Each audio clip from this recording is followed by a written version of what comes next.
All right, we in it. And I've already been timed out due to inactivity. I just finished my breakfast, so I'm ready to go. I'm ready to stream for 20 hours, you know? That's how it goes today. But we have Tengumania 10 with a big turkey, you know? Hope you guys had a good holiday. I'm going to be going over some of these decks and stuff. You know, we actually, believe it or not, have not one, not two, but 3 X-Saber players in the pool. How crazy is that? When was the last time we saw people playing X-Sabers? Glad to see people busting it back out again. Because the deck needs some love, you know? We have 26 total players, which is bigger than the last one, which is good. I think we're slowly getting back into it. But yeah, there's a lot of unique deck lists today. I'm kind of excited to see what we bring, what we got going on. Oh my god. Some like known players doing some pretty interesting spice, which is pretty cool. You know, I learned like a while back ago that Canada has its own like version of Thanksgiving. And so we just had our Thanksgiving, and then that made me wonder, like, is there a European Thanksgiving? Is that a thing? Anyone know?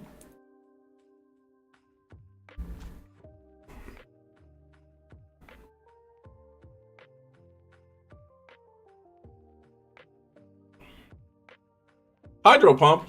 Are pairings posted already? Oh, they are. Okay, that's pretty cool. Who's Hydro Pump playing? That sounds like a rough matchup, low-key.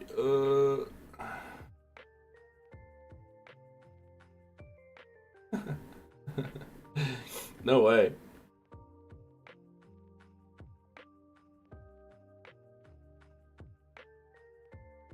I kind of want to spectate that. That sounds pretty spicy, if I'm not mistaken. Ooh, that's kind of interesting. Oh, wait. Wait. Wrong one. They're in already. Let's watch Himne. This sounds pretty spicy.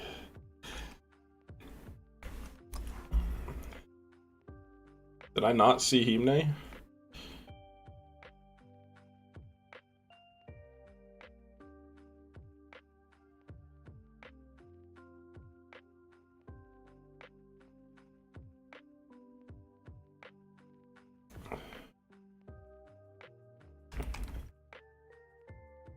Yes, this is the match to watch for sure. This is the one.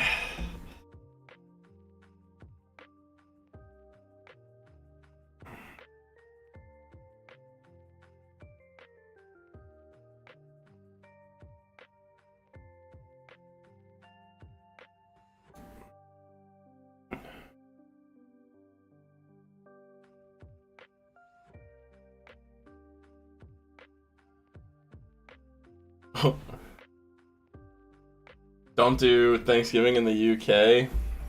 There's no European Thanksgiving. Damn, no wonder you guys are so skinny over there. Once a year, we're obligated to eat our weight in food, you know? It's messed up. What did you guys get for Thanksgiving presents? Great question. All right. Game 1, round 1, starting off. And this sounds interesting because I don't think I've ever seen this in a tournament before, which is why I thought it was funny. So we're gonna go through it. But I'm not gonna spoil nothing until cards are played, you know?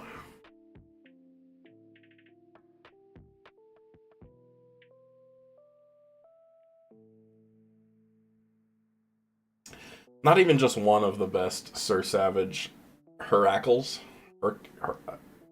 Yeah, I don't know if I said that right. It is the best format. You know what I'm saying? This is peak Yu-Gi-Oh! Himne got so scared he left, and now he's back. This is our former world champion right here.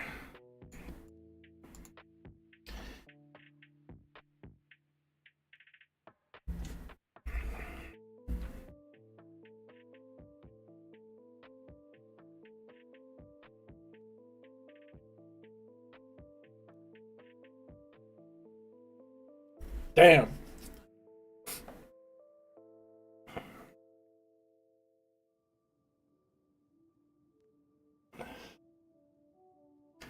True. You ain't wrong there, brother.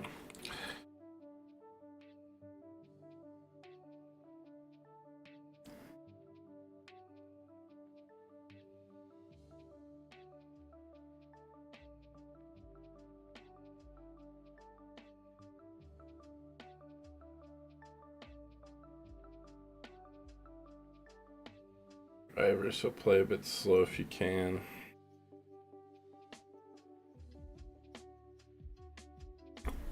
Oh, the turn one heavy. Does he have the truth for the punish? Oh my god. This card better be insane. Does he have like warning judgment sent? That'd be like my only guess. Maybe judgment to protect the warning. Ooh.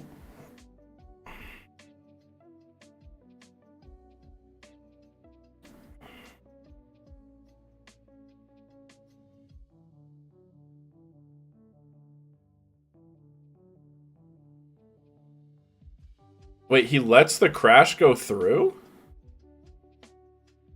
What? Why? I'm so confused. He could just negate that attack and do something else. I mean, maybe his hand's just like that bad, but interesting.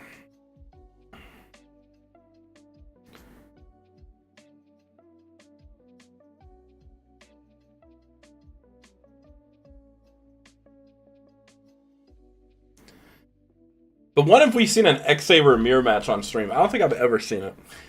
This is my wildest fantasy right here coming true.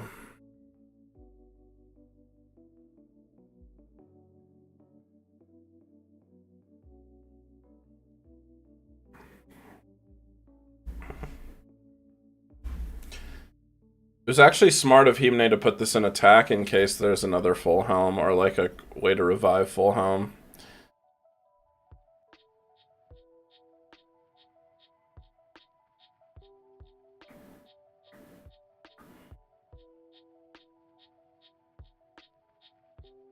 Oh.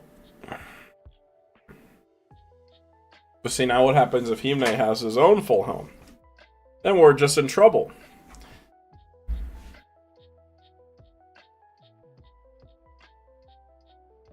Oh my god. Oh. Yeah, that's pretty scurry, I won't lie. He needs warning here. I probably would have summoned the Dark Soul second, but that's okay. Whew! That Trish is gonna hurt really bad.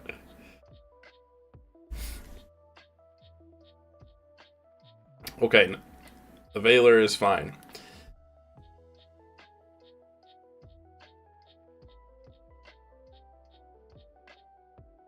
Swing into... Oh, Dark Soul. Crazy. Okay, now I'm so confused. If we had Dark Soul, and we had a tuner, he could look for like a similar play there. Oh god, it's getting ready here.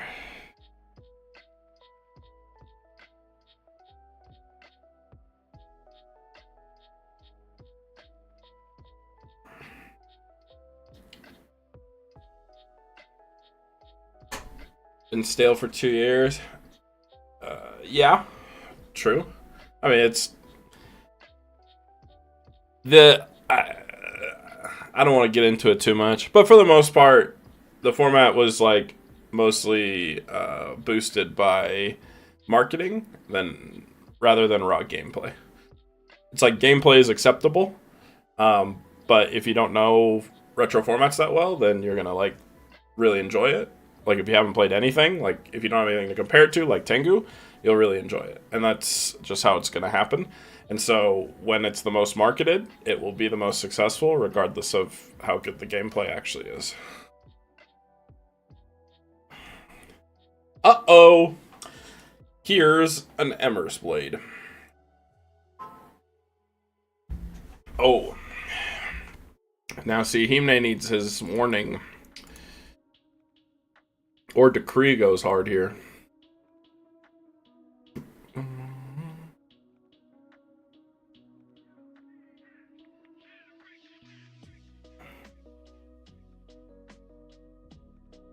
I mean, at the end of the day, I think retro formats in general, their only purpose they serve is just for fun.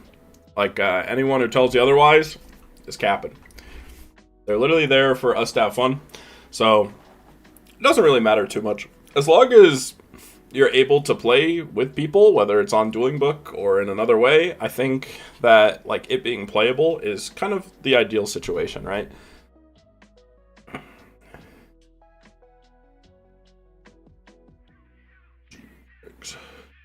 Oh, that Call the Haunted was so clutch.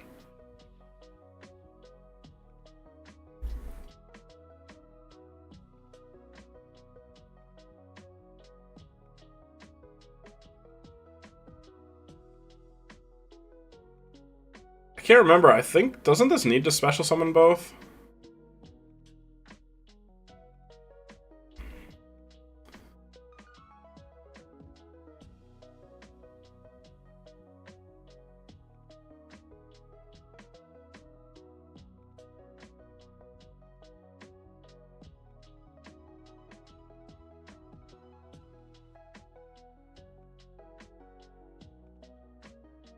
Oh. Respect. Yu-Gi-Oh! GX. That econ went super hard there.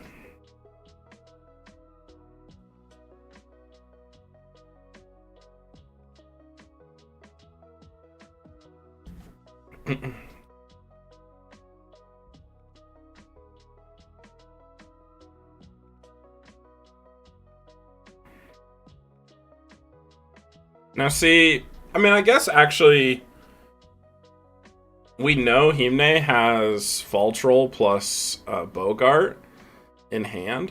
And so this is actually great because this will search whatever PC's missing, probably a Pashul. And then Himne has the opportunity to at least for sure kill the full helm, but he can also go off unless Shabam has Valor, which is really cool. But we've already seen one Valor be played. And the fact that I see a Maxi here could mean we're on a 2-2 ratio, which is a sin. Ooh.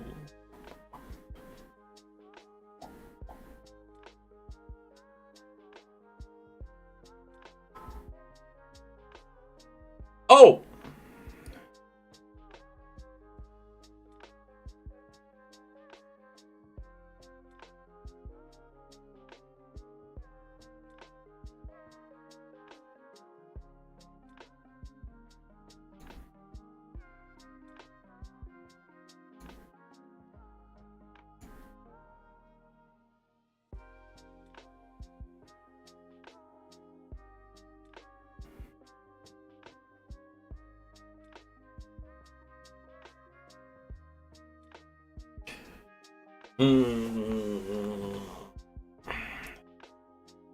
Now see, it's like awkward, but this is technically the proper way to attack here.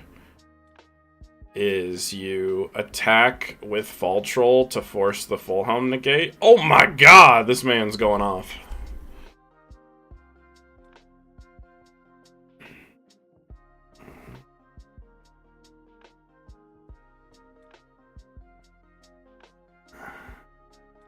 And Himne kind of has to let it go through, otherwise it's going to be a crash, which is way worse.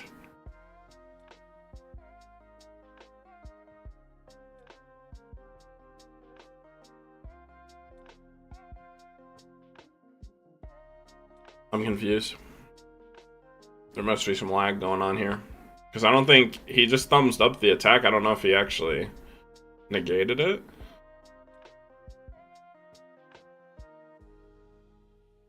I think Himne DC'd.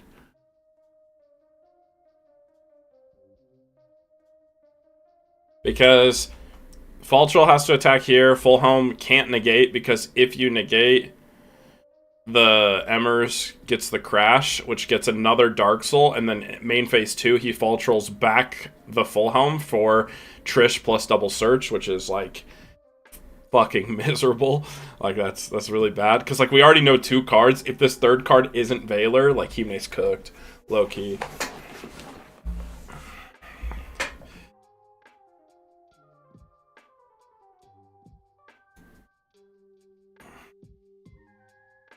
Yeah, I think Himne DC'd.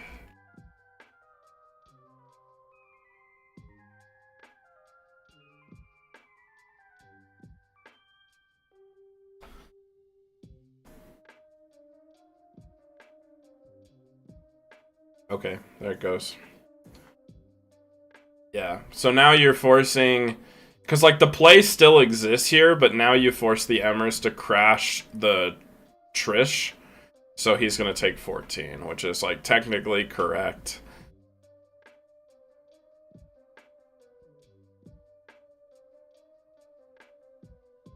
It wouldn't be a stream if we didn't have every possible problem.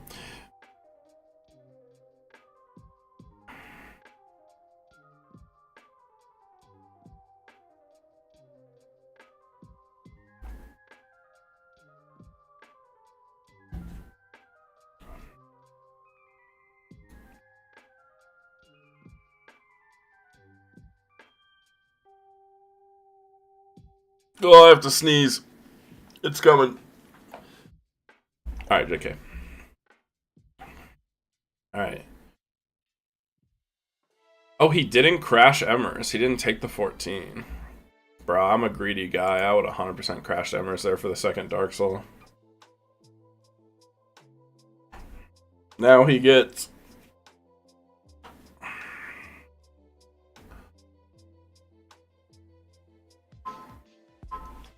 True, Halfar. I was saying, like, I don't think I've ever seen a Saber mirror on stream, which is why I had to do it.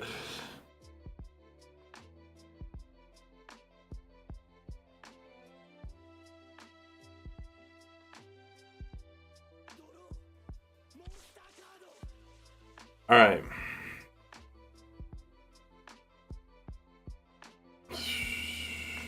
I guess here, instead of making his own Trish... Well, I think now Trish is just kind of objectively correct. Because again, we're assuming... If this card isn't Valor, it's like huge.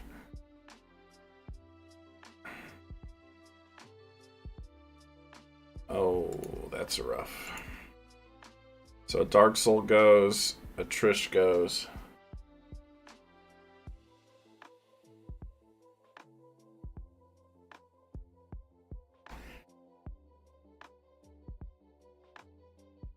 Murmelo set 5, then dust shooted.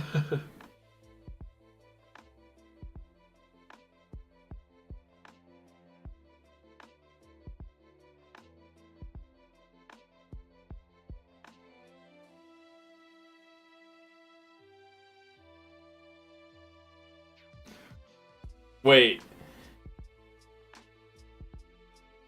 He gave you dust shoot after Murmelo set 5? I don't get it.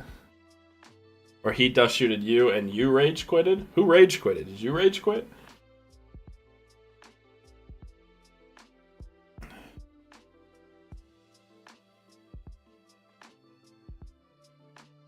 Oh.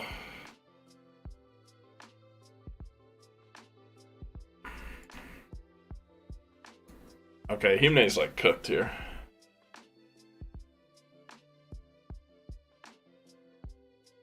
Yeah, the issue with Hero Lives Glads is it's super weak to Maxi. Like if you think about the combo, it's a little like You special the Prisma, then you like have to special Test Tiger, so that's 2 special summons right there. Then you have to tribute the Test Tiger and tag out into Darius, which is a 3rd special summon, plus bringing back the Bestiari, which is 4th special summon. Then Contact Fuse into Gyzerus, which is a 5th special summon. Then you have to attack and tag out again, which is a 6th special summon. So you give your opponent a draw 6 if they max you, and you have to you literally have to commit to the play, especially if you hero lives. So, like, it feels... That's why it's, like, awkward because of Maxi. Like, it can be good. It's just, like, also can be really bad. And then imagine making your opponent draw 5 cards, and then on the 6th play, or the 5th summon, when you summon Gyzerus, they just Valor your ass. Oh!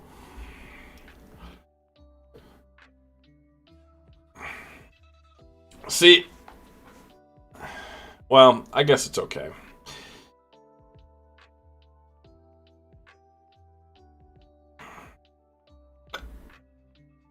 Time to stall with Pashul, everyone's favorite game.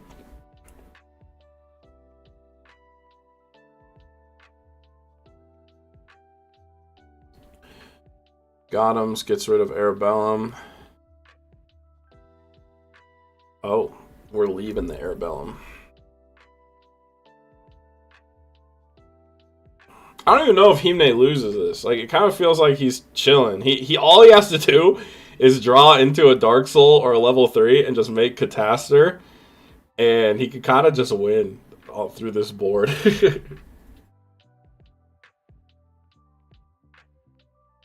Wait, so he dust-shooted you with a set 5 pass and was like, and then rage quit after he dust-shooted you? How does that happen? Oh, and Himne rips the Dark Hole. This is anybody's game now. It's maybe low-key more favorited towards Himne, because look how much gas is out of the tank for Shabam. Oh, what? Here comes the Reinforced Truth.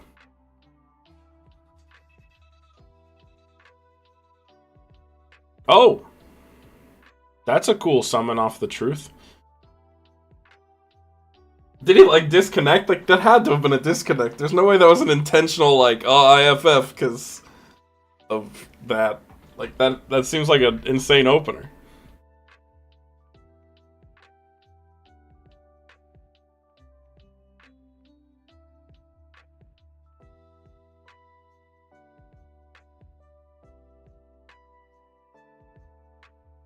True. Yeah, you can do it. I'm just saying, like, the basic combo, like, even that, it's like 2 summons, at least 3 summons, right? Unless you elect not to tag out the Gyzerus, but not tagging out the Gyzerus feels pretty bad too. It's like okay.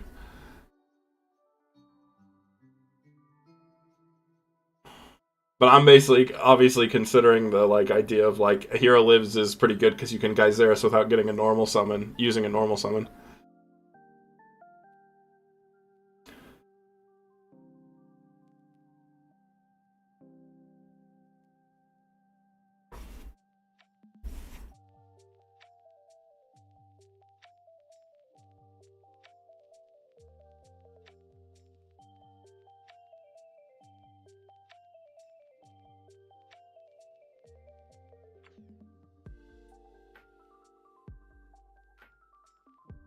That I topped a YCS?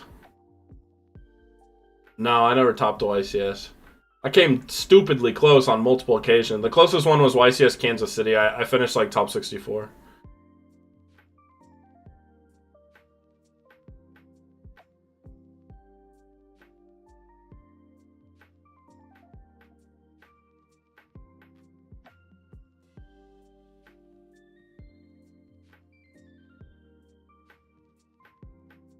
Nah, I always lost on the bubble, man.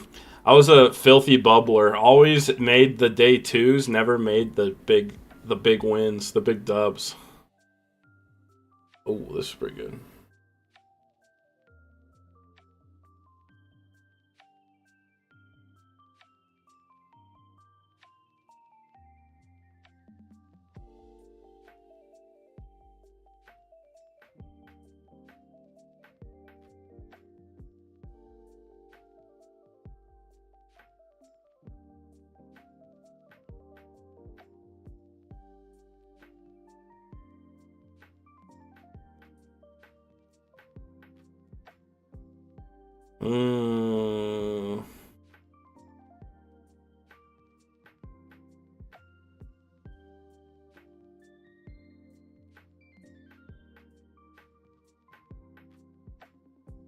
Ice barriers. I'm in.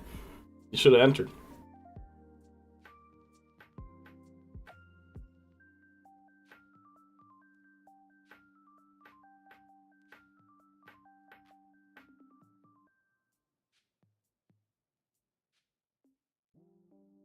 Damn! Zao, chill. It's not that deep, guys. It's not that deep.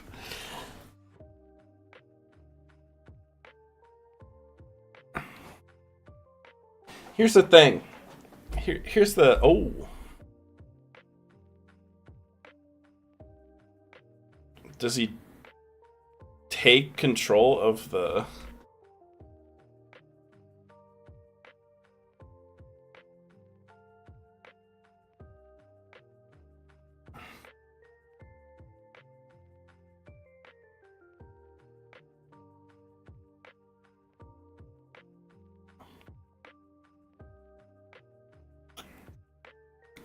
Listen, guys. This is a free entry dueling book tournament, right? Obviously, there's obviously like money on the line in this tournament, but it is free entry, so no commitment on your end to win anything, right? It's not that big a deal if someone, you know, like, tournaments are all about RNG, man. There's so many different possibilities of outcomes that can occur in a tournament. You know what I'm saying? It's not inconceivable or crazy to have unfortunate circumstances or fortunate circumstances. But at the end of the day, like I said, the only reason Retro Yu-Gi-Oh exists, the sole reason, is just to have fun. So it's not that deep, man. It's not that deep. We don't need that grumpy gamer attitude around here. It's totally fine. Yeah, Shinusla got it. Yeah, we all trying to have fun here. I agree.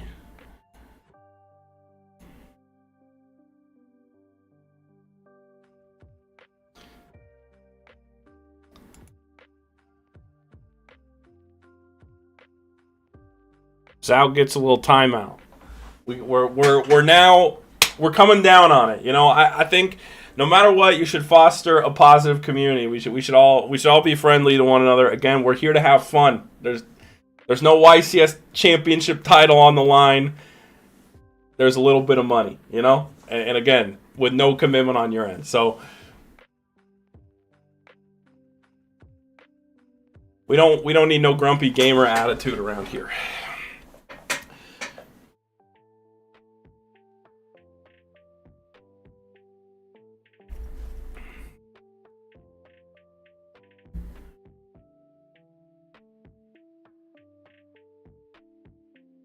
I think I mentioned in a video that I started playing the Pokemon TCG. And I think there's a lot that the Yu-Gi-Oh community could learn from the Pokemon community, low-key. They're a really solid group when it comes to how they handle their community and how they treat each other, you know? And I think it's always very friendly and kind to everybody, and I think that's what we should emulate here. Ooh, the Torrential. Damn, this is a crazy game one, by the way.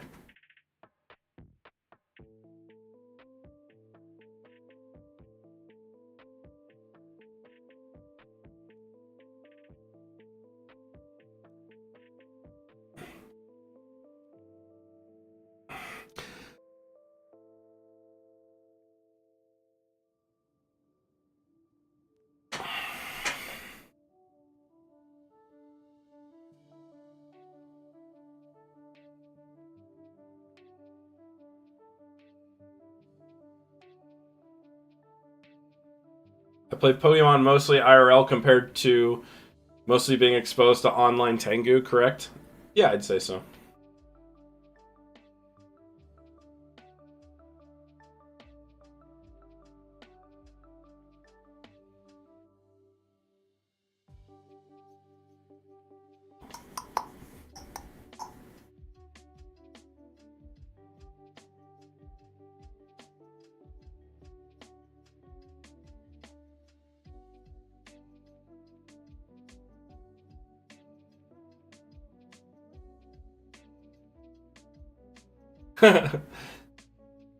Yeah, oh, I would assume at a regionals, it's like the same thing as going to a YCS or like any large scale Yu-Gi-Oh event. You're gonna run into like a bunch of those like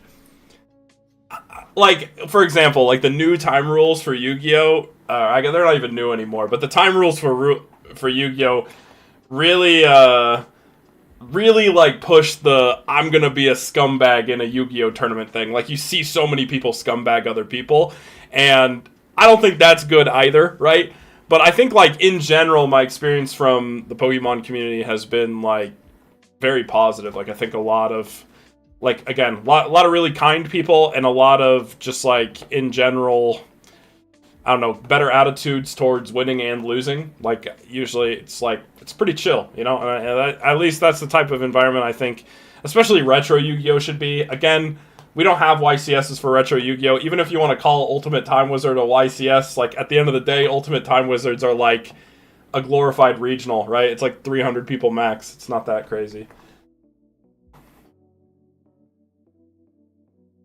Yeah, I mean, ultimately it comes down to like if your ego is solely based, or like your self-image or ego is like solely based on like how you do in a trading card game, uh you know, I think you should kind of reevaluate your priorities a bit, you know. Like I mean, like obviously you should care about like, you know, if you're like competitive, you should care about results and you should like try.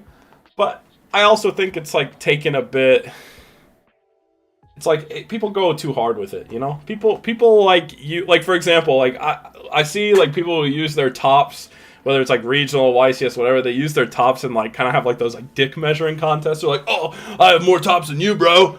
Like, bro, chill. It's not that deep.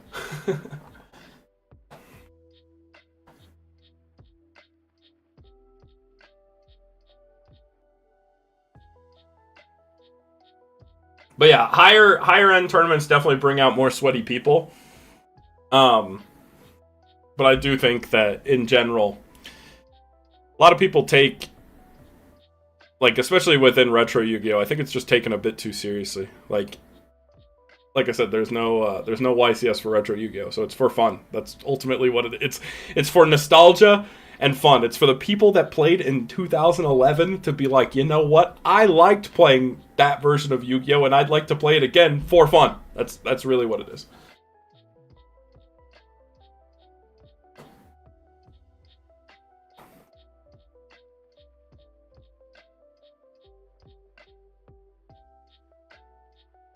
Yeah, and I guess that's fair. Like Jenkins, it's fair because like the price to play Yu-Gi-Oh compared to other TCGs is way higher. So yeah, you are investing a lot more, which means people might feel more pressured to perform, which means they'll be more sweaty and more, I guess, scumbaggy.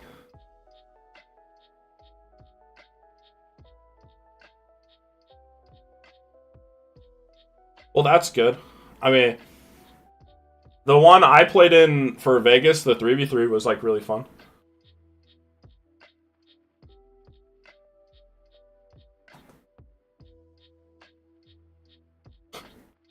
Bro, I'm still amazed this game one's still going on. It's crazy.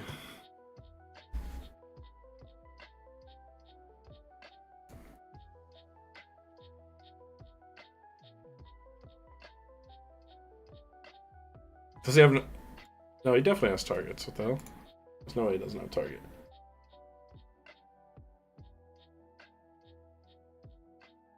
Yeah, and obviously I'm kind of making like a blanket statement too, as well. Like I'm not saying like all Yu-Gi-Oh players are like toxic and take things too seriously, or like all Pokemon players are great and super nice. I'm just saying like generally speaking, um, the culture of the communities is definitely different.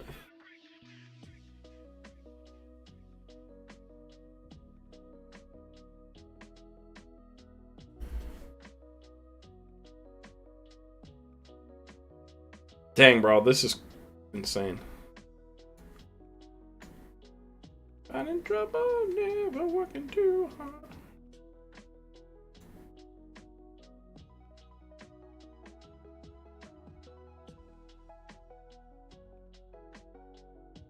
"2012?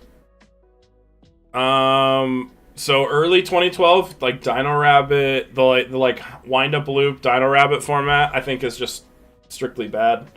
I like had success in that format personally, and I enjoyed it historically. But when like again, if we operate under the assumption that retro is for fun, or like replaying formats is for fun, it's not very fun to play, like whether you're doing it or receiving it. It's not very fun to like get hand looped or just turn one Logia set 4 pass. Like that's kind of bad gameplay, like where the die roll means so much on the effect of the game. Like if you look at this game right here, can you tell me who went first? I don't remember. The like September 2012 I think is pretty good. Yeah, Hydro Pump basically said it in a much shorter version than what I said. But yeah, September 2012 is like pretty good. I personally like it, like basically that ban list going as far as possible to the YCS Miami format, where like you have Mermail Fire Fist alongside the wind-up loop and stuff like, or not wind-up loop, the wind-up OTK. I think that's a really cool format with like hieratics and stuff like that. But in general, I think the September 2012 ban list in that era was good.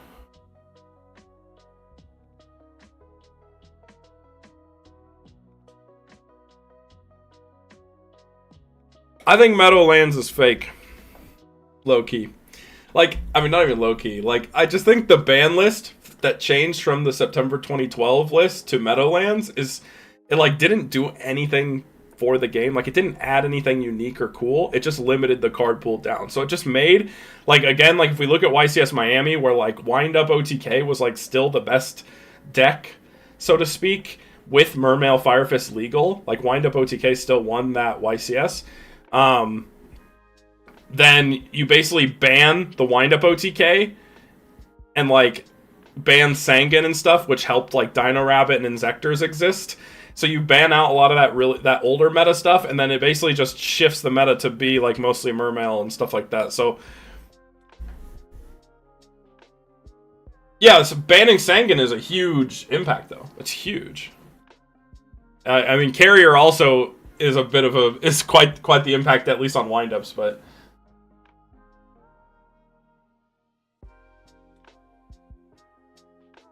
yeah, I think Fire Water is better too, Hydro Pump, I agree. Holy shit, in the longest game one in the history of game ones, Shabam clutches it out. Yeah, and that's the only addition you get is like Constellar Evil Swarm for Meadowlands. Like it's like okay, I guess. True, the Ryo reprint was big. I haven't gotten anything from that set yet. I need to, but I haven't.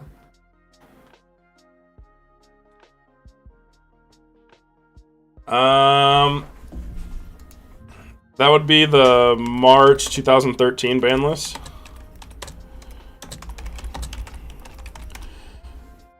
Yeah, it didn't do anything impactful minus banning Sangan.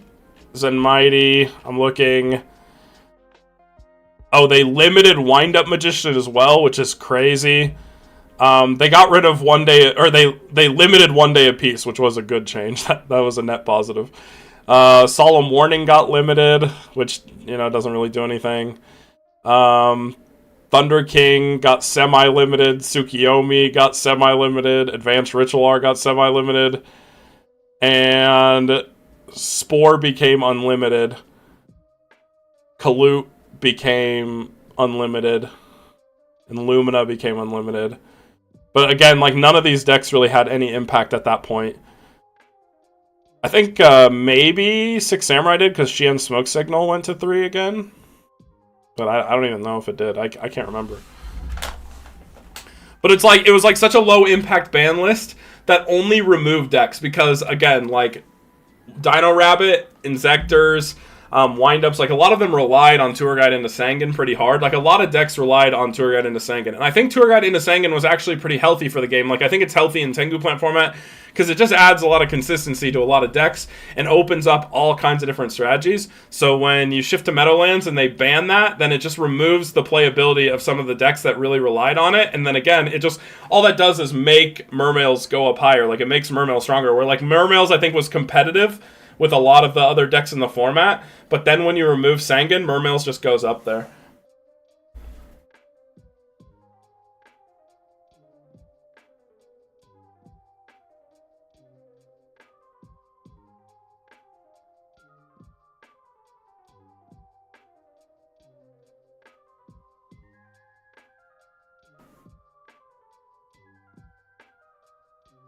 Oh, I need to get the bribes, yeah. Dark Bribe hasn't had a, like, actual decent foil printing ever up until recently. I also want to get the Tengus. You can do, like, most of Tengu plants in Platinum Rare now, which is really cool. I'm pretty tilted they didn't do Dust Shoot or Chaos Orc, because those are overdue, but there's another Bonanza coming! So here it comes.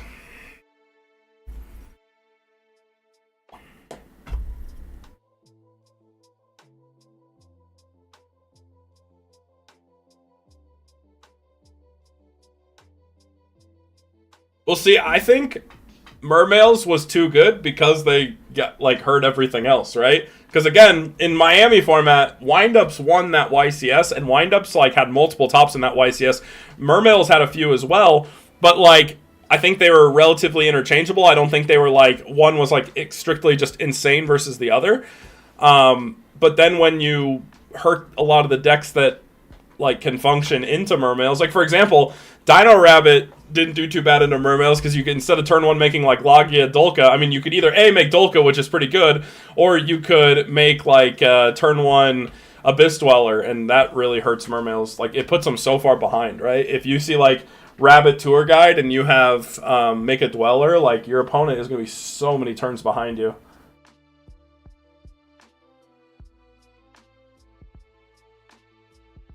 Like, imagine you make, like, Dolka plus Dweller versus Mermails. They're so cooked. Plus Dino Rabbit at the time was playing Macro. Like, there was, like, Macro Rabbit decks going around. So then you, like, conceptualize that into Mermails. Like, that makes Mermails weaker. But then again, when you ban Sangan and, like, remove some of these options for these decks, then that's what makes Mermails stronger.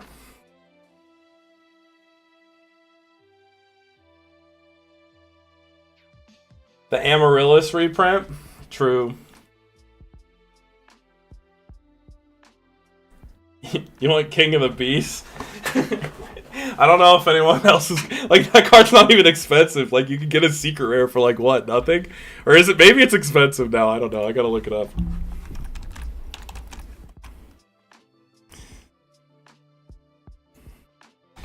King of the Beast.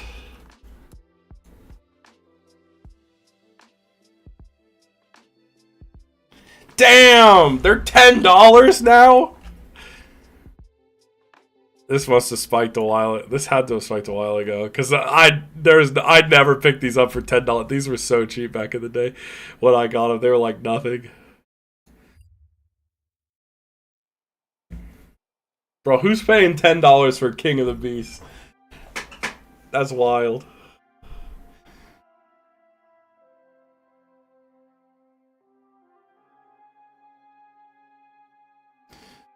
Baylor Darkhold Torrential.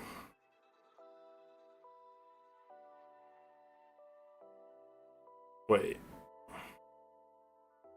I don't think you can. Yeah, it's damage stuff. Uh-oh. I should just message.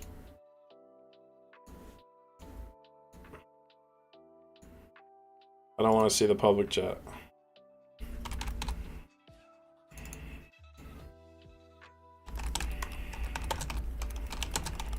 Time in the round.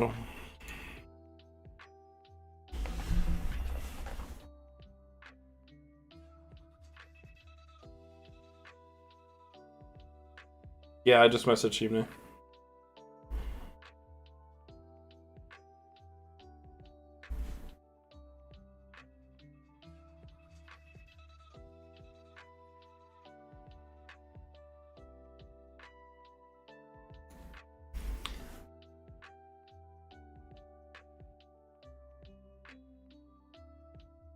Hey, don't sleep on Ojama. You haven't seen Amazing Mike Man's Ojama build. That shit goes crazy. It's a scary deck.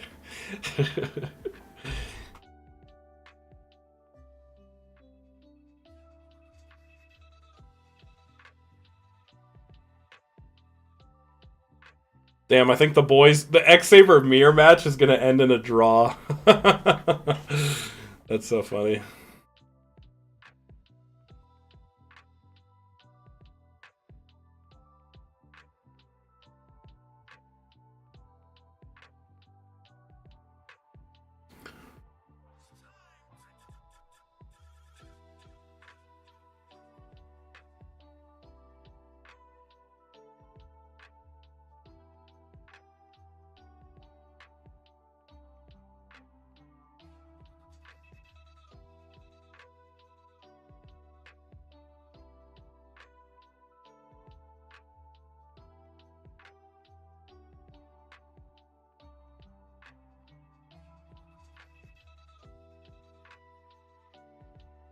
Team typing a big one.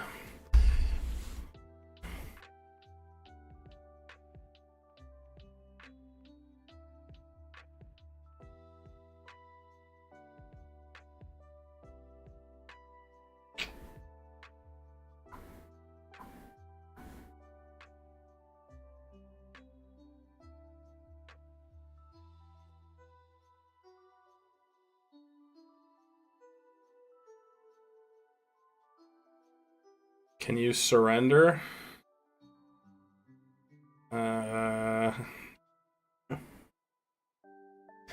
What up, playtest IRL? How's it going?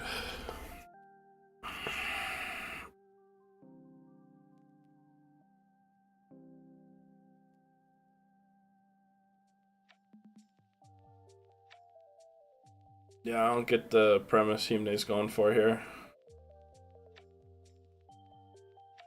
Like, obviously the play was like a little slow because of the lag, but I don't really think, like, the game one just went really long. I don't think that actually had an impact. Or had that much of an impact.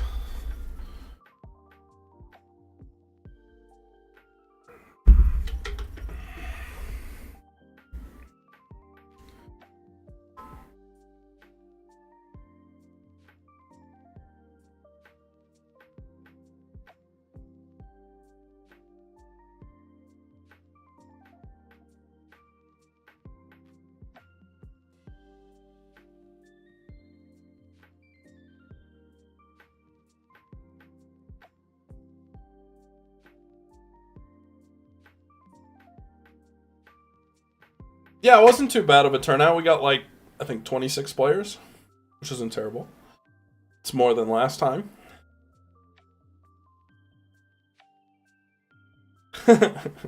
Metapod use hardened vibes. I agree.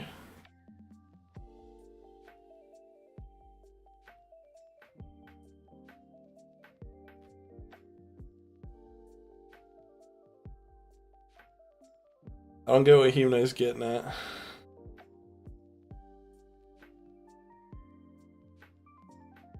I don't think a draw is that bad.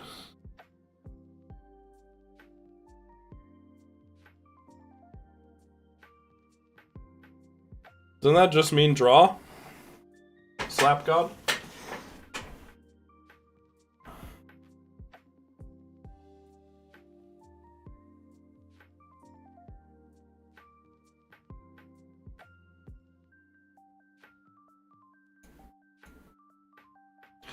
Okay. Dang, the Metapod use hard and battle ended in a draw. Respect.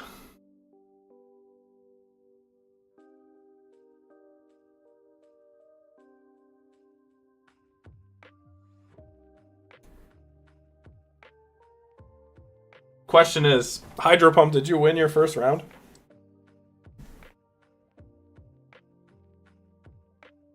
If you're in the chat still.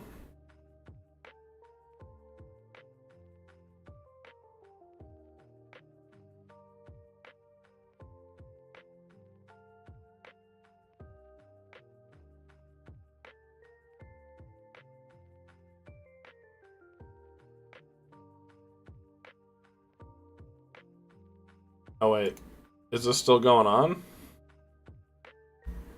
Yeah, it is.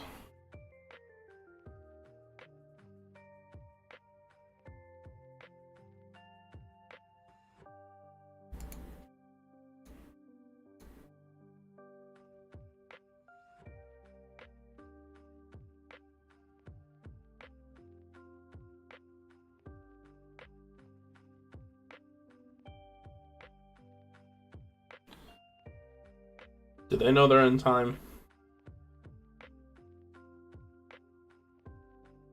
X-Saber so OP that it can't beat itself. I agree. The only deck that could possibly stop it is itself in a draw.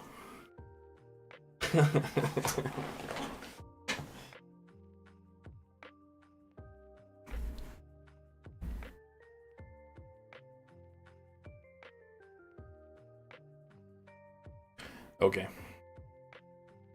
The Vanity's Fiend. I don't think any of these cards do anything. I think Pro Storm about to win.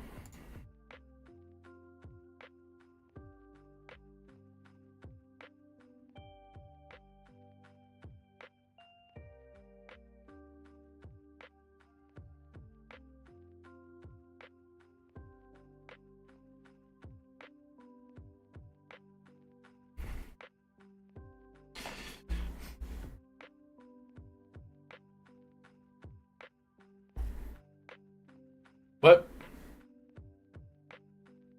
this is just a backdrop, bro. This ain't no, like, this isn't a green screen. Like, yeah. You think my green screen is unwrinkled? It's definitely wrinkled. I'm looking right at it. This ain't no green screen. This is just a backdrop.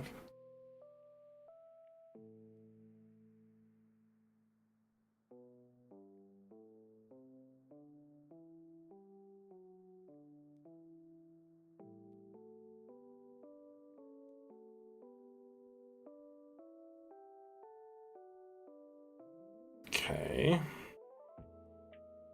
Jupiter.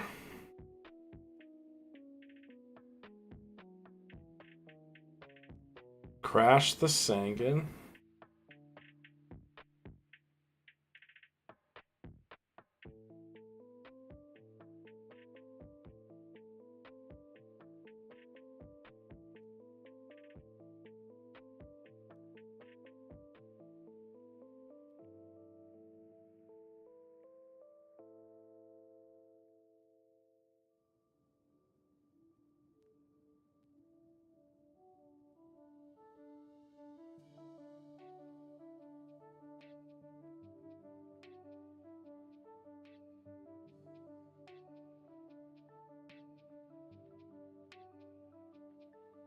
Yeah, see?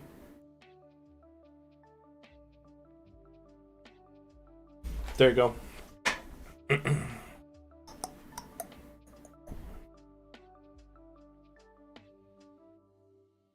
This is just a little something I cooked up, you know?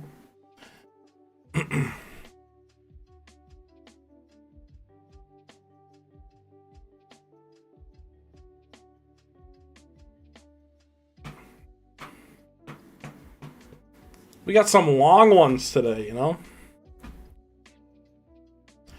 Wait, did Hydro Pump ever answer my question? He never did.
Dang. Oh, Hydro. I was asking if you won your match.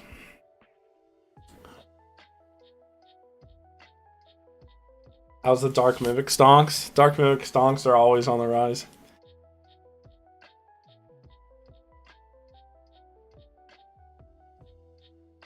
True, going into time in the Tengu Plant is a skill issue. Especially Agent Mir, bro. What are you thinking about? You have 3 normal summons. 1, 2, 3, right there. All 3 of them. That's your turn. Congratulations. Hey, look. Same thing. No, Hydro Pump. You can't lose. Although I did see your matchup, and it didn't look like a good one for you, low-key.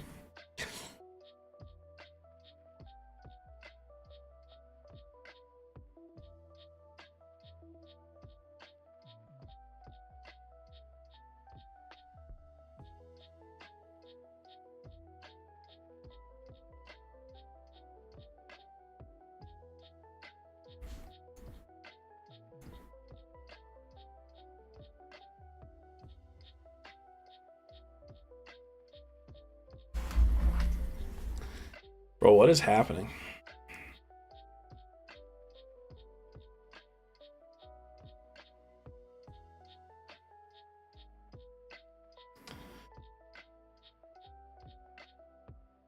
True, the big Nard's godly opening hands always feel good.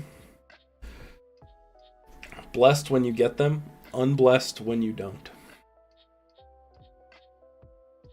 How have we not have another card played? Play a card, bro.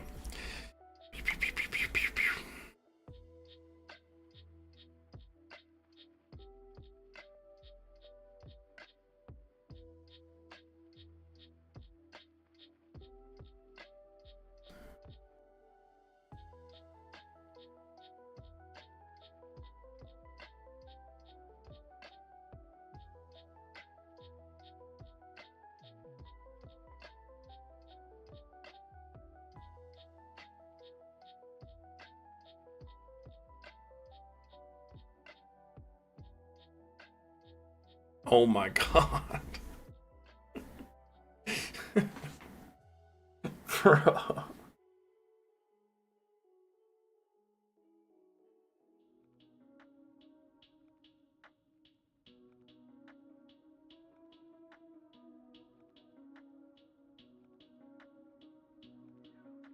We spent at least 10 minutes thonking about just attack and direct.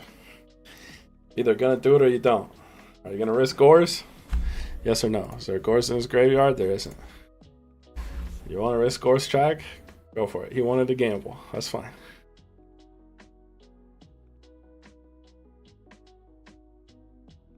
Back in class, they never taught us this.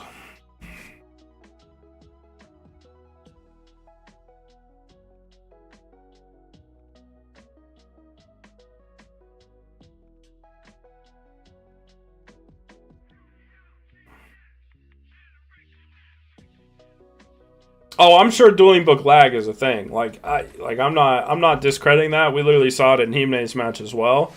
I'm just saying that when playing, especially like a matchup like this, I just don't think there's a reason to go into time. There's not that much you can possibly do in a single turn in Tengu format. So like, yeah, you can move a lot quicker.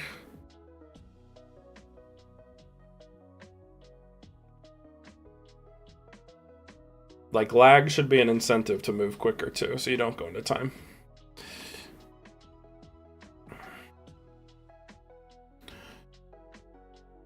We'll take them on together.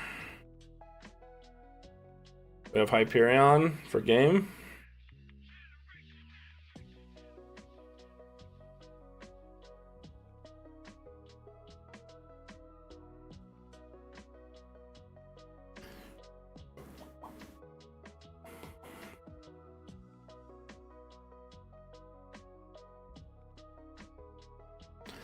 Like, basically, the only decks that I think require big thonkers is, like, Infernity and maybe X-Sabers.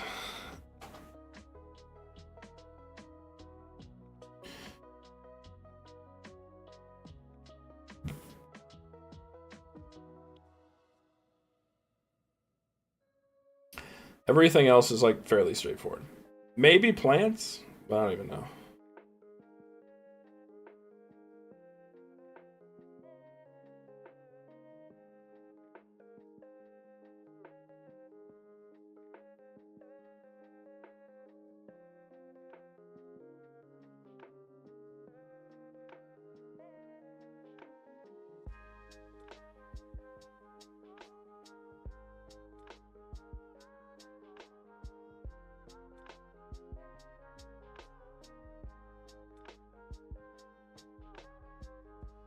Oh, GG.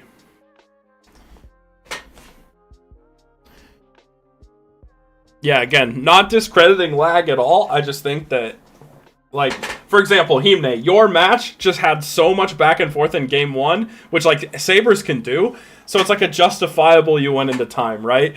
But, like, for the most part, I don't think you should ever go into time when playing Tengu. Or, like, you should almost never go into time. Like, it's...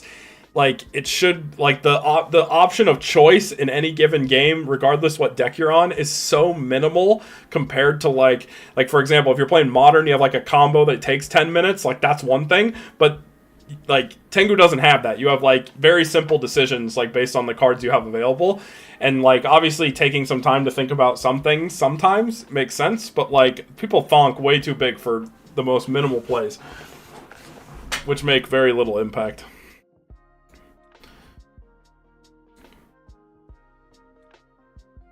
Like, again, I don't know how we went into time in Agent Mirror. That just seems crazy to me.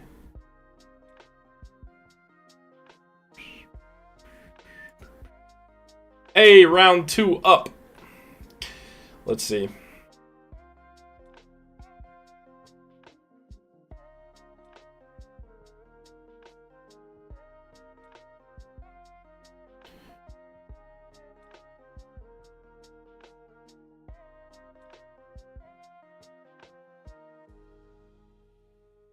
Trying to find...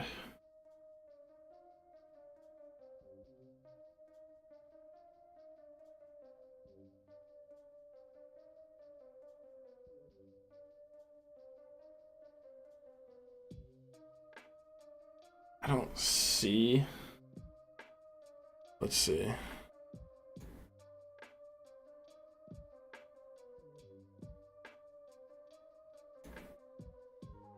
Okay, no one's dropped yet, so where the boys at? Oh, wait.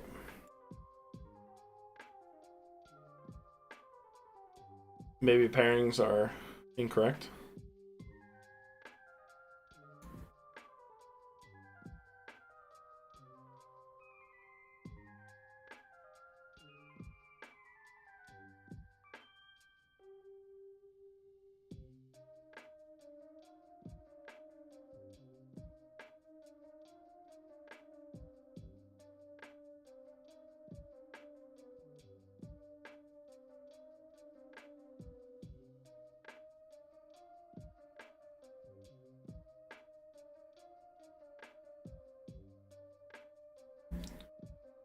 Aw. My thing is so, like, my sheet is so messed up, I can't actually see what people are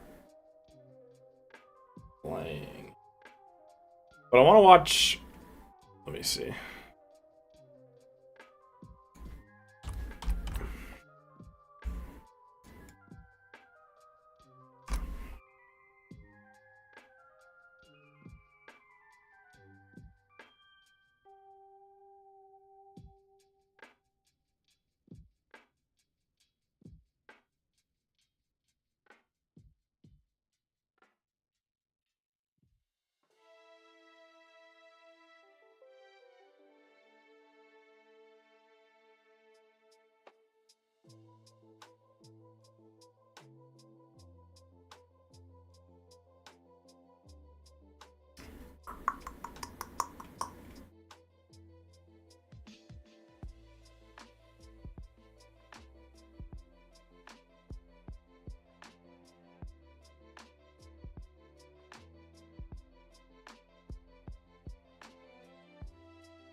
Who's Roger Smith playing against? That's what I wanted to watch.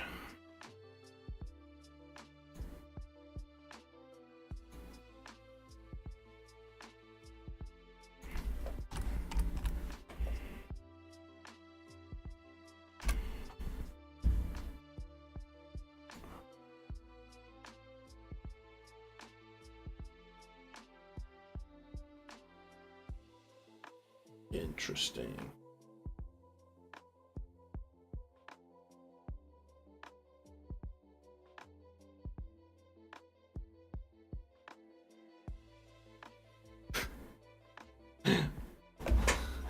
I'm sorry, guys. My sheet is really messed up.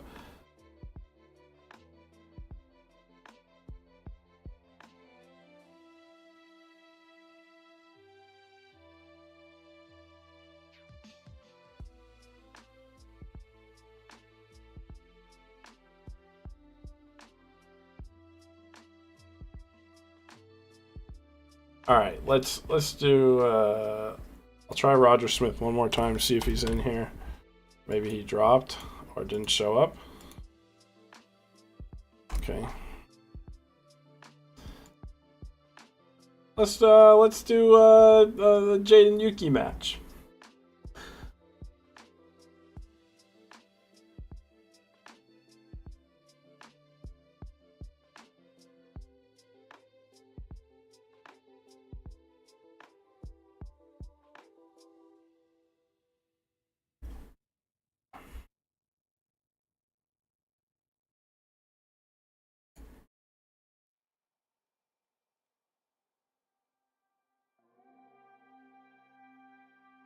Unless Roger Smith shows up. I don't know where his match is.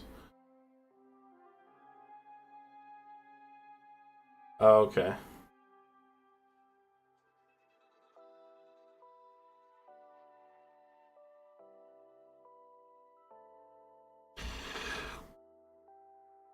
So Roger Smith is gone.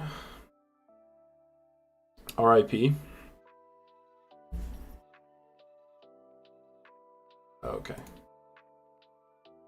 Yeah, if my sheet gets fixed, I can actually see matchups. My sheet's like Omega messed up, so it's like hard to tell what deck is being played by who. So I want to see like cool matchups. Oh wait, true.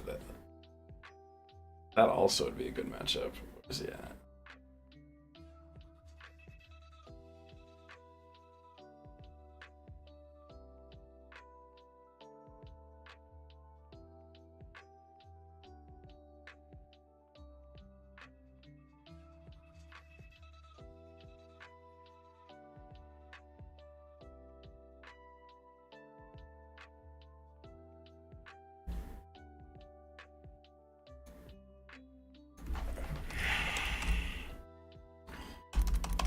Why does everyone I want to watch missing?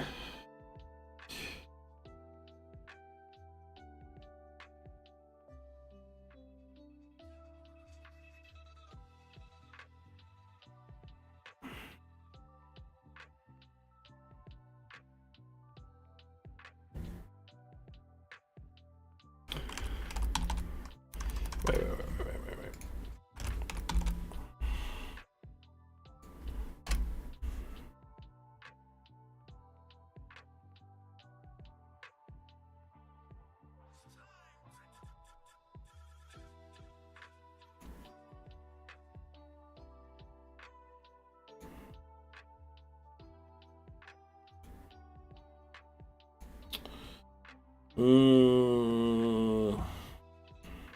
Bro, Dueling Book's having an issue.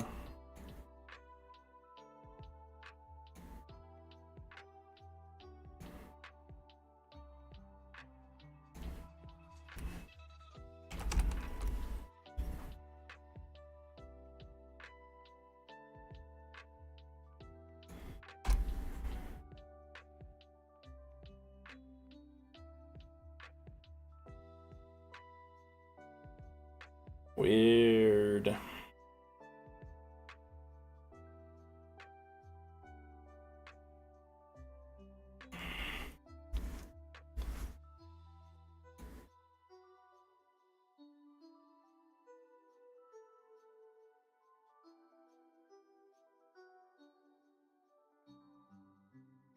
Dang.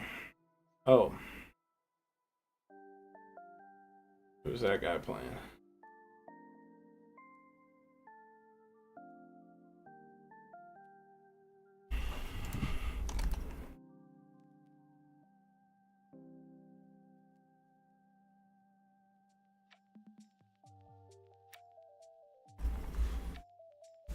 Yeah, let's do this one. This seems interesting. Looks like it already started, but we got Infernity versus Chaos Sworn, which I think is kind of cool. At least we're in something now, you know?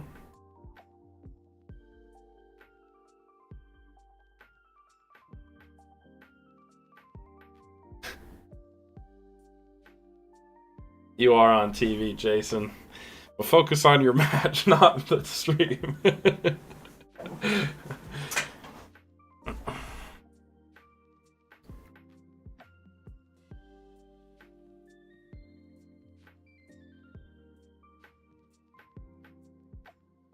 Oh!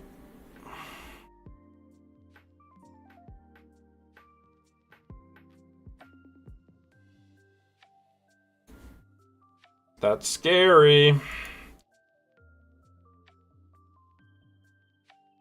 Marcel has combo here.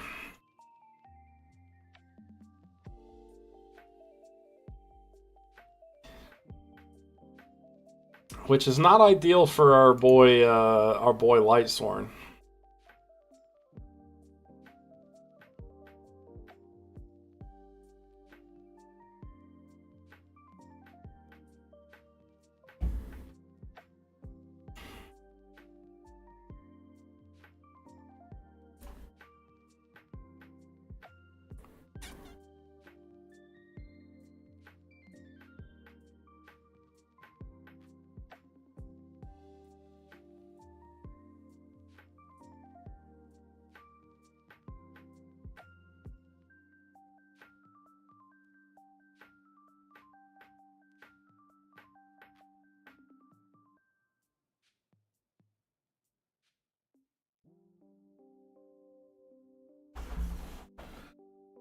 Oh, okay. Necromancer, we gonna bring out the boy.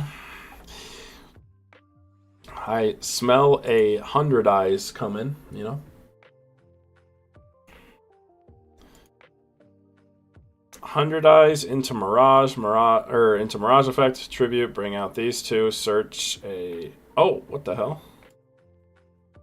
I guess he does have really good back row, but...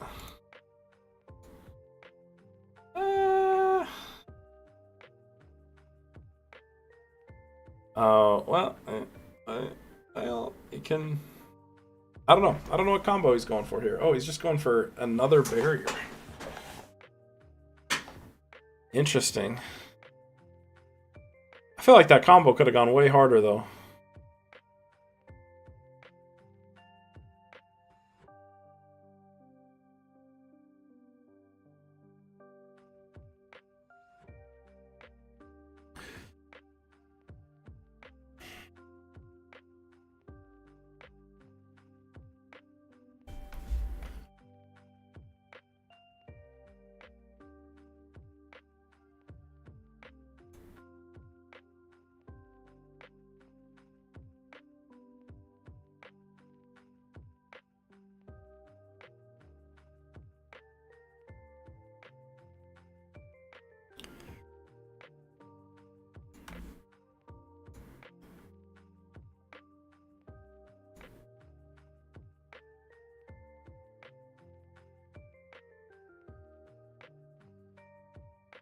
What?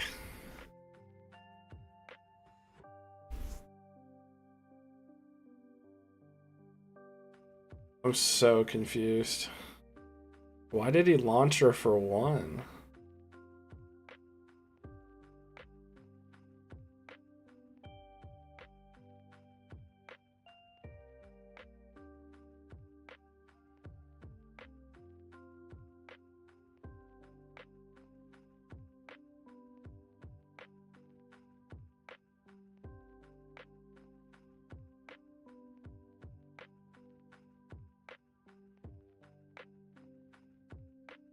Do you know if the qualifying points are going to change from 20 to a lower amount for this year's Worlds, or will it still stand at 20? What do you mean?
Twelve people being qualified right now. We don't have 12 people qualified, so I think you're off on something.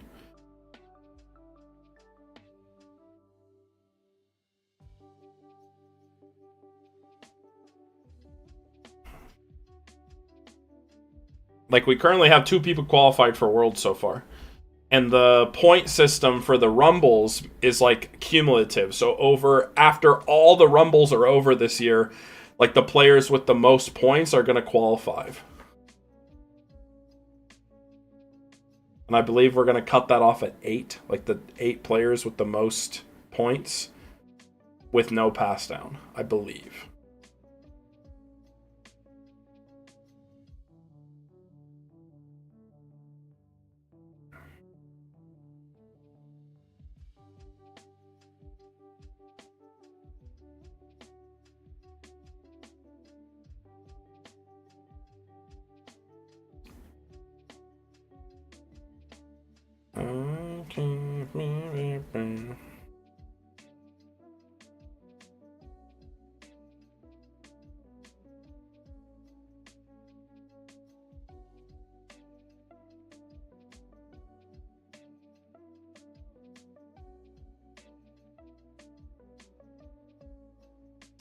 Yeah, don't quote me on that one. I'm pretty sure that's what we're doing.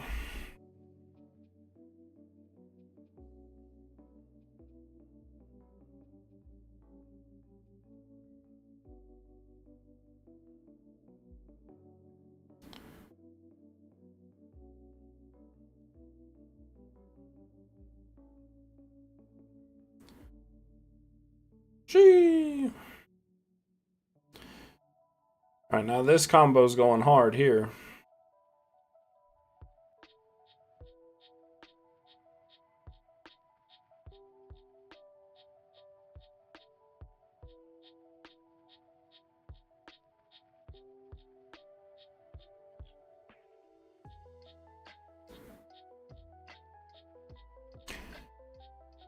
Pretty sure you could chain the Necro Gardener here.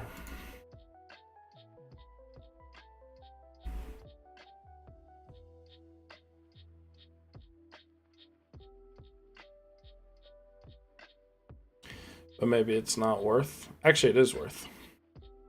I think either way, this is going to game 2.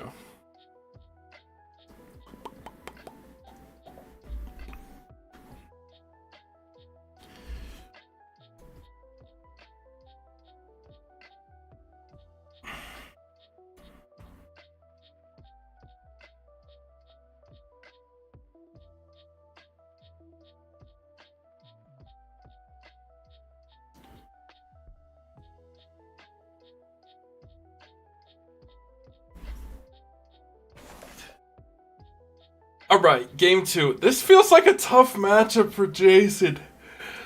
Like, you don't really, like, Lightsworn kind of needs a few turns of time to get set up, or like Chaos Sworn does.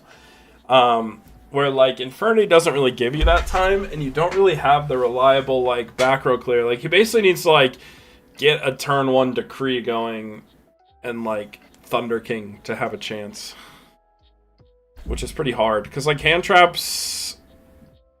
I mean, Maxi works to like slow things down, but yeah, I don't know.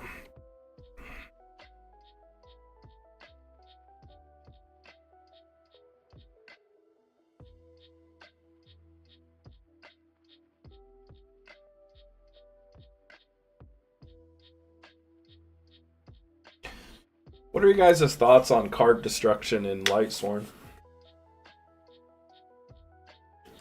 Just dump your whole hand and draw again. It's a -1, but it could put a lot of stuff in the grave, you know?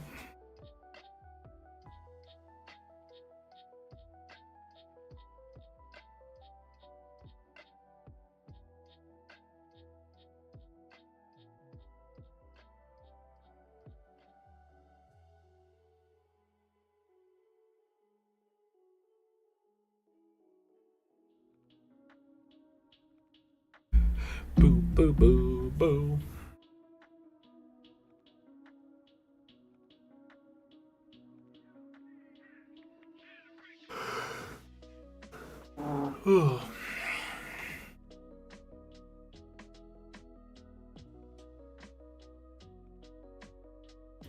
Jason with the turn 1 set. Ooh, Armageddon Knight. That's scary.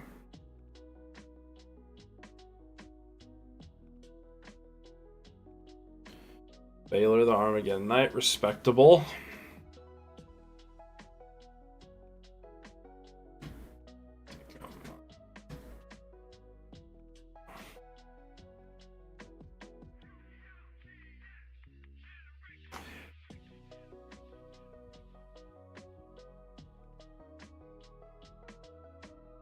Jason clearly trying to slow things down immediately. Oh, we just have Foolish, so the dump happens. Question is, can Marcel get a combo off turn 1? It's like pretty rare to do, but Foolish Burial would be one of the ingredients for the recipe for that to happen, you know?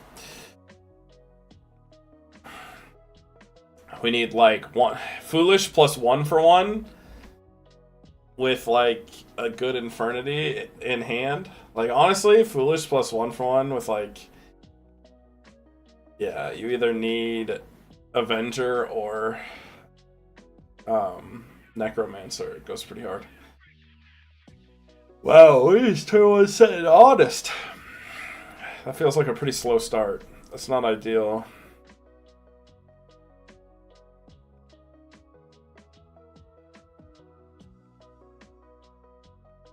Gold Sark.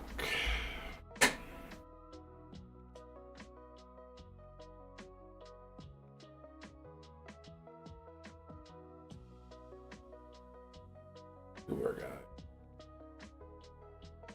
Interesting.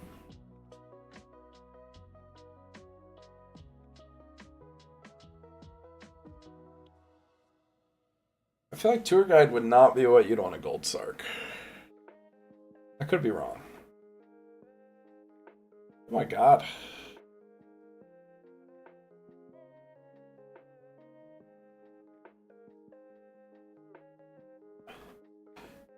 Yeah. No, this is main phase 2. So he's already normal summoned. He's playing for a search here. Is he just going for a barrier? Yeah, I guess.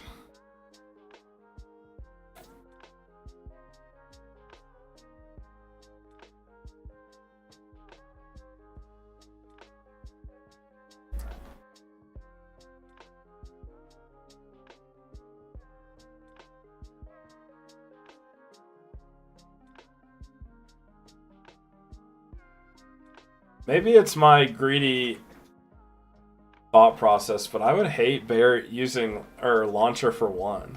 It's, I mean, obviously, like, 1 is getting you 2, but like, I don't know. That makes me uncomfy, you know?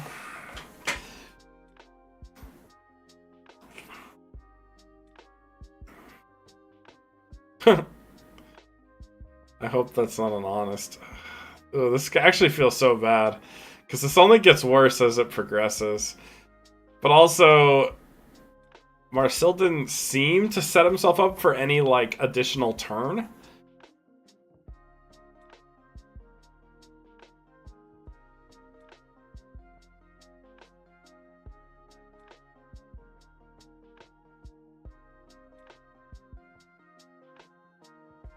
What is he setting?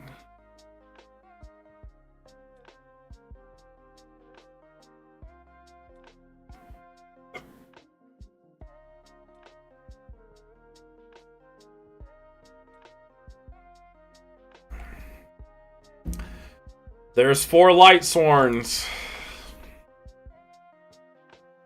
Now just heavy storm, judgment dragon. Oh. What do you do about that one? Do you barrier that?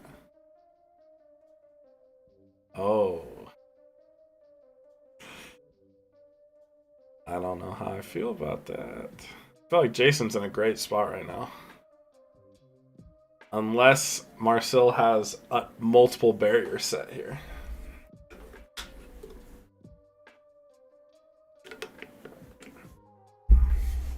Because, like, a Judgment Dragon donks pretty hard here, you know? Beyond the Graganith.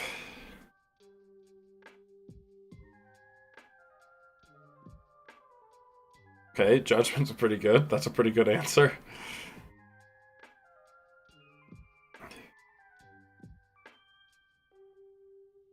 We're mathing. We're mathing. We don't know what half of 75 is.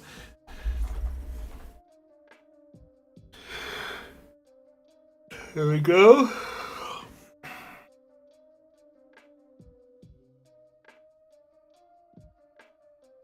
BLS. Chaos Orc. Oh, that's not ideal. Wait. Oh, God. I don't want to say anything. I'm just gonna...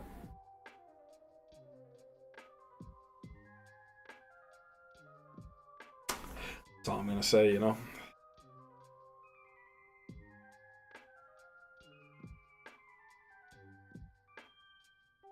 Although maybe Jason's just fine.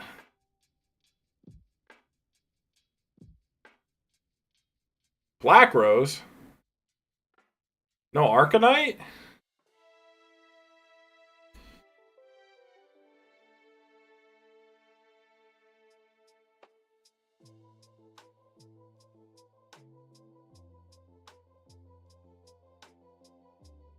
Wait, if he had Arcanite, that's just game. Because you pop both cards, Synchro, or Glow Up Bulb Synchro.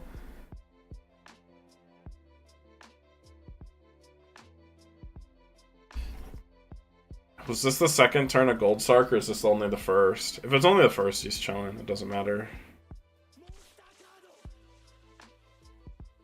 But if it's second turn of Gold Sark, that goes pretty hard. Because you could Leviair into Archfiend into Break, and then... Oh, we're just scooping. Scoop it up. Alright, game 3. I didn't expect a game 3, so that's pretty cool. Respect.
Okay, so Tour Guide into Necromancer into Pass because the Maxi. Recharge. I don't know if that's a good time to Maxi, though. Maybe his hand was bad.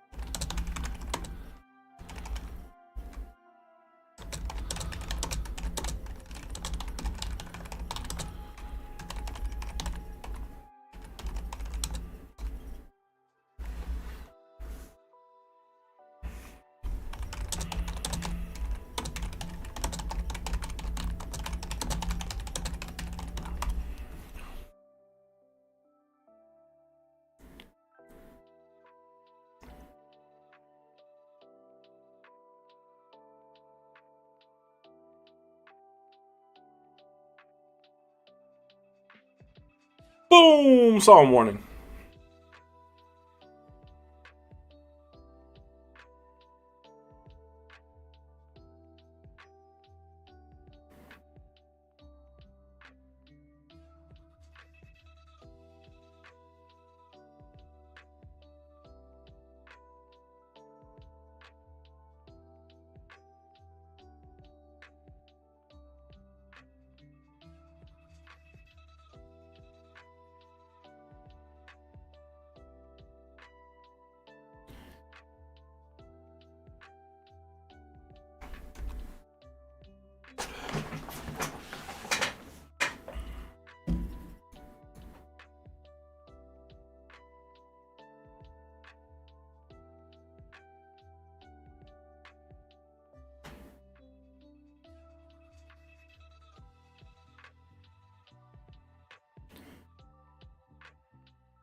Wait.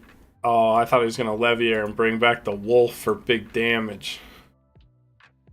I would have gone Levier, got the Wolf. Although, I guess it would put a light back in his grave. Maybe that's not right. Maybe I'm a greedy guy.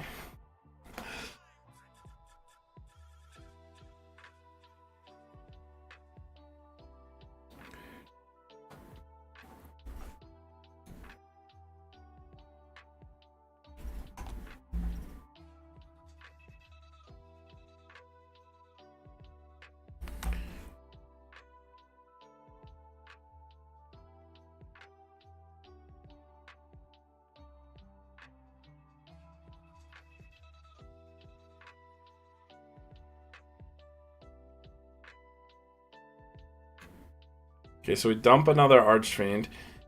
He still has access to Launcher, which could go pretty hard here. But no, we're just kind of playing standard. We're just playing standard Yu-Gi-Oh here. No big Infernity combos. Just big damage. Jason kind of has to get his graveyard set up to get it done, you know? So Marcel is kind of sitting in a decent spot.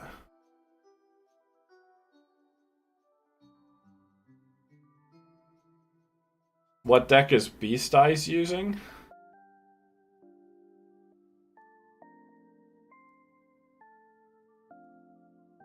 Well, I can't just leak his deck. Why? Oh, that reincarnation goes hard.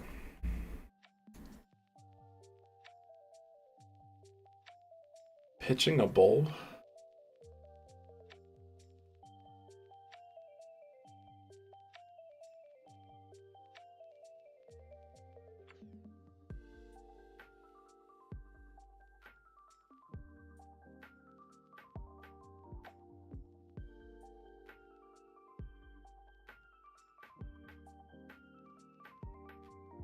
Ooh.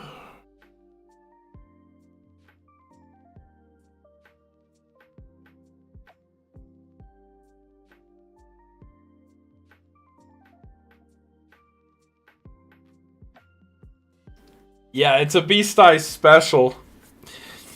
I don't know if I should. I can't really. I don't want to like leak it unless it like comes up on stream.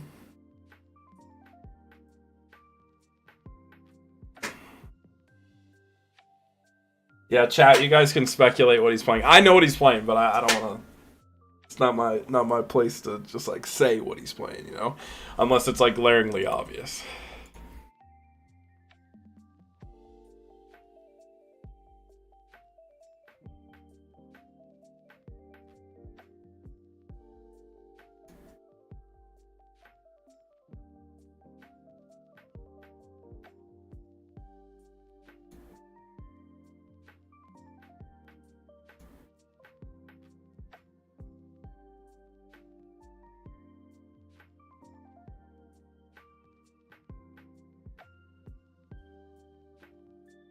Ooh! That's a little spooky. Oh, that's really spooky. Jason needs to chain Maxi here.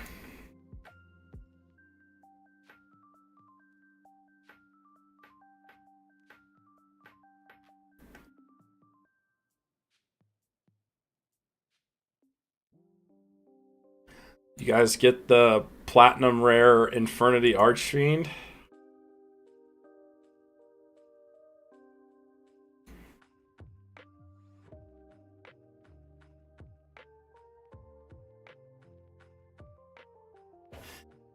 You like what you're seeing, Hydro Pump? I'm glad you like what you're seeing. I am a pretty handsome guy, you know?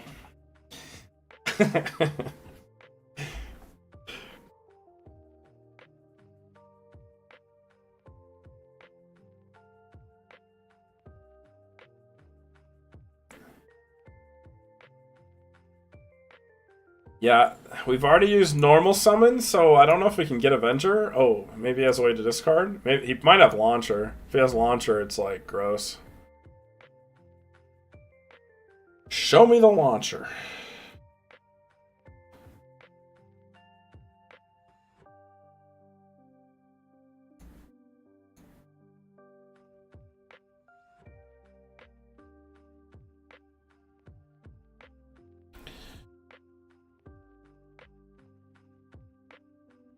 Yeah, low-key, a combo this late in the game after we've used Dark Hole and don't have a graveyard set up does not bode well for our boy Jason here. Jason, you're on TV, but unfortunately, you might be cooked, brother.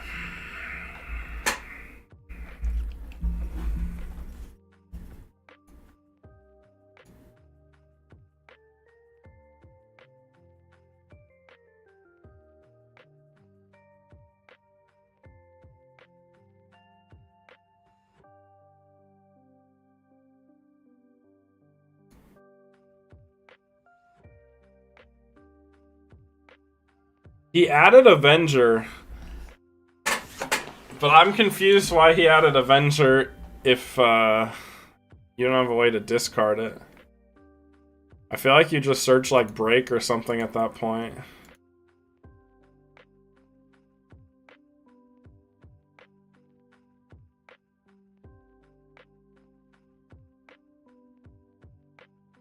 Interesting. Launcher's still in play. Bro, I'm getting too accustomed to, like, Pokemon, because I was like, why didn't he play Launcher last turn? And then I was like, is it prized? That literally went in my head, and I was like, wait, that's not a thing.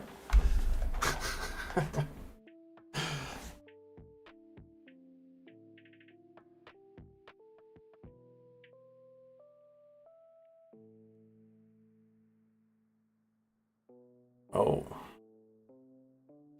Here he's going for the big one.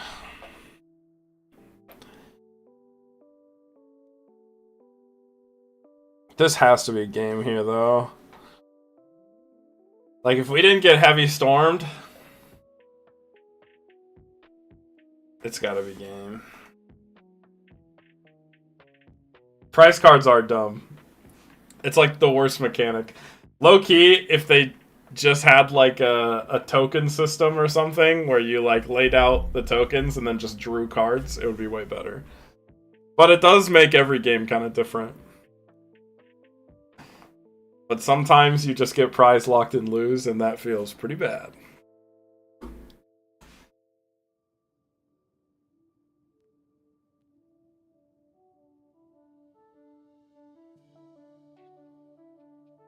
Do you still play Pokemon TCG Hydro Pump? Are you playing the Blastoise deck? I've seen that deck a couple times. It's low-key scary. Low-key. That Blastoise do big damage.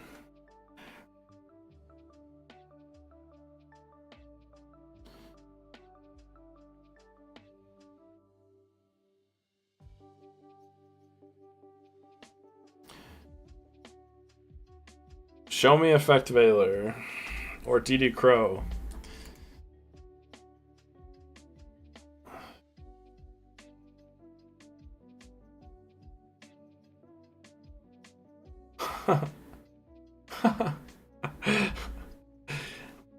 Yeah, that's impressive. Yeah, that's like my bane in that game is like I'm inherently an unlucky person and then I play that game and your prizes just sometimes just completely ruin your life.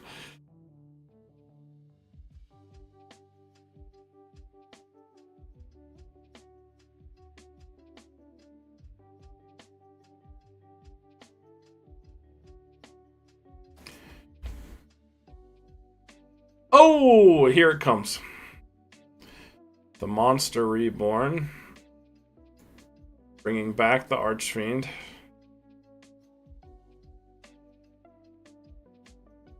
Search a launcher would go pretty hard here. I mean, launcher would probably just be game.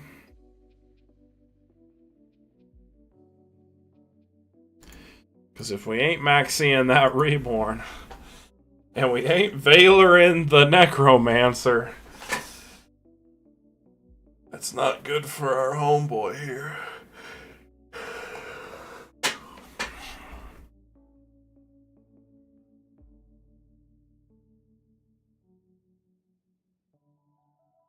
Yeah, I agree. But I also operate under the assumption you do, where it's like, there has to be something that, like, I'm missing.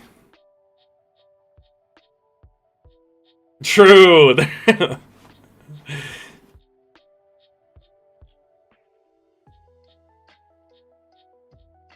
Dang!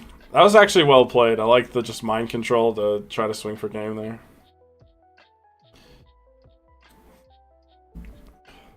Infernity takes it.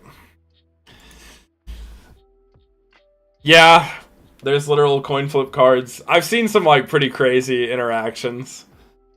Like in my last local, I Roxanned my opponent. They had no attackers established, and they had like a bad Pokemon in their active. Like it didn't do anything because I like one shot what they had left, and they like top decked their two draws were like an energy to like retreat what they had, and they top decked into Blood Moon Ursaluna for like game. It was like crazy. It's just like they drew 3 cards, and out of those 3, it was like the exact cards they needed to win. It's disgusting. All right, let's see what else there is. Let's see what else there is. Himne's game is still going. That's the only thing I actually recognize. Yeah, let's check it out. Let's see. Game 3.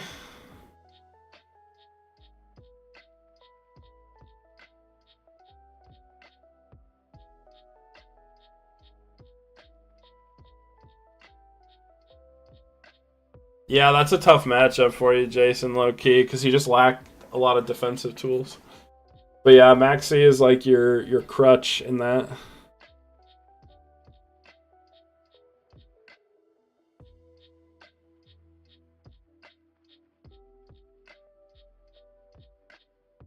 Interesting. Himne looking kind of cooked here.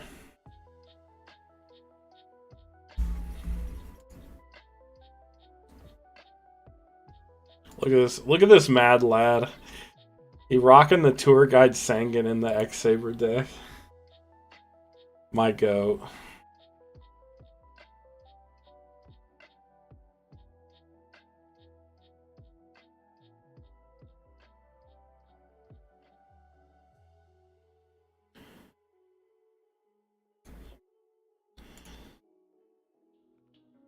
What could he have here? He could have Mirror Force, I guess.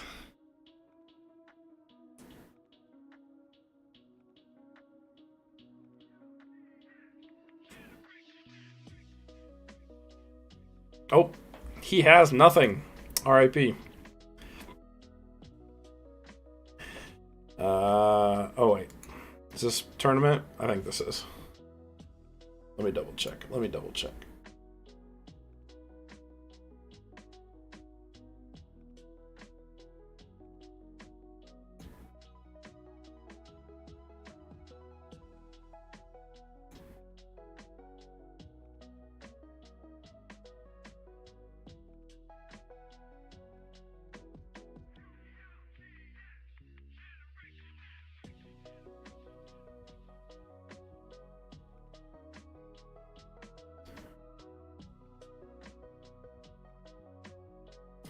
It's looking like a game 3. I don't know what either of these guys are playing, but I'm assuming Alex Lennon is playing TG because that's his go-to. And I called it. Look at me. That's his notorious deck. Yokeman has hero sleeves and profile picture. So I'm going to guess heroes. And I really didn't look at the sheet. I have no idea. Oh! The turn 1 Fremunda King. And your opponent's opening hand is Rhoda Triple E Emergency Call. And a 2 dualities.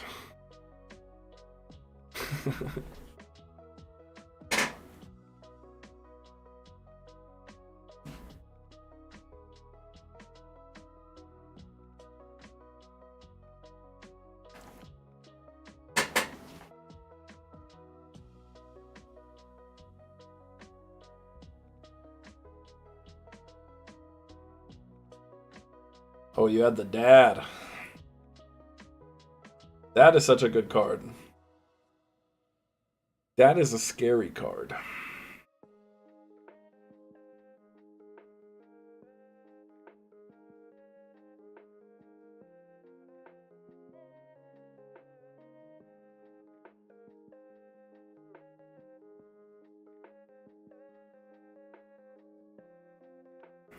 Yoke, man. Just a set 2 Passaruni. I still don't know if he's on Heroes, but I just think he is. Ah!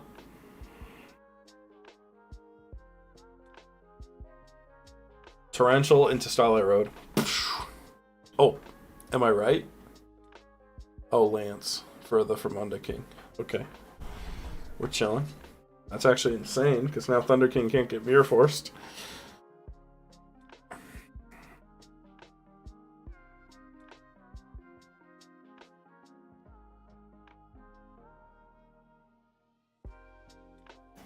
True. Yeah, any deck that runs a decent-sized Dark Engine should probably run Dad, because that card just wins games for free. Sometimes you just lose to Dad, you know? Happens. Happens to the best of us. Especially me.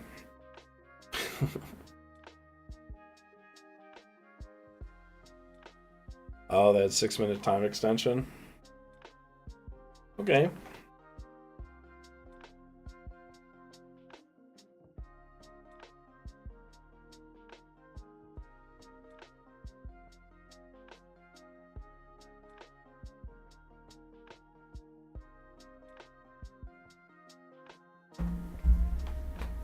Looks like the sheet is slowly getting fixed too. I don't know what's happening, but I'm excited for it.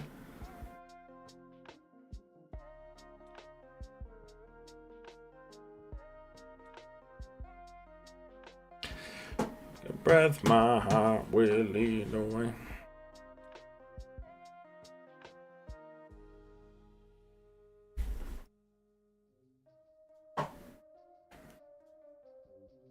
The MS Tizzle.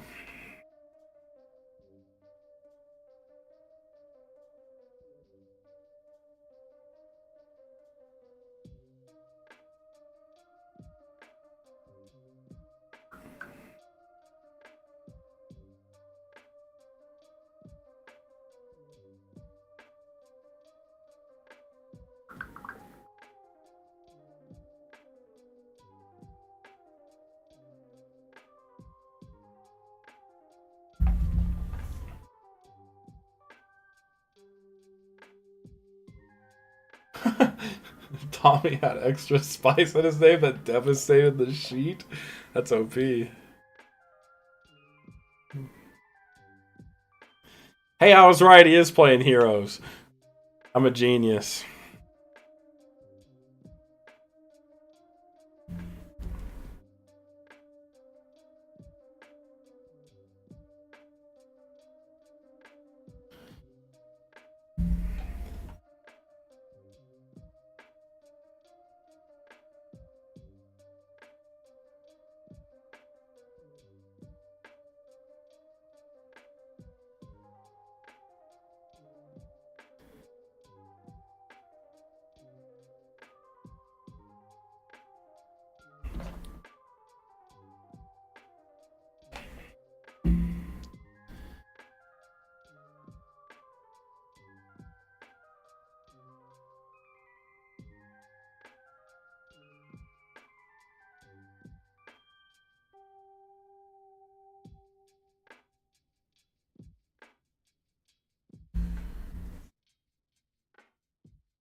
The Super Poly for the Big Bungus.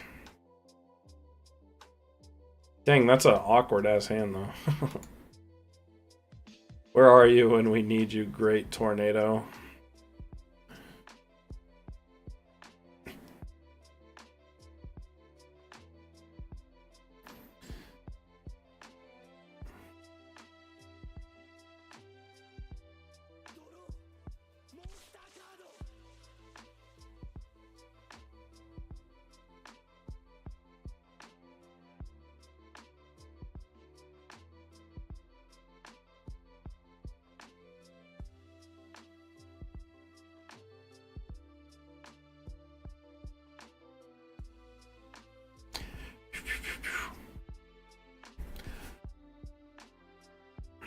She said a snowman eater? That actually... Oh wait, no, this is TG, so that could be like a werewolf or something.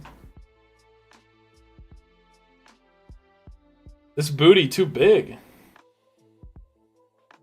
Okay. Wait, you're not slam... Bro, I would chain that Super Poly. Just make a Shining. Get rid of that Utopia. You end the standstill. Maybe he doesn't have anything worth discarding, but... Seems pretty good to me.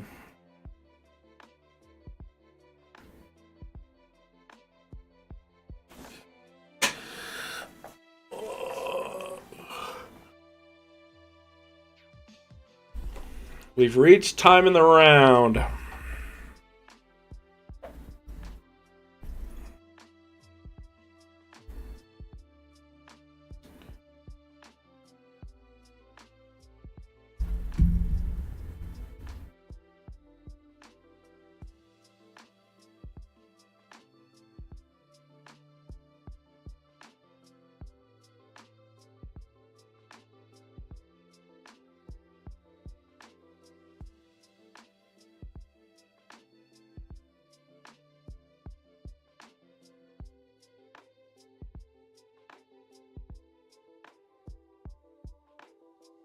Oh, it was on end phase? I missed that.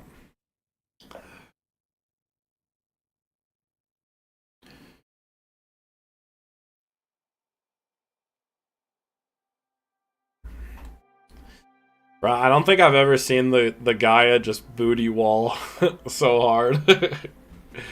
Oh, Dark Hole. That's pretty good, actually. Oh! Damn, and we get this clutch Starlight Road play, and yet there still is no way to clear through this stupid Gaia. That's so funny. A TG1 EM1. That's what we want. When do we want it? Now.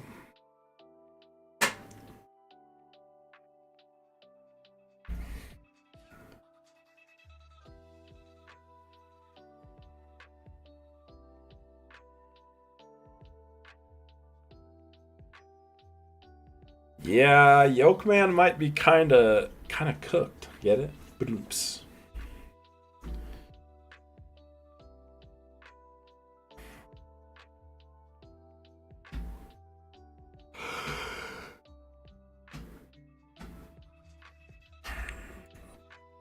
Wow, he actually saw all 3 super polys. I just now realized that.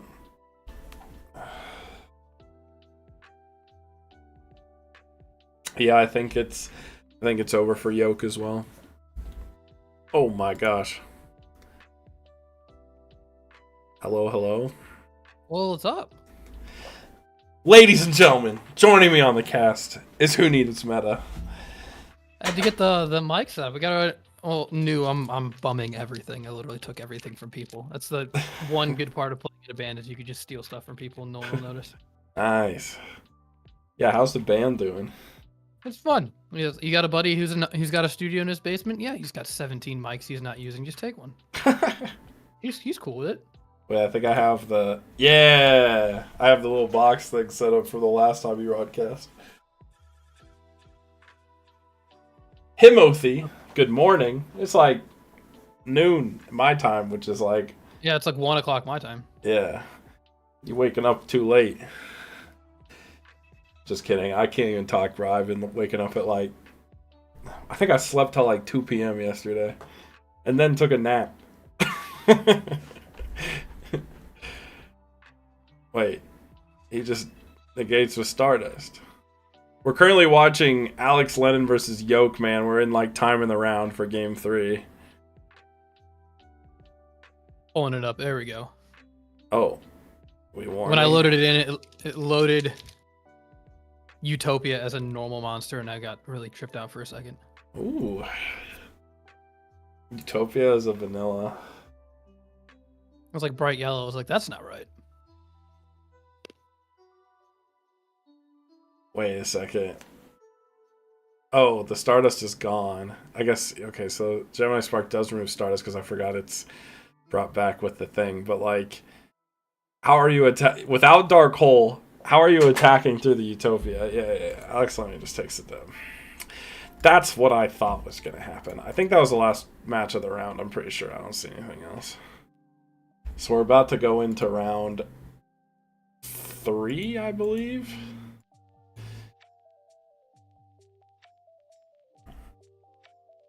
Thanks, Red Eyes. I appreciate it. I don't know. Catting is out of town this weekend, so my family does Thanksgiving on Saturdays. So interesting. Everybody else goes to who they're married to, and then we do it on Saturday. So it's gonna be a good time. So what round are we in so far? This is round that was the end of round 2, so we're in round 3 out of 5. That's why I was like, honestly, you probably have time to stick out this tournament, like, unless Top Cut takes a really long time, because unless, or I guess, like, also if we keep going to time in our rounds. Round 1, we featured a X-Saber mirror match, which ended in a draw. That's kind of depressing. It was. I don't think I've played the mirror before because I know that like E-Call is just like the most busted card. Yeah, E-Call goes super hard in the matchup because you could like literally steal your opponent's graveyard. Like you could take their Dark Souls and do stuff like that. Like you could chain it to their effects. It's pretty crazy. Yeah. So all right. So good cards that PM busted in the mirror. We have that card. Wind Up Factory works for both players' wind up monsters. Oh, true. Spellbook of Judgment works for both players' spells. Yeah. So I'm trying to think, 'cause, like if you just like brick and spellbooks, you just set Judgment in the mirror and your opponent plays, then you get all the cards too. Yeah, that's pretty good. So I'm trying to think if there's any other cards that are completely like they count both players' cards. Well, Dark World's notoriously Dark World dealing. That doesn't make them better. That makes the freaking mirror unplayable. It just becomes like draw tour guide beatdown. Yeah, that's true. I mean, I'd say tour guide is pretty swingy in the agent mirror because of like bringing back your opponent's banished Venus, for example, with Leviair. Like that could make for really big extensions. Greed's right. Zombie Master. That's the other card he uses. Either player's graveyard. Oh, it's true. Supposed to work with Zombie World. It's that, and oh my god, the amount of like, if you've ever played September 2009 format, you have to like use your Plague Spreader like almost immediately because otherwise your opponent's just gonna revive King your Plague or Doom Kaiser. Your Revive King, or you're their plague spreader and just like go off, and it's like, oh, it's insane how like swingy it can be if you just like leave plague spreader in O9 format. Big mistake, don't do it. Stack for plague immediately, even if you have nothing to do with it, because your opponent will steal it. Oh, I think I want to watch the Alex Lennon match versus Beast Eyes. Beast Eyes is cooking and looks like he's doing well with his little recipe. So we got to give our boy Beast Eyes some credit.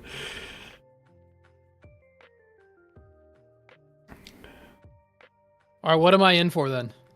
I don't have the lists in front of me. You do actually, because like the last thing linked in our message is the doc, and that doc hasn't changed. So if you click that doc, get out of my settings here. Yeah, you should be able to see. Oh, access denied. Heck. Oh, that's unlucky. I'll hit request. We'll see. Is it you or photo? It'd be photo shooty. Okay. The sheet is like a little goofed right now for some reason. So like normally it shows what deck both parties are playing, but right now it just keeps saying buy instead in that slot. So like some show the deck, some don't. But I do know that Beast Eyes is cooking, and someone was asking in the chat about what he's playing, so we might as well give him a feature. You know, we might as well show off what Beast Eyes is playing. That and Alex Lennon is like a phenomenal TG player, so it's always fun to watch him. Alright, Beast has no stream sniping though.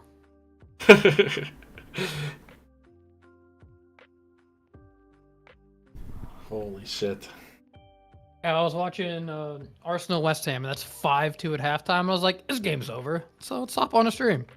This game's super over. In before the comeback happens. Don't spoil it for my boys. Come on, you Gunners.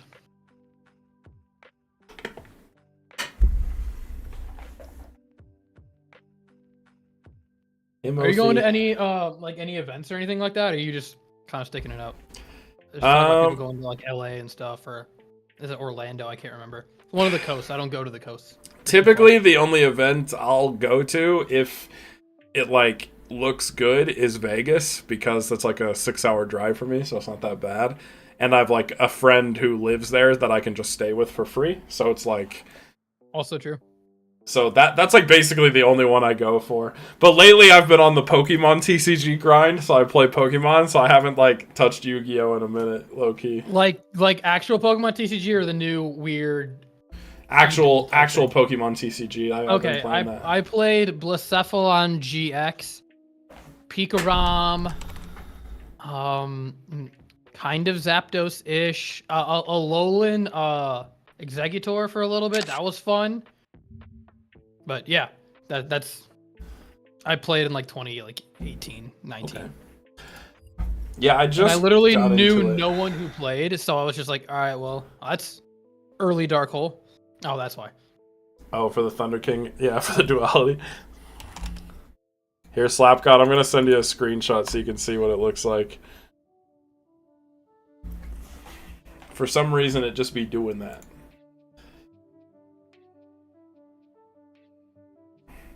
Yeah, both these players are undefeated right now as well.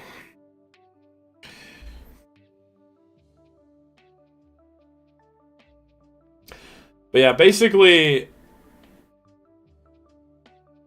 the Pokemon TCG scene here is like really insane. Like, you can literally go to a Pokemon locals every single night of the week. That's pretty nuts. Yeah, and the game was so cheap to buy into that I was like, okay. Oh, it's like, yeah, you could get like a deck for like $50. Yeah, it's really. You're like, if you don't care about full arts, it's completely competitive to yeah. Like they put all of their staples in like structure decks. Yeah, basically, and like that, and like the community's pretty good about like, if you like, for example, my first tournament I showed up to, I didn't have a deck built. I was still looking for some like staple cards, and people just started handing me stuff so I could play. Like, the community's really good about getting new players in. Like, you kind of just see it all the time. Anytime a new player walks in, they'll just like start handing them cards to like get them into the game, which is like, because like the cards are just so dirt cheap. It's like, yeah, you can take my 5-cent staple. You know, it just I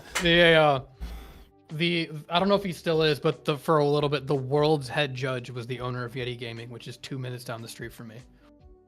It's Oh, pretty impressive the Pokemon community we have here. All his kids play, or it's a very, very competitive area for Pokemon in this area, which is kind of cool. It's not a game I play. I like using the cards as tokens. That's fun. True. True, the tokens is nice. Oh my god, the most high value Heavy Storm 1-for-1. It's like, can you still clear the Thunder King though? Oh yeah, there you go. I think he can clear the Thunder King. There you go. I guess this miracle has to go off 2 in hand. You clear it, you're up in advantage. What, 4-3 after the draw? It's not bad.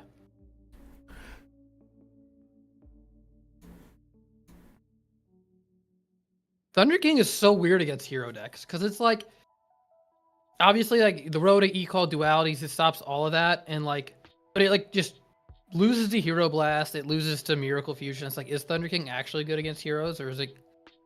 I don't know. Yeah, it's a weird like call with heroes. Oh, now it's 5-3 in card advantage after draw. That's insane. Yeah. And Alex set Road and nothing else, which means neither of these 2 cards are trap cards. True.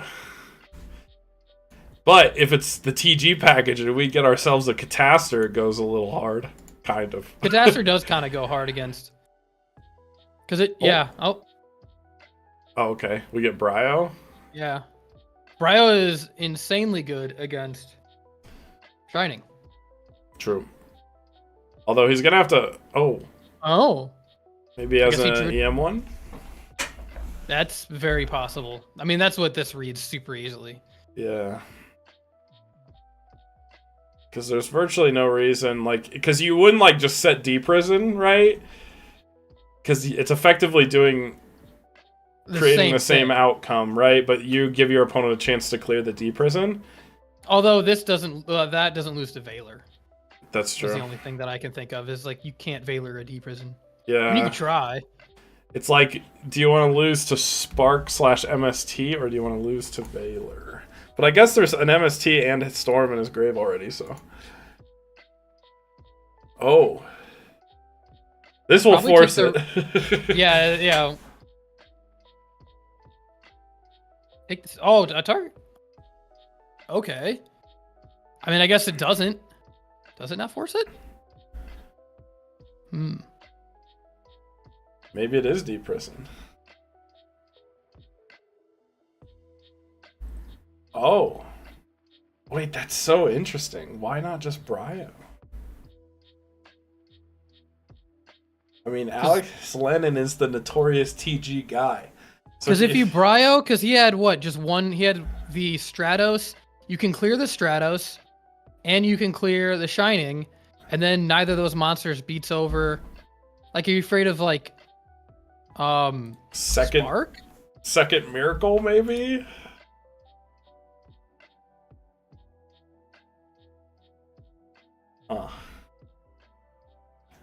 Because now you're gambling that your opponent like gets another Thunder King.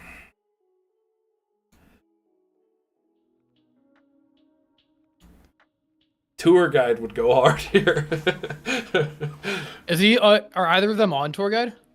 I guess seeing Sanka, then yes. Yeah. The B size. Oh, that's pretty good. Oh, that is good. Okay, so we drew into the D Prison. Now, I'm pretty sure that's a Warwolf set. Yeah. This gets you Rhino. True.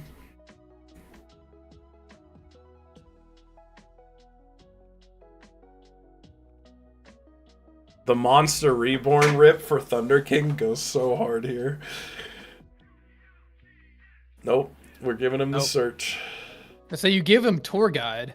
So yeah. is this... The thing is, we don't know what the unknown... The unknown could be Valor, it could be Skill Drain, like... Yeah, this I feel like this feels bad, though. I feel like you almost don't want to attack, because I would rather force my opponent to crash Sankin, get Tour Guide, and then main phase 2 go into Thunder King. You know what I'm saying? Because like that's not actually a good option, right? It basically, you would force a full turn cycle, because here Yeah, I guess like you said, the unknown could, if it's skill drain, The then you're unknown chilling. could be like a response to Yeah. the tour guide. Because if you set this card, maybe he decides not to go into. Oh, allow it. I said maybe he decides not to go into it. I mean, you could. Levier is insane right now. Yeah. Levier for Thunder King would just. Although I guess that could be Mirror Force, that could be Torrential. I think. Has either of them played? No, Torrential and Mirror Force are both open. So yeah, like you might just be big chilling. I would put that Levier in defense though. No, because if it gets hit by something, because you can still swing over with it. Yeah. Levier clears it. Although, yeah, if you are worried about Mirror Force, then you'll be able to get your Alias at least back, and that clears the Rush Rhino. Yeah. But it's gonna get beat over either. It's gonna get beat over either way if you don't have a trap card. Yeah, but I guess like if it's in defense, then it at least blocks an attack. He's typing. That's damage step. Yeah, it's Horn. Let's go. Oh, that's scary.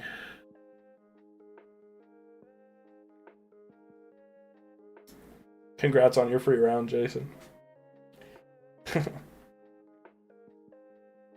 As soon as you see the type bubble, it's like we know it's Horn.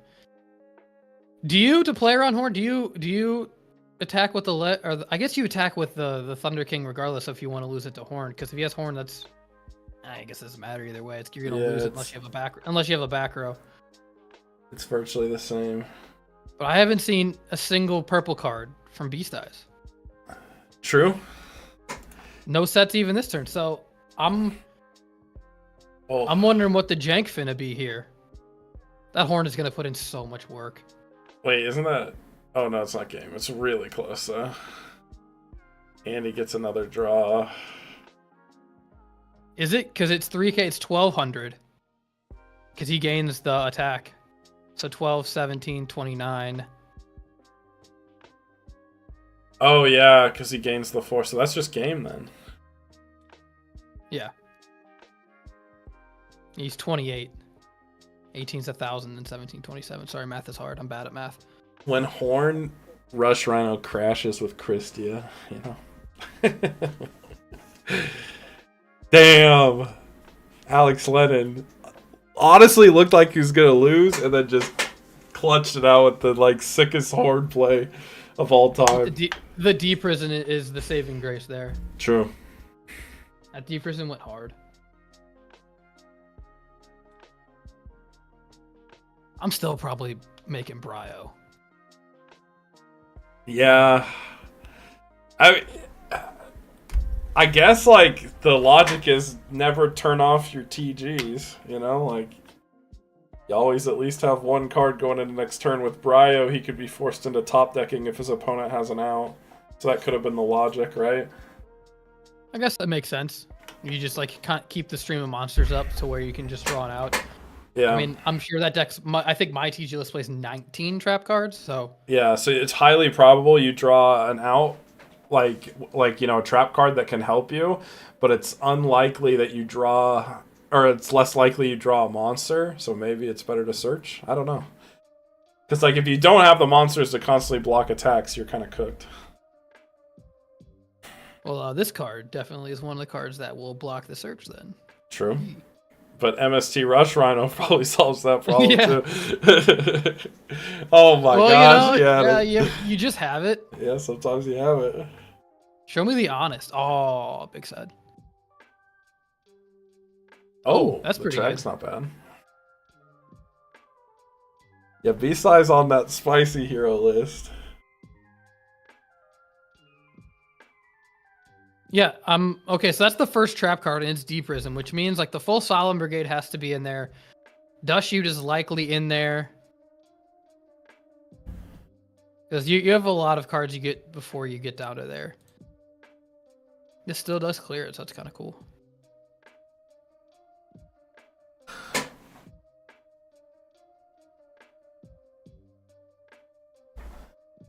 Oh wait, did you actually fix it then, Slap God? Oh no, it hasn't been fixed.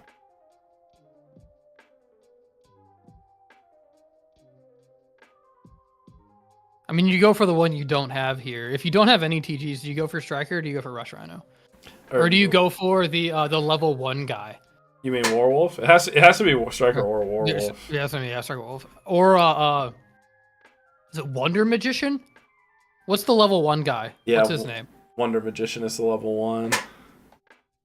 I don't know if Alex plays Wonder Magician. I can't remember. I haven't tried it yet. Now I'm curious to see. I kind of like it because of the... Or no, it's not Wonder Magician. No, it's because Wonder Magician's the level 5 synchro. Cyber Magician as well. Yeah, Cyber Magician. Yeah. Yeah, the little guy. Yeah.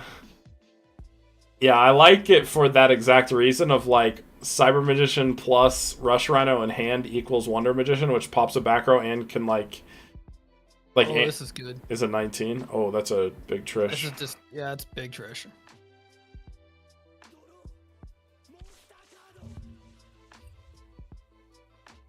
That's insane.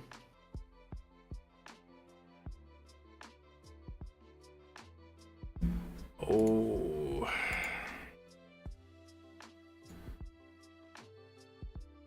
When you don't have the Veiler. Oh, all right. Well, there we go. Okay. Yeah, it's finally been revealed. I didn't want to say it, but yeah, he's playing Cat Sith Hero, which is cool. I mean, he's undefeated with it so far. Unfortunately, looking like he might be defeated on it now, though, because Alex Lennon kind of drew the sauce there, and is already up the game.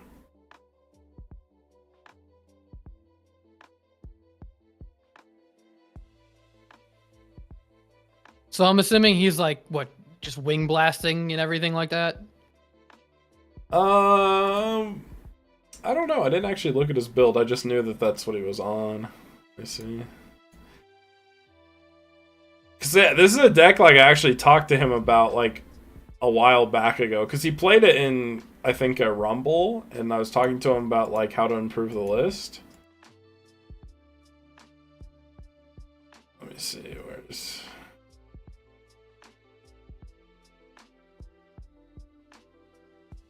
Here it is. Let's take a look at the list. Oh. Interesting. Is this a certified Brio moment? Oh, it's a feels bad Brio moment, that's for sure. That does feel bad as your last card. You can make Orient Dragon if he's on Orient. That's pretty good right now. True. Nope, not on it. Not on Orient. Not on it. I mean, you have Miracle Fusion. You have to fit like the Shining and Absolute Zero and no Prio. The Bottomless. Any reason why you wouldn't Prio? I don't know. Okay. Oh, So yeah. okay, so that's why. Because if he TT'd, which I don't know why you would, but if it was TT, you'd be able to Miracle for Ab Zero with the Bryonic and. Yeah, it's basically only Torrential though. I think he was not going to use the effect. I think he was just going to activate Miracle Fusion. I see. Yeah. And he was just making Brio because it's a water, and that's it. Yeah, because because Trish is a water, Ab Zero could swing over it as well. Yeah, it's 3K. Like, yeah. Okay, well, let's see. What do we? Oh, I want to watch Yoke Man versus Alu K. I haven't got to see him play, but he's on some spice.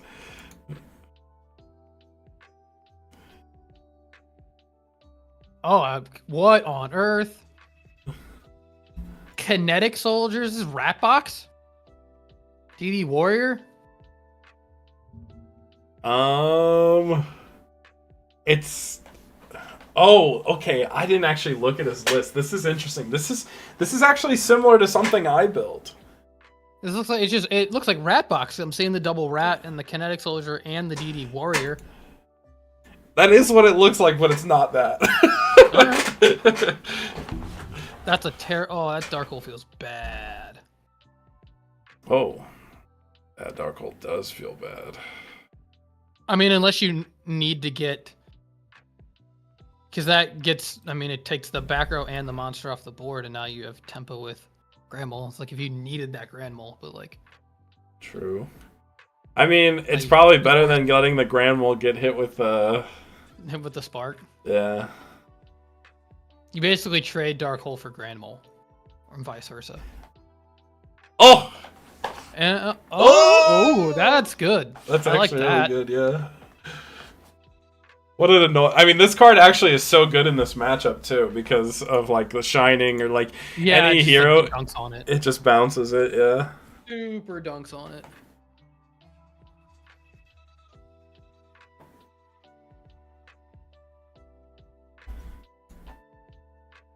Yeah, it's crazy, though, because, like, I don't like giving away what a player is on, right? If, like, they haven't been on stream yet, like, so no one knows. And it's, like, crazy that, like, we're pretty deep into this match, and nothing in his graveyard actually telegraphs what he's playing. This feels really bad trade. You just pass?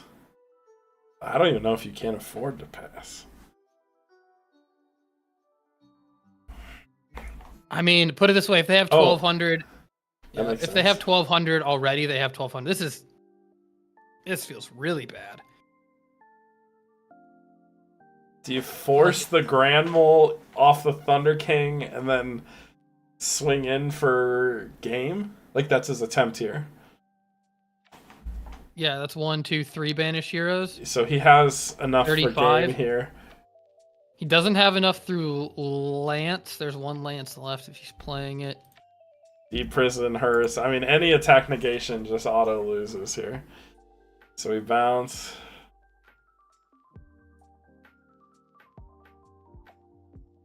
What's the back row? Oh, it's Lance! Holy! It's the 3rd Lance! That's so crazy.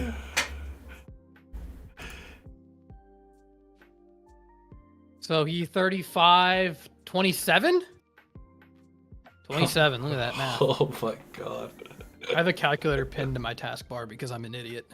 I respect it. Warrior Toolbox? He's at 30. He's 35. 1, 2, 3. Yeah, Bubble Man. Bubble Man do be banished. He do be a hero.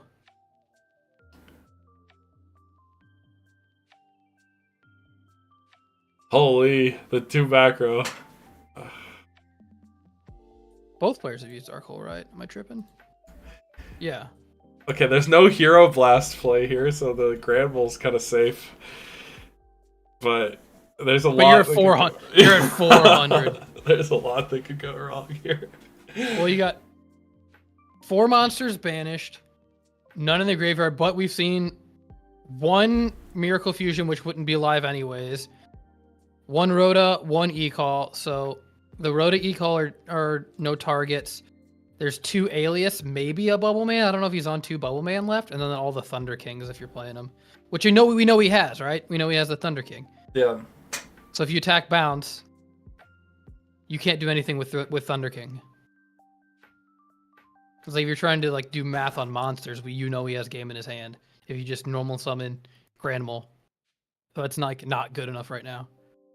What you do is you summon any giant rat and then leeching the light for game.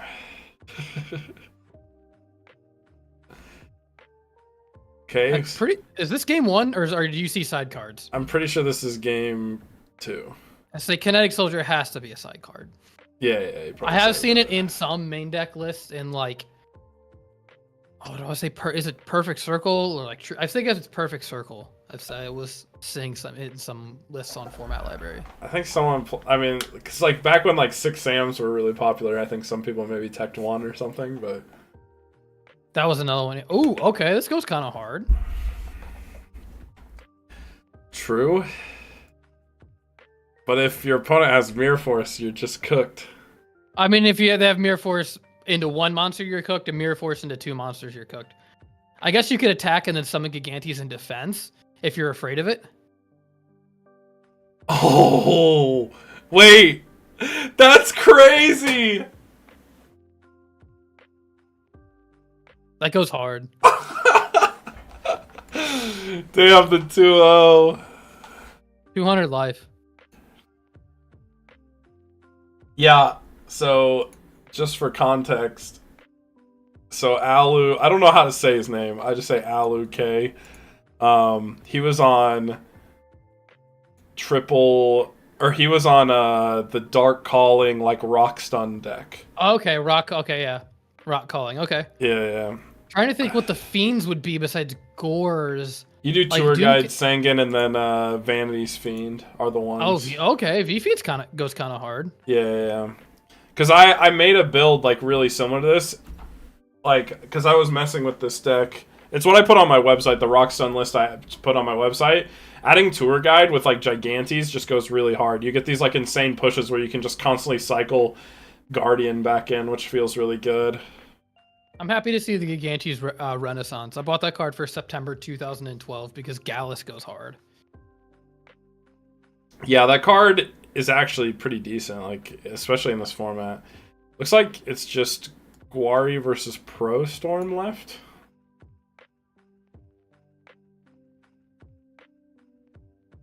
Is TG Necro Valley on the side. Respect. It's actually not bad. So Pro Storm's playing Rivalry.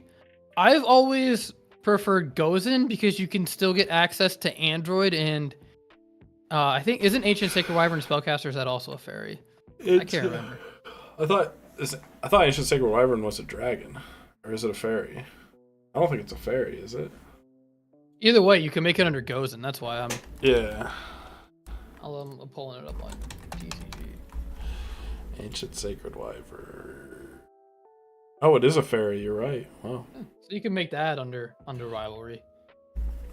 But I've always been a Gozen guy. Yeah, Gozen is pretty OP. Because Rivalry mostly hurts like. I don't even know if you'd consider it hurting TG. Like, they don't really care, like, if they can't put multiple on field. Because what they... Yeah. Well, I mean, some of them are Earth, some of them are Dark. Oh, the Wangu going hard. Low-key, King Tiger Wangu. One of the best cards in this format if it doesn't get hit by a Tengu. If it was an 1800 attack monster, this card would be revolutionary for this format. It still loses to Thunder King, but it beats pretty much everything else. Yeah. Because like even Venus can't do anything under it. Yeah. Venus can't out it. I mean, it literally walls every single normal summon Agents has. It's really good. Except Jupiter. That card is awesome. True, Jupiter does out it. More people should play Jupiter. I think people are finally coming around to that card. That makes me happy. I see it in more lists now. Yeah, I've seen it in more lists too. I still lurk the Discord. First term's on 42 cards. Gwari's on like 51. So that's... I have a list of TGs that I think is like 45 or 46 cards. I think I have it labeled in my DB as like TG stun thick. And it's like you don't want to draw multiple TGs, you want to draw multiple Tengus, so you just like chuck in extra trap cards to like not brick on monsters. Like I get the logic. Yeah. It makes sense, but like at the same time, like I really want to draw Skill Drain and I really want to draw Horn. Yeah, I don't know how I feel about it. Because even if you open a lot of monsters in TGs, it's not terrible. Because you can, like, easy slam Trish. I also am, like, proud of Gory from getting down to 51 from all of those 60 card lists. Yeah. I was gonna call them piles, but that just seems... I mean, they are piles, but they're not, like... I don't want to say it in a derogatory term. Like, I don't mean it in a negative way. It's just, like... 60 card, like here's like a 60 card gadget deck, and it's like neat.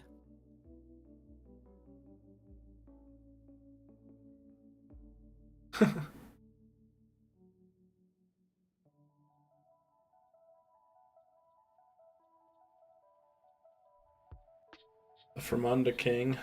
I don't know what that does for you here.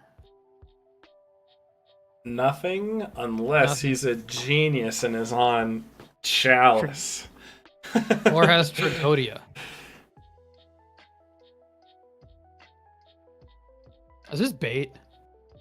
Battle Step? Does he have Econ? Oh, book. Oh, okay. Oh, okay, that's fine.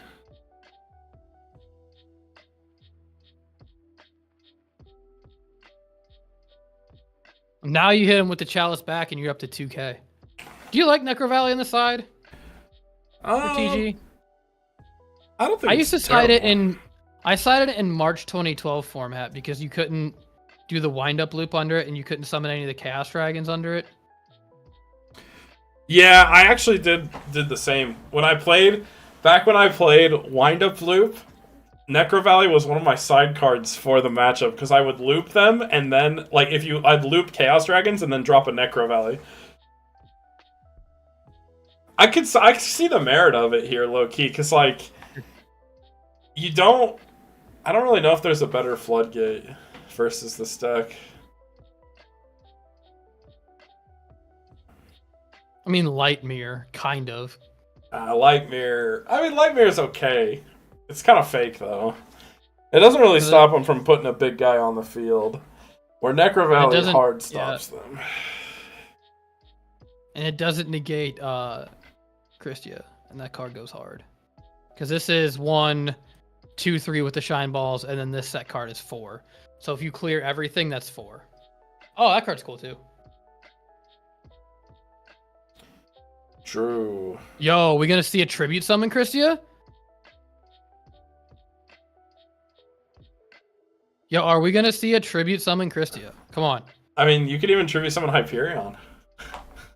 Like, you can tribute any boss monster here. It's kind of good. I don't know if Hyperion does you much good under the current game state. True, the Necro Valley does. I mean, it still is the biggest boy in the room, you know? And there's one back row. So MST plus Tribute Summon. And I'll say, if you have MST, then yeah, just go for it. Also, I saw there was only... I was looking, there's a Tengu time capsule. There's only, I think, like 13 players or something, but they posted the top 4 in format library, and not a single deck was main decking MST. That's and wild. I'm, like, curious as to if you have any insight as to why MST is, like, not main boarded. It was like Agents, Infernity, TG, and I think Heroes. My only assessment, because I don't really follow their tournaments, would be I think they probably have an inflated agent pool, so maybe less people want to main deck MST because of that. They side into it. But I don't know, that sounds weird. I get, with Infernity you have Break, TG you don't really need it. Hero Beat, I guess you don't really need it. Like, yeah. Agents, I don't know, I feel like you want to play MST. You just, like, boss monsters. Agents for sure would want to play MST. But that's, like, the only one. Because Heroes obviously doesn't, because you have Spark. So, like, I feel like that's pretty common for Heroes and TG not to run MST main deck. Because most decks side into it. Even, like, historically, I think most TG decks didn't main MST, they just sided it. Because, like, what do you really care about to MST? Yeah, I think I play 1. Yeah. Because, like, a lot of times you just, like, have, like, a play with your monsters, and if you get hit by warning, like, it's just, like, over, because you're never going to draw another one. Search Jupiter. Jupiter. Oh, play Jupiter. You're playing 42 cards, you can't find room for my boy?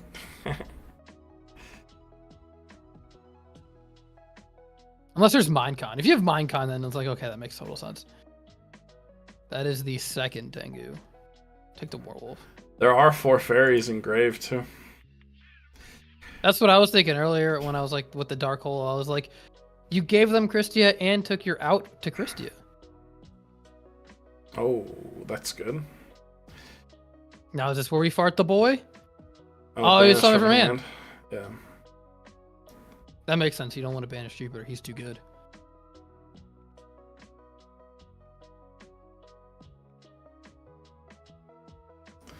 Man, an MST would go hard here. Actually, you know what goes harder? If he had a single copy of Sanctuary in the Sky. Fairy Wind. You break the Necro Valley with Sanctuary in the Sky and get 2 pops with Hyperion. Tell me that doesn't win the game right there. When did Spell Shattering Arrow come out? I think it's in Tengu. I think it's legal. Have the supers. But that's like the Turbo Pack reprint. Mm-hmm. Zombie World Structure Deck, 2008.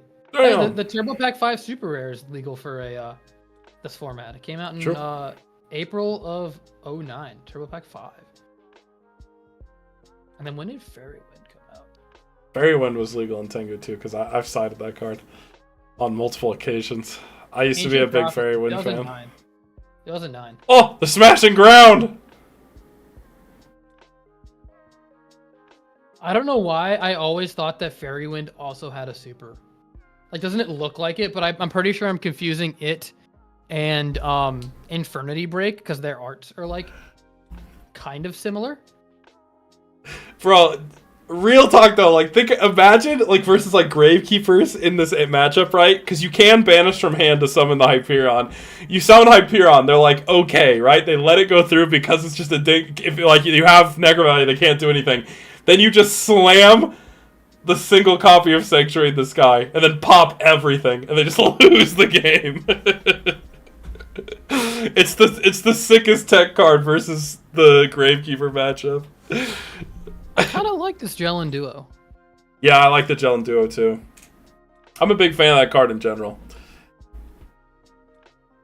It's a nice little tech. The Light Fairy, it works for Hyperion, it works for Christia. You can banish it for Hyperion. You can tribute summon it. You can stall with it.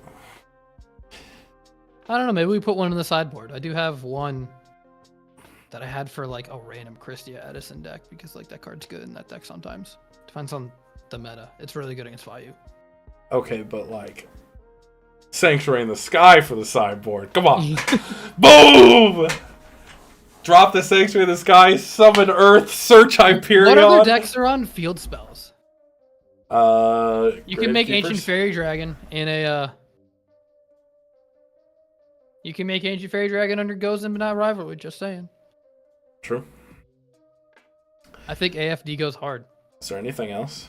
Is that the end of the time in the round? I think we didn't go into time this round, which is huge.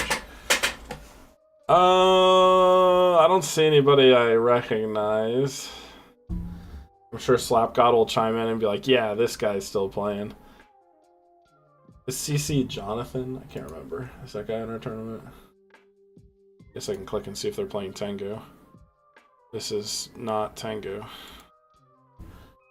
It could be, I guess, but some pretty jank stuff happening in there. Okay. I think we made it through round 3. Hype. You said how many players did we have today? 26. Which isn't too bad. I'd probably be playing if I didn't have the stupid family thing. Yeah. Fuck family, am I right? Yeah. And my 96-year-old grandma can go to hell. Yeah, respect. Gotta be alone. Yeah, what other field spells are in the format besides like Necro Valley? Like Gear Town at this point is kind of dead. Nobody plays Columbus format, so Dark Wolves don't have anything. Oh, Dragoonity. That's a field spell deck. I mean, it exists. Go through my list really quickly while we're waiting. Let's see, yo, I got a Crash Bug list on here. I'm busted.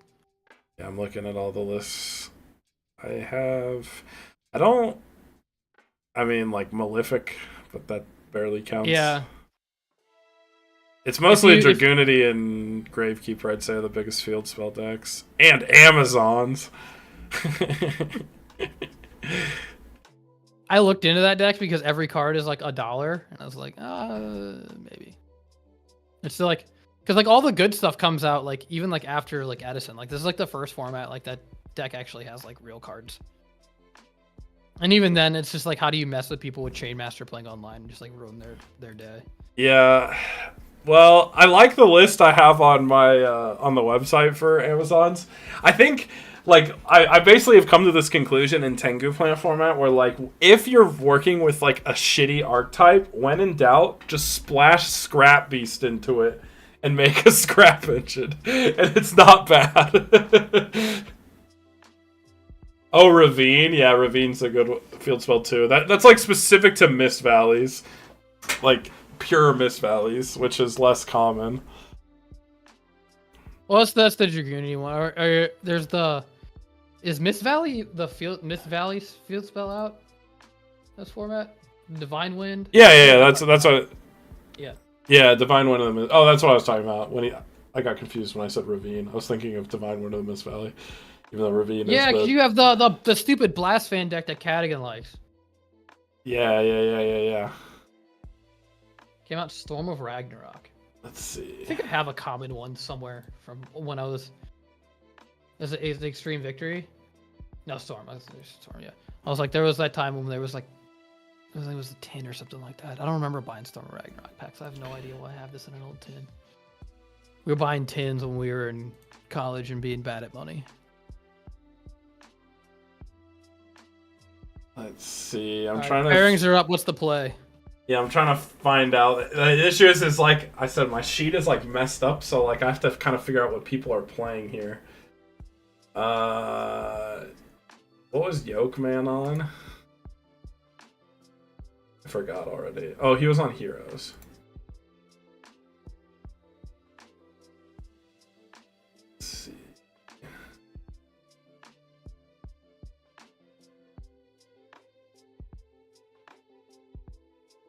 I wouldn't mind watching the Jaden Yuki versus Statistically Speaking.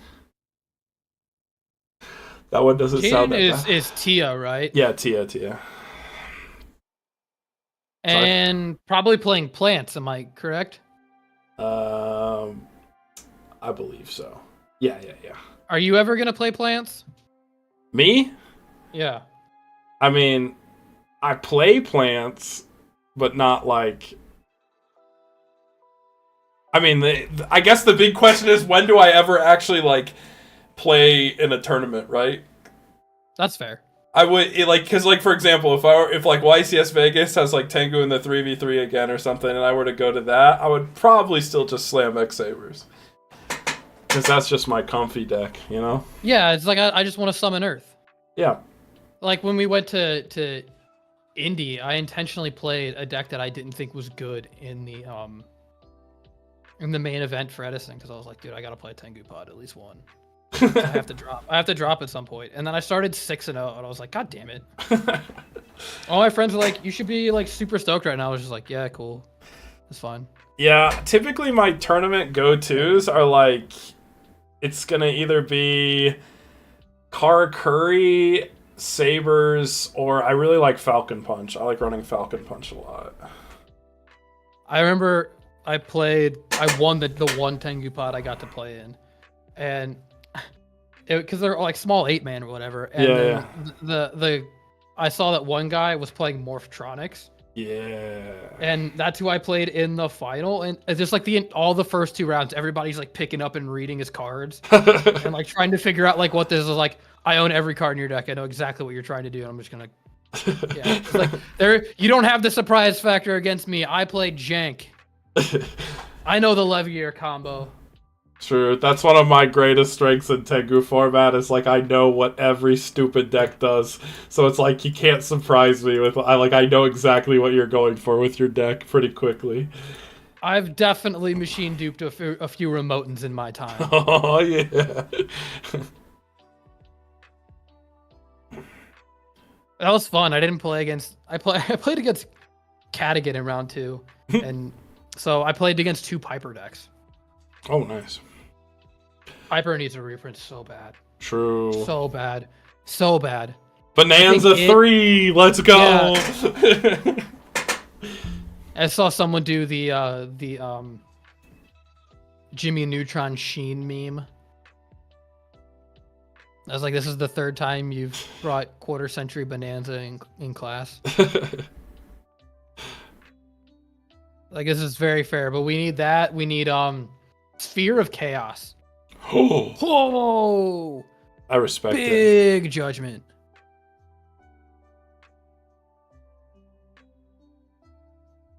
Big judgment. But yeah, Halfar, you needed that. a drop. Why'd you need to drop? You never need to drop, Halfar. Did we get an Android reprint in the new stuff? Did that happen? I don't remember. Magical. I know we got Thunder King. Magical Android is down bad. True. That card's like stupid expensive for no reason. I had 4 of them and I sold one to a buddy, I think for like $8. And I was like, yeah, dude, I don't need 4 of this card. I'm never. You can't make 4 of them in Teledad, and no matter how much you want to try.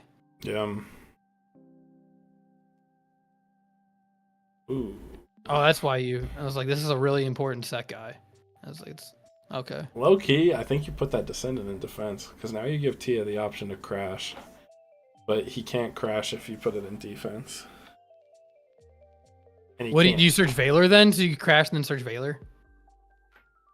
I mean, like, I just think in general, in playing against Tengu plants, they want that Sanguine search really bad. Yeah, see, he's going for the crash. So, like, I think, like, getting Lone Fire is acceptable. You know what I'm saying? Like, my goal would be to remove that option, especially, like, operating under the assumption that we're on, like, Cat Sith, right?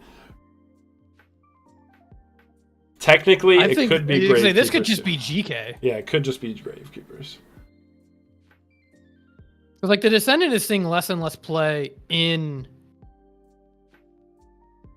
Cat Sith as opposed to Gravekeepers. Where are you at 1 versus 2 Descendant in that deck? In standard GK? Oh, I think 1 Descendant is. Well, actually, I don't know. If you could side the second one if it's a heavy trap lineup with like bottomlesses and stuff. I actually think I like 1 Descendant, 2 Assailant. I think that's correct. Assailant is like stronger than Descendant low key.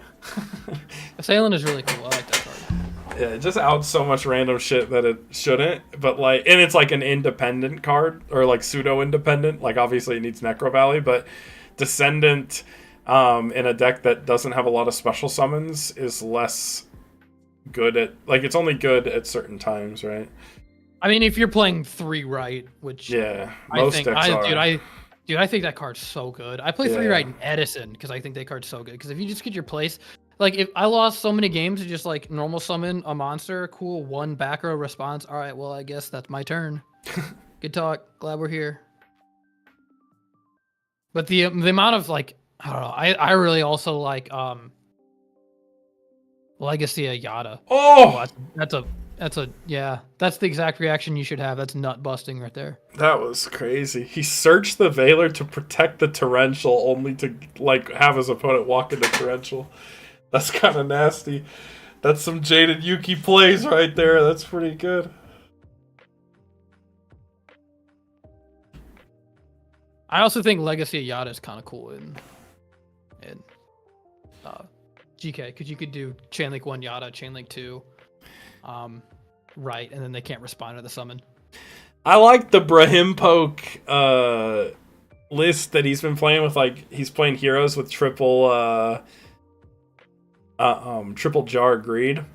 But low key, I think because he has like the single copy of Bubble Man, I like the Himne tech of like make that Bubble Man a jar turtle, and it's kind of gross. Because it's your water target for Ab-Zero and makes it so all your jar greeds become pot of greeds. Alpha, I hard disagree. I cut that card. That card stinks. I think he looks cool, though. Gravekeeper Chief? He looks cool, but that card stinks. I don't even know what that card does. I can't even remember it. It's like the one that gains attack. Card search.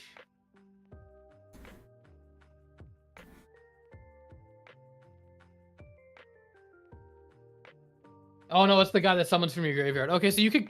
I think this is the one you only play. No, because you play the Legacy Valiant one. There's one in Hat you play because you could play the Cyber Dragon or not Cyber Dragon, the Artifact version. I was thinking of Siderefact. Oh, that feels so bad. Okay, so this is clearly not GK because you see the Chaos Sword. Yeah. Oh, hello. Oh, that was so good. This is nuts. All right, but any monster plus econ is game here.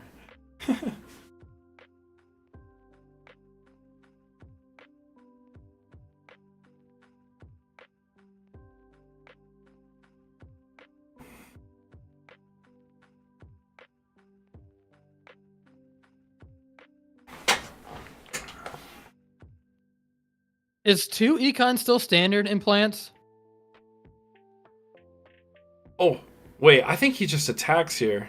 Yeah, he should have attacked. Isn't that card in hand? No, there's the Veiler's been discarded. I would say, is it the Veiler? Oh, Maxi.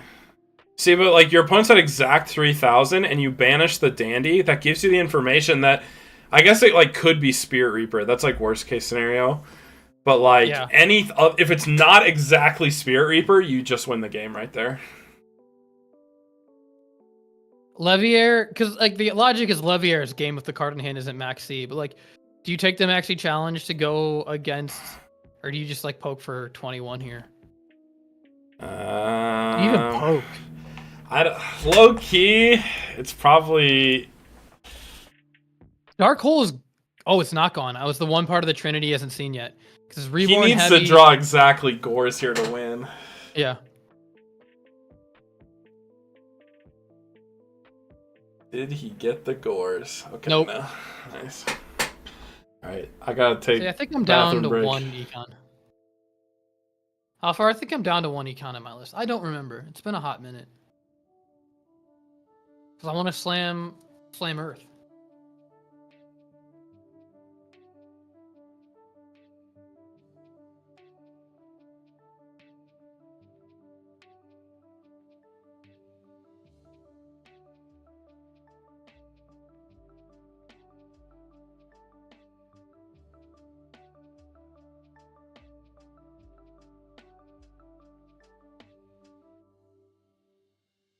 Fighting for both of these decks is kind of hard.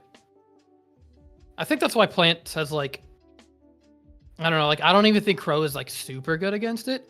A lot of people board out Debris Dragon too, because like he's siding in Crow, so it's like maybe you just board out Debris. There's also Debris loses to Maxi, so it's like you kind of can board that card out. You typically board it out in the mirror. Oh, that's really good. Well. Type the hand in chat. Hand in chat. Hand in chat.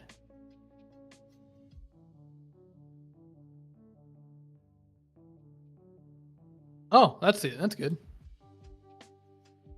All right, I'm back. Turn 1 dust shoot. It's all you miss, baby. Oh. Oh, those you are. The spy? I don't know. That's tough, actually. Those are all like great cards. That's really good. If you have a way to get rid of Spy, I think correct answer might be Sork. Oh, Thunder King, that makes sense too. The awkward thing is like he still has a light and dark in hand.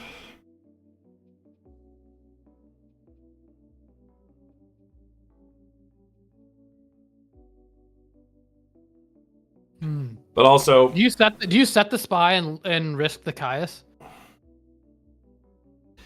I guess because like you're gonna get that, they're gonna have the tribute fodder regardless of what happens here. Yeah. What? Because he has the Minecon. Oh, if he has, oh yeah, he has Minecon, so yeah, that makes sense. That's what I was saying. Do you set it or you just go for it? Because now you have Wing Blast, and I like him going for it because, like, one, you turn off the Thunder King, or not the Thunder. You turn off the Tengu, and then you have like insane board that if this gets wiped, you have the Chaos Monster to follow up. You give your opponent so little resources here. The only solution is if Jaden Yuki opened double Tengu.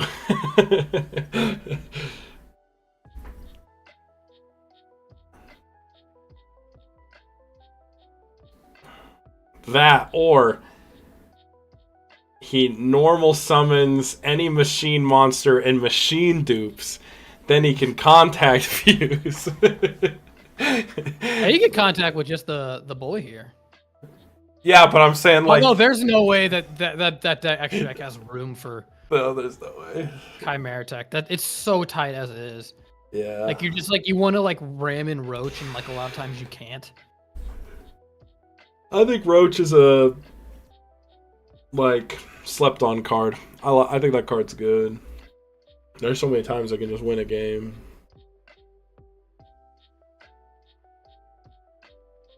Heavy off the top and it's over. True.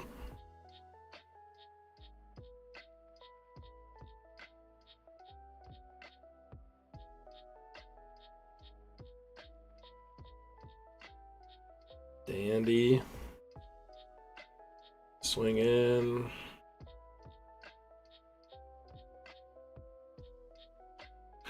Yeah, this is a comfy spot. Also, to answer your question, I think I'm not a fan of cutting Econ and Tengu plants. I think Econ, I'm a 3 or triple Econ Tengu plant player. If I play the deck, I'm playing triple. I think Econ is far and away the best card in Tengu plants. Like, I think it swings the most matchups. You know how many times, especially even watching, like, for example, like, watching Jaden Yuki play Tengumanias over the years, I've seen so many instances where if he top deck an Econ, he just wins the game. Like, just by stealing your opponent's monster, swinging in direct. It's just, like, it's such a versatile card in the deck. I think it's too powerful. Like, there's so many great options with it. And so I personally would run a maximum, or a max quantity. In fact, at YCS Vegas, I got punished by an opponent who took my own advice and played triple Econ, and it's like the most swingy matchup in the X-Saber versus Tengu, or it's the most swingy card in X-Saber versus Tengu, and he had triple Econ, which is like really good versus that in that matchup.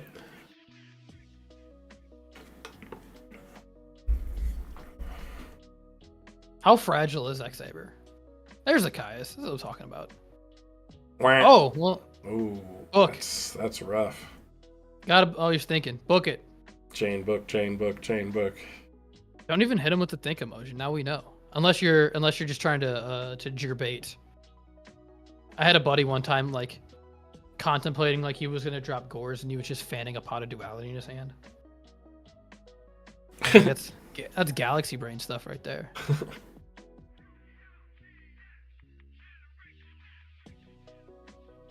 He was one of the people I was like learning to like make reads from and stuff like that, which is so. I remember like this is like 3 years ago. We were like playing at his house, and we were like 6 or 7 turns into a game, and he literally just points at one of my back and goes, "That's deep prison." I'm like, "No, it's not. Shut up. What do you know?" Yeah, I think my greatest bait of all time was back when like I think it was like 2012.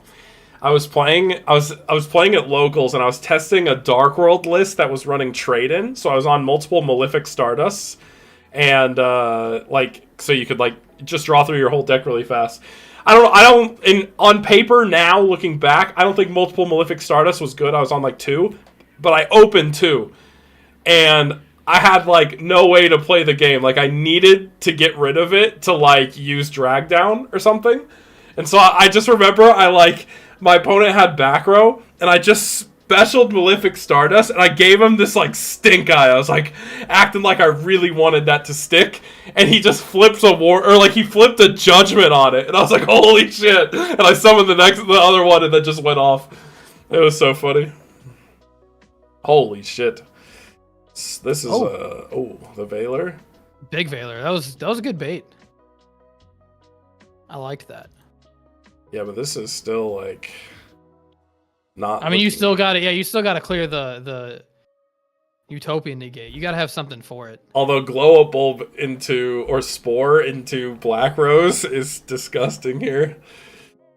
But I guess you're pretty low life, so your opponent can top out of it. But still, I would say it's probably worth. I think the greatest bait I ever saw was I was watching Rognak play online, and he was like heavily debating something like it was clearly a discard trap. Oh, that goes super hard. True. He was like debating like if he was gonna use like Wing Blast or a Geki Break, and he eventually decided on not doing it, and his opponent extended it, and it was a Mirror Force the whole time. I was like, that feels so good. Oh my god!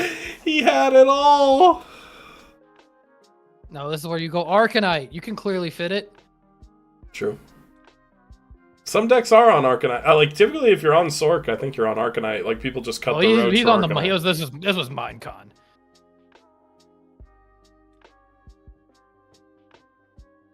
Oh, yeah, it's the Minecon Sork. I forgot. I mean, is this a certified AFD in defense position moment? AFD into...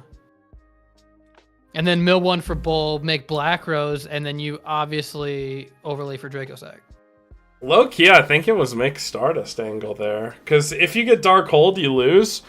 But if he has another Chaos Monster, excluding exactly BLS, like if he draws into another Sork, he can banish the Stardust, but then the Caius will clear, so it'll like 1-for-1.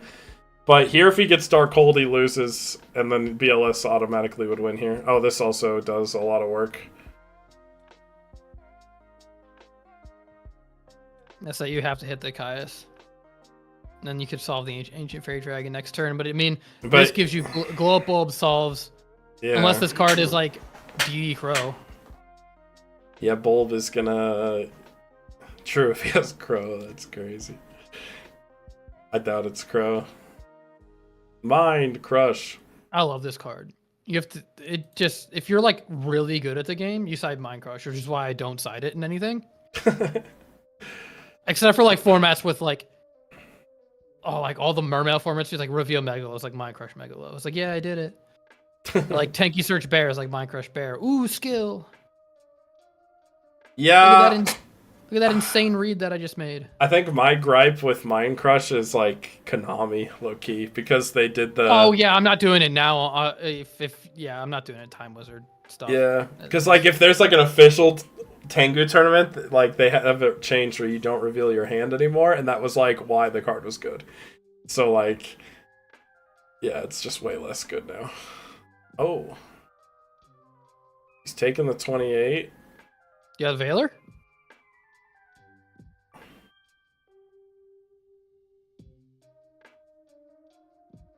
Got a Veiler? Nope. Maybe he has a Cat Sith in hand and needs the Synchro. That makes sense to pop the Thunder King. You're going to lose it to Gores anyways. Yeah. So. He does have the Cat Sith. But now he needs like a back row. Or Colossal Fighter just... Okay. If you have a set card, you need to set that card first. Yeah. You need to set that card before you do it because you need priority. If this is like a... Oh, it's just a crash. Or something, you want to be able to... Oh, God! It's so doomed! Gross. That was the clutchest D-Prison of all time in Tengu plants. You never see a D-Prison just like, I need a D-Prison for this Scrap Dragon. It's like... Yeah, how does that even happen? Is Alex Lennon undefeated? Yes.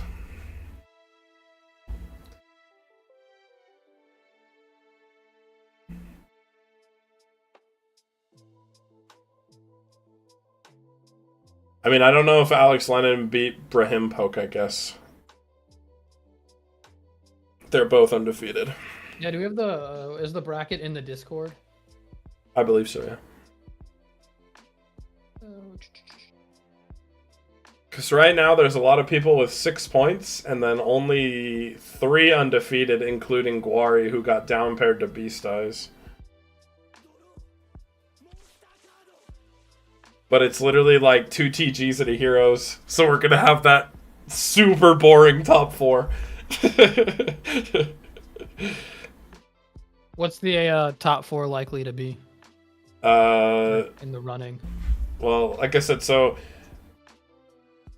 one of either Heroes or TG will be hard undefeated, and then unless Gwari lost to Beast Eyes, I don't know if he did or not.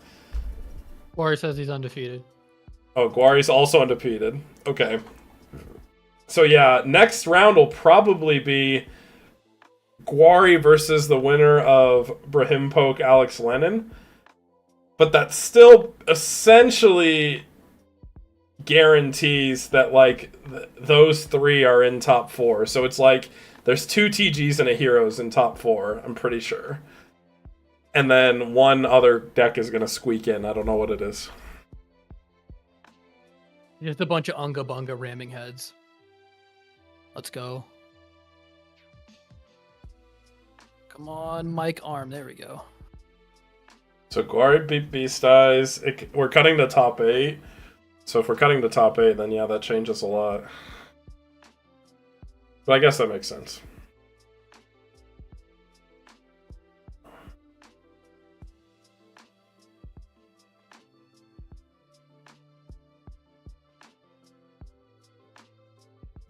None of my X-Saber boys were on main deck decree this tournament, and it goes so hard. Look at all the back row decks. Just wins. How many the game people for played? free. How many Saber players did they have? We had 3 Saber players today, which is crazy. That's more than I've seen in a hot minute.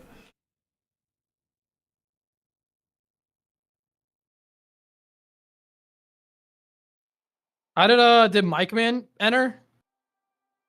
I saw him talking about it on Facebook. He posted about it, but I don't think he... No, he's not in here. I don't know where he is. So we don't have any Jurak. No, Jurak. That deck's so good. I'm sad because Roger Smith entered with Junk Doppel and didn't show up. Because I wanted to see the Roger Smith Junk Doppel run. Like, he's already a pretty insane player. Then, like, I just want to see how well he could do with Junk Doppel. That sounds hype. God, the combo.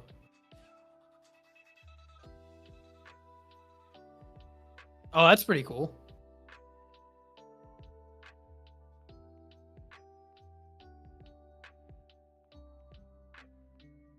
Main deck decree sucks. Doesn't suck when everyone's playing TGs and Heroes in top 4. Sounds pretty fucking good to me. Yo, we gonna get the Kushano? Here comes Kushano. This is the combo right here. True.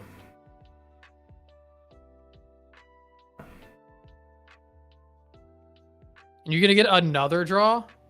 Oh, well, that's... I wonder if he has a dark and a light there. That's a boss monster. Oh, no boss monster? Just to swing in.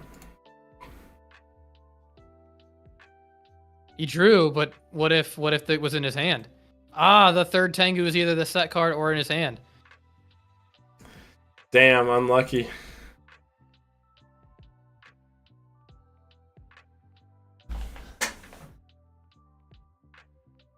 I believe if you can identify the card that was drawn when you weren't supposed to draw, it is a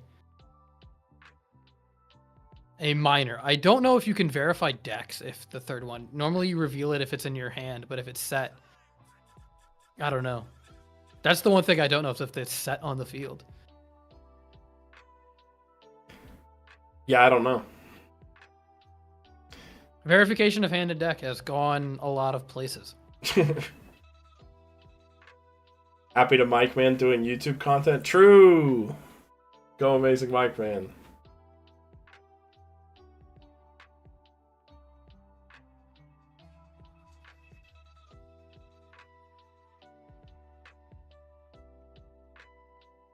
It's such a weird space than it was, what, 5 years ago, 4 years ago?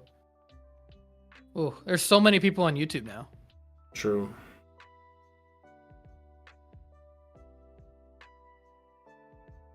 So we started back in, oh, I mean, technically we started in 2011, but like actually like started like doing like retro stuff. We started playing in 2018, I think, yeah, middle 2018, and then actually started doing YouTube again in like 2020, and it's like super interesting, like saying like going from like there's nobody doing it to like there's everybody doing it. And it's like, wow, this is kind of wild. I guess there's money to be made in this space. I wouldn't know. I'm not making any of it. Yeah, I don't. There's not money to be made in this space. Yeah, there's like a rise in like retro content creation, but I don't know. I don't think people actually like when they do it. I think they overestimate or underestimate how little money there actually is in like Yu-Gi-Oh YouTube, Yeah. especially like retro Yu-Gi-Oh. Like you're a niche within a niche, and like I think Yu-Gi-Oh as a card game is on a steady decline. Like I think people are like a lot of people kind of recognize that the game sucks. Like if they don't fix modern, eventually this game will just die low key. They're still pulling crazy numbers. Just, I mean, I'm not one of them. Yeah. Oh my god, we're down to 500 life points. Reborn for game? Oh, big sad. No reborn. I mean, Jane Yuki's low-key out of gas here. What's the set card? Oh, clear. Dead. Clear the dead warning. I was gonna say you won for one, and then you have Spore and Bulb. That's 500. Uh-oh. Here comes the big bungus. There we go. It could have been Sork. Gores.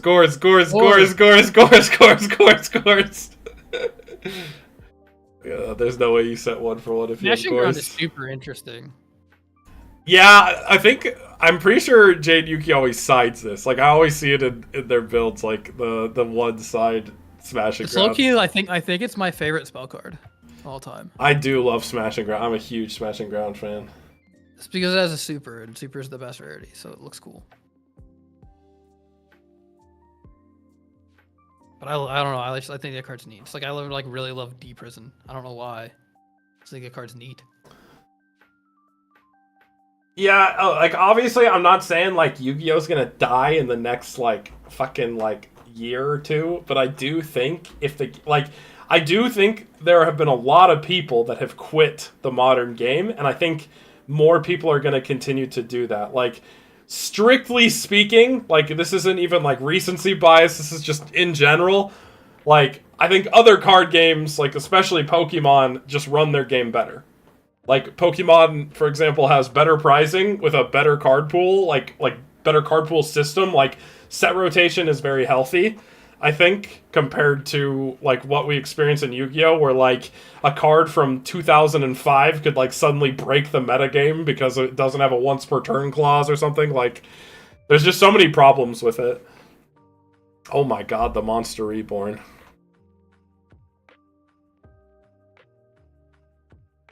So you make Catastor and then attack for game? Valor. Valor. Oh. Nope. No Valor. Damn. Clutch match. Clutch dub.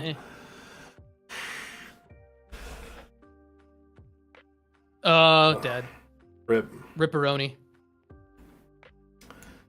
R.I.P. to our boy, statistically speaking. Alright, any other matches going on?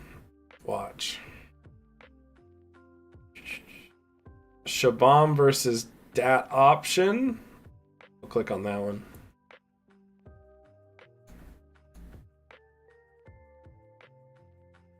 Oh, we actually see. I see Emptiness. What is going on? I think he used Emptiness on the swing into an Emrys Blade.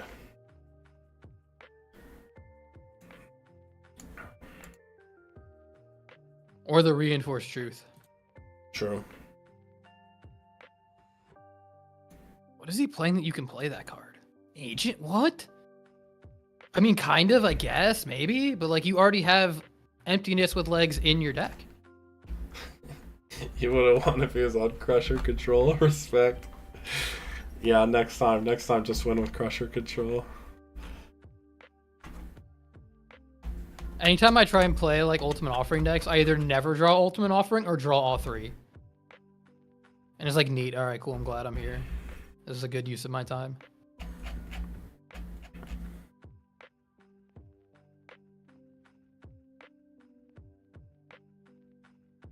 I was thinking about it today, like exactly today, but I think that X-Sabers could be the one deck in this format that would greatly benefit and be able to play Chalice. What would Chalice stop? I mean, basically, Effect Veiler, I think, is one of the best cards in Sabers because, like, it prevents things like BLS or Hyperion pops on your, like, set monsters. Like, because all you really care about is keeping your monsters alive, right? For example, this Pastule can wall the entire game infinitely as long as he has the ability to protect it. And so... I mean, I wouldn't say infinitely. You're going to pay 1,000. You get Yeah, but, like, it's kind of, like, applied with, like, the logic of, like, an Emmer's Blade infinitely wall, because it can always go into Pastule, or it can just keep going into other Emmers and stuff like... Or not infinitely, but justifiably enough. It can do enough, right? And so, like, the only thing that outs that situation, outside of you synchroing with it, which, like, you are obligated to, and that is how the deck wins the game, is get 2 Sabers on the field, right? The only out your opponent has is, like, Hyperion pops or something like that, or even, like, summon a Christia. But if you have Chalice, it's like an extra copy of Veiler. Like, I mean, it's like discount Veiler, but it also can be used versus, like, Christia on your turn. And you don't really care about giving your opponent extra attack if you're just setting monsters half the time.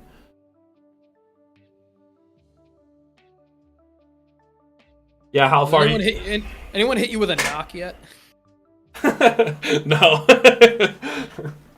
Maybe it should be played, but I don't know any deck that would actually play it. Man, a spy keeps showing up everywhere. I don't know why we're not. True. I mean, I do, because we have Solemn Warning. Like, who cares? Yeah.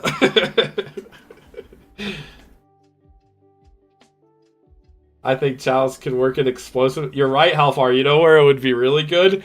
In, like, imagine this. An X-Saber build with main deck Decree and main deck Chalice. Be pretty good, huh? At that point, play Lance. Lance is less efficient. I mean, it's okay. It's fine. Okay, we're econing. Oh, I just Charlie horse myself. How do you break this emptiness? MST, the other card. Why did you go for the econ play here? Yeah, my favorite dumb ruling. Emptiness leaving the field starts a chain. That's so dumb. It doesn't make any sense. So we're just setting and passing?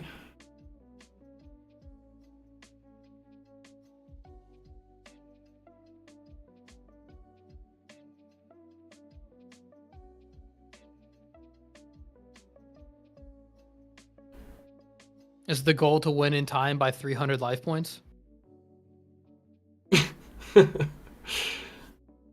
Maybe. Because you don't have... X-Sabers don't have a normal summon that, like... I get they have Boggart. That clears it. We tie. Oh. That searches... That card says summon... search Boggart. True. That could be the play. God, I haven't seen Emptiness in forever. No one plays it anymore in Hat. It's actually kind of smart in Agents, though, low-key. Because think about it, like... If you, like, when you play against Agents, a lot of people just side out their MSTs and their heavies in the matchup because they run so little back row. But then imagine you just, like, drop Hyperion, flip Emptiness. Like, isn't that just GG? That's the thing. I always leave in some way to stop. I know that every deck can side a Floodgate. I take out heavy, but I do keep in either 1 or 2 MSTs. Yeah. I mean, Dark Hole also is, like, the answer as well. If you could, like, Dark or Hole's Torrential. a 3 for 1. Full Helm attacks over monster. Does it get effect if Vanity's... I'm pretty Vanity's triggers, and Full Helm is optional, so it doesn't. Yeah, I wouldn't think it would. It's because Vanity's... That's not... It's still sub-step 7 of the damage step. It's just whether or not Full Helm needs to see it. But Full Helm triggers in sub-step 7. So, no.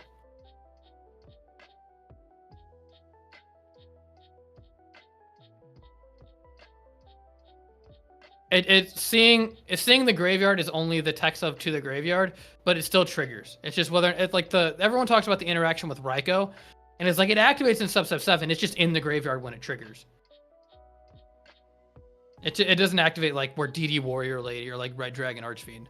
Like if Red Dragon Archfiend attacks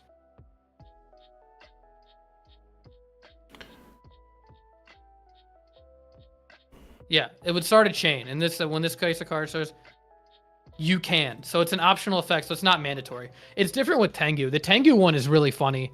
So like if your Tengu dies and you have an emptiness, you can set the chain links to be chain link 2 emptiness, chain link 1 Tengu. And you And pop then emptiness blows itself up, and then Tengu summons. But it doesn't work with like Mystic Tomato because that's optional. But Tengu is mandatory, so it has to activate even if it can't resolve. So yeah, this full helm does not trigger. Yeah, this actually feels kind of bad too. It doesn't trigger.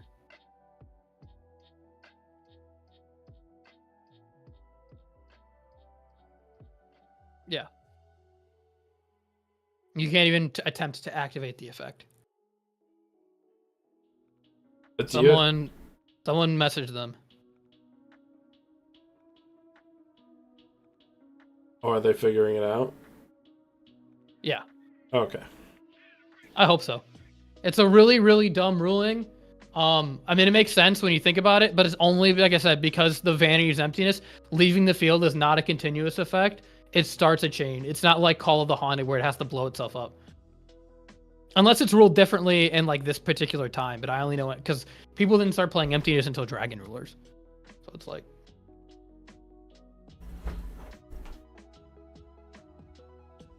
Round is up. What do you mean, Slapgod? Is this not tournament?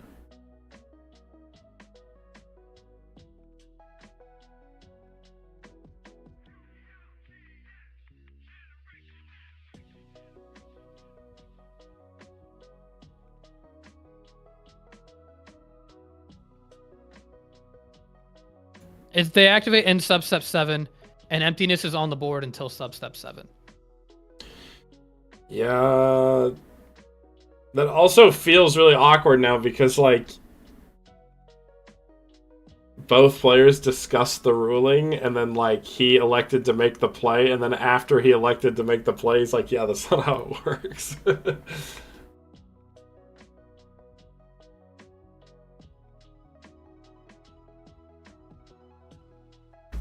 Yeah, yeah, you want to confirm and, like, send I a can message Shabam, I guess. Yeah.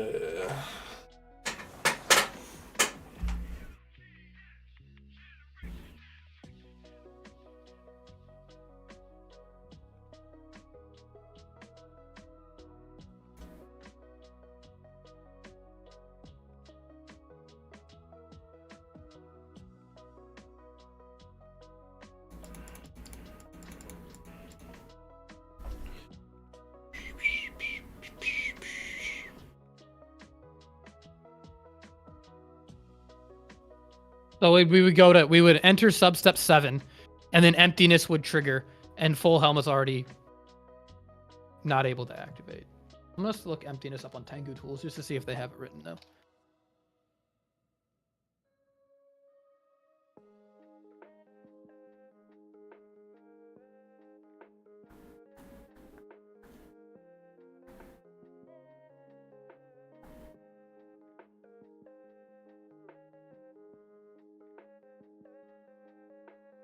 That's the wrong your.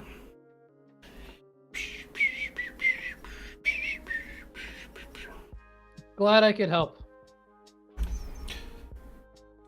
Like I said, they're trying to win in time by 3 minutes. Oh, this. Oh, that's well. I mean, you're still in battle. Make Trish. Yeah, this goes pretty hard. I do not understand why emptiness was written to start a chain when like Call of the Haunted doesn't. But it's just. The max C here feels pretty bad. I think you just pass. Oh, you hit him with that fatty T. Oh, right. Okay, Oh, yeah, Glug City. That feels so bad. You get a search though, and you still have your negate if you want to stick with warrior. Yeah. So you still have your attack negate. You can go get another warrior because it's still technically sent from the field to graveyard. But yeah, that's like the idea of it happening in substep 7 rather than substep 6. Oh, that's kind of cool. See, chain I like and that. I like that play. You take the... Okay. So it just dies. So then rivalry resolves, and you pick something else, and then the Venus dies, Dark Soul dies, and then end phase you get a search and you cleared a guy. Yeah, it's not the worst. And you're, yeah. Yeah, Dark Soul, again, with the shout out to, oh my god, let me check my DMs. It's been forever. Was it Ella? Yeah, shout out to Ella for finding the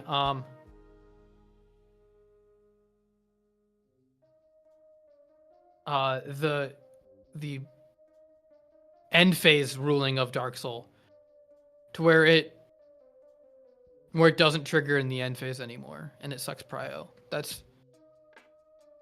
was interesting. And shout out to my buddy Aaron, who's not in this stream but has been a judge for well over 10 years and helped me figure out. So they were trying to find a ruling on Dark Soul and whether or not YCS Bokum's ruling actually came over to North America. And I sent him a bunch of like posts discussing it, and he was like, "Hey, this Pojo username is Julia." I was like, "That's insane that you know that. Perfect. Let's go." So it was like a collaborative effort, and I was really happy with all the people that helped find that ruling.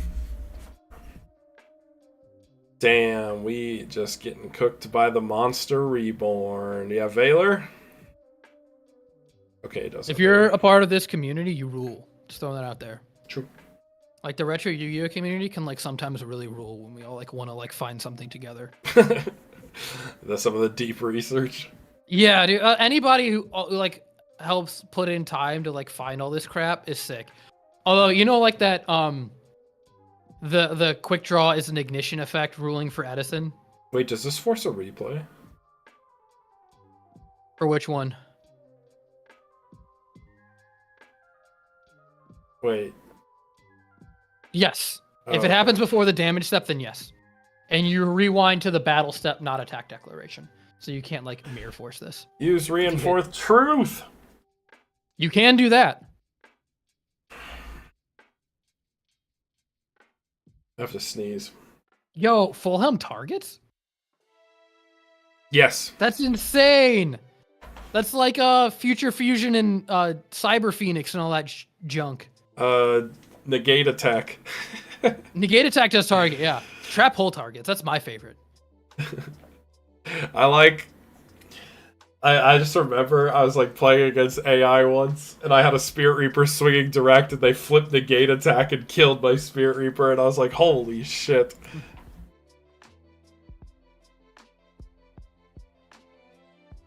I'll never forget one time when I was playing against AI, just like playing Decade Duels, and I ended on like 2 hero fusions and a set mirror force. And my opponent literally goes demise into Dark Strike Fighter and kills me with exact game.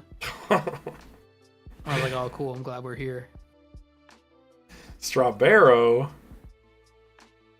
Oh, I see Nord and Dweller. This is it's a different era.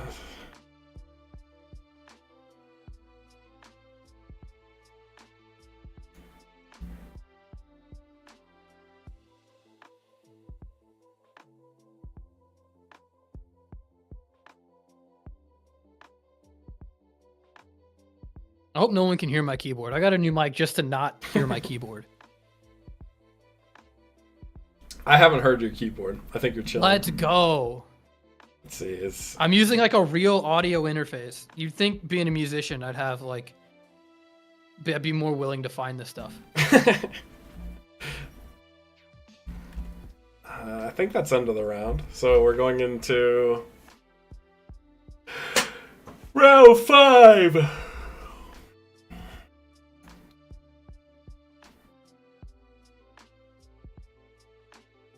They're playing like Zodiac format or something. Oh, it's like DUEA. Yeah, actually, like There's Norden in here. We're like way beyond that. We got Denko Seka. I actually had fun in that format. If it's after Pay 8 Feel Great, I don't know what it is. It's after that for sure. I still have my Cleefort Cundin shafters.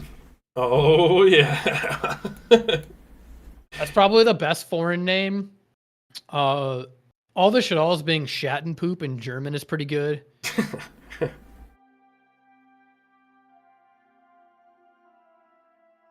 What other good foreign names? I have a German compulse that is like compulsory evacuation device. Is literally one word in German, and it's so long. I'm gonna get a photo on the stream just to say it. Oh, okay. So let's see. What do we have? What's Pill Lord on? Oh, he's on Cat Sith. Okay. So Is his name still in all caps? I think so. Yeah. Let's go. Oh wait, Hydro Pump's still in it? Do we give Hydro Pump the stream to see if he can? Is make Hydro it Pump playing Infernity? He is playing Infernity. Yeah, that name. Look at that name in the chat. That's compulsory evacuation device in German. Oh yeah, that's like ridiculous. That's like I don't. All right, I'm glad I took Spanish in high school.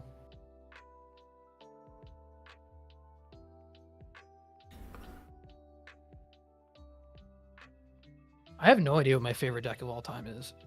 Like, I mean, don't get me wrong. Like, Summon Earth is really cool. It makes me feel things. I'm pretty sure. Honestly, if I had to place it, I think it's Metal Foes. I actually think it's Metal Foes. Metal Foes was so fun. There was so many cool ways to use that deck. Metal Foes is up there as one of my favorites. I do love X-Sabers. Why don't you like boost that format then? I don't know what it is, but you could try and boost it. I mean, all right. Like, statistically, do you mean Vegas? Vegas spirits? Vegas spirits are cool. I'm a fan of that. I am third generation, I think. My mom ruined my lineage. My dad is 100%, but my mom is German, so she ruined it. Wait, have we been?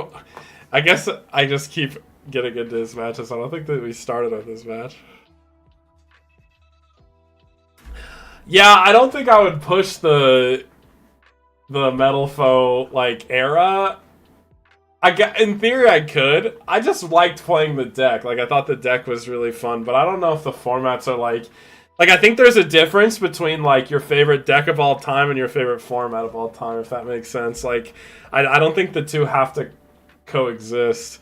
Because, like, for example, I really liked playing Wind-Up, like the Wind-Up loop, but I think the format objectively was bad. I remember playing as Metal Foes a little bit, because I still have my Neptibuses. I think I still have a Toad. Mm-hmm. I know I have Coral Dragon and like the Tatsunoko. Mm-hmm. But I know there's like a combo where you like draw 2 cards, put 5 waters, and search Mulan. I don't remember. And like I know I have the Abyss Scale still, the one that like made sure you had exact 8K.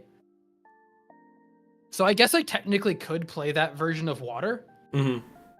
I even still have the 3 Dragoons, although I think Dragoons might have still been at like 1 or 2. Yeah, 2017 pre-Zoo was good. I liked it. I liked the era before they came out with it's like Dimensional Barrier or whatever. I think that card was pretty awful. Like, it just wasn't good gameplay. But like, I actually didn't hate playing like Magispector Metal Foe. I thought that was all really fun. Oh, also, statistically, if you're playing 2014 Spirits, you need to tech Creature Swap and Legacy of Yada to give your opponent a Spirit and then draw 2 cards. We had someone do that at one of our Vegas tournaments, and I was like, this is cool. I like this. I'm a big fan.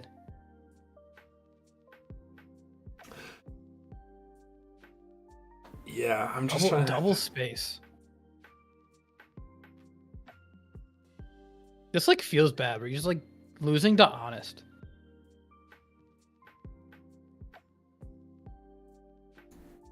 What is Hydro on? Infernity. Okay, so I was right. It is Infernity. So he just has Yeah. a bunch of monsters in his hand. Yeah, he must. This is where you just like start setting guys. Yeah, creature swap is like only good in like certain matchups. Like if you just like take an armor with it, you just like feel like a god. Yeah, I remember I was playing against Dave Trepanier at YCS. Or no, it wasn't. It was Nats last year. I was playing against him, just playing casual Tengu. I was playing Sabers, and I had creature swap in my build, and he was playing Nordics, and he made Thor, and I creature swapped it, and it was like disgusting. That was like the best use I've had of creature swap. Any other time, I realize that card is really low value. Really good when you get your spirit guy back. True. And you draw 2 off of giving them a spirit. Drawing 2 feels so good. Drawing cards is awesome. This game should have more cards that say draw cards. That's why the Pokemon card game is so much dopamine, man. There's just you draw 7. Yeah. Yeah. I remember there was one time where there was like one card that guaranteed me game, and like I intentionally failed to find off of a search, so that when I Cynthia'd my deck, I would draw exactly the right, like I would shuffle to where my deck was exactly 6 cards, and I was guaranteed to draw it, and I was like, I feel so smart. I also really like that you can note take in that game. Yeah, true. I have the memory of a freaking goldfish. Note taking is baller. Yeah, note taking. I think note taking should be allowed in Yu-Gi-Oh too. It used to be, and they like cut it, but I think it should be allowed. There's no reason why it shouldn't be allowed. What a good 2 years we had. Yeah. And it's also in the formats that suck the most. Yeah. Like you can note take in dad return format. Is like cool. I'm so glad I can note take that my opponent killed me in 1 turn. But like in hindsight, it's kind of like it's basically just like preventing misplays that shouldn't happen, right? Like, because obviously, like if you just like are really focused and remember everything that happens, like you're chilling. But like, it's like if you think about what is the ideal world or what should happen, is like if you see your opponent has a torrential and for some reason you just forget and play into it, that's just like a mistake that shouldn't happen, right? Like you should play around, or like you see where it gets set and stuff like that. It's obviously like a trait of like a skilled player, but it's also like I think something that is more accessible if they just had note taking. Because like I always prefer when my opponent plays the most optimal way more than I care about like I would rather lose because my opponent played perfectly than win because my opponent played poorly, if that makes sense. It's fair. I can see it. Because, like, what good does that actually do for you if you, like, unless, obviously, if it's, like, a tournament and there's, like, high stakes and stuff you really want to win, fine. But, like, what good does it actually do for you to, like, win like that? You can argue that, like, remembering stuff is a skill. Yo, this is where it goes off. All right, now we're straight busting, no cap, for real, as the kids say. You need someone That's as far as... Yeah, I don't know what like skibbity toilet means or anything like that. Yo, hit him with the Herald. Boom. No, say, do you have barrier? Barrier stops it. That feels pretty good. I'll go get another one.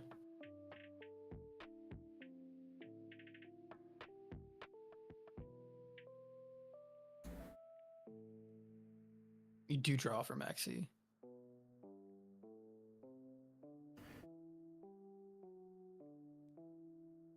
I mean, yeah, on res, you're still gonna summon. Yeah. Or search a guy. Which is funny because now that if you like did that effect and they had the barrier, now they can actually put the card on the board. I just like that he monster reboard his opponent's honest to get rid of the card. Imagine your goal is burn your monster reboard. Dude, like that's why I don't own Infernity, and it's like it's everything that's like different. It feels like I'm not playing Yu-Gi-Oh. Like it feels like, oh, how do I not get as many cards as I can? Yeah, it is a really weird place. I love this deck. It's up there as one of my favorite decks, just because I think it's so unique. Like, The only cool thing about it is like almost every card in the deck has a super rare printing, and that's why I would want it, because supers are the best. You get 3 super Archfiends, you have super barriers, super breaks, super Stygian, super Avenger. There's like but it needs a foil Necromancer. Dude, it's one of those cards that and like Wabaku have like dot DTs that are like ridiculously expensive. Yeah. It's like, I'm pretty sure that card's like, last time I checked, it was like $15. I'll look it up. Wait, for Necromancers? Bro, I should sell mine. What the hell?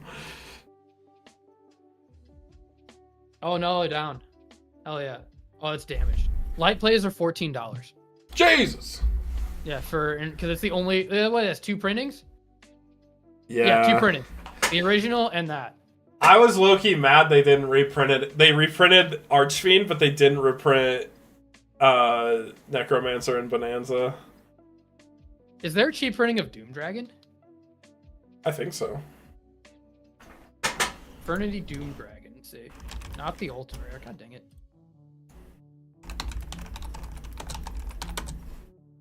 Oh, it only has its original 2 printings. That's it. Oh, interesting. Ultras for LP Unlims are $8.50. Damn. It's like a $10 card, and you need like 3 of it. And like 100 Eyes. I think 100 Eyes might have a cheap printing though. Yeah, 100 Eyes has a super rare printing. But you don't need 3 Doom Dragon. You typically only play 1, and then 300 Eyes. Oh, it's the other way around. It's 300 Eyes? Yeah. Oh, that card has a bunch of cheap printings. Mm-hmm.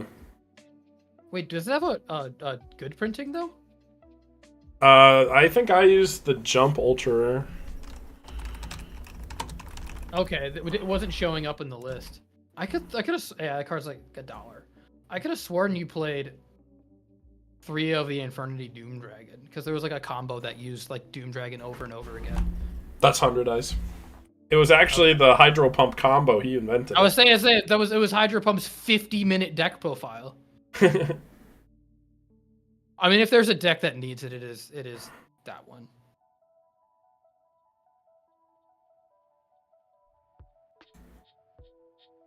Yeah, you got to take the Archfiend. Oh, ooh. Why? Interesting. Is it because you don't have, I guess you have an agent in hand? I would say if you take the Archfiend, they can't activate any of these spells because you need to control a guy. I guess you could still break. He could still have like Warning or Judgment. Is break banish a monster or Infernity card? Infernity card, so it can banish. You just banish the barriers. Yeah.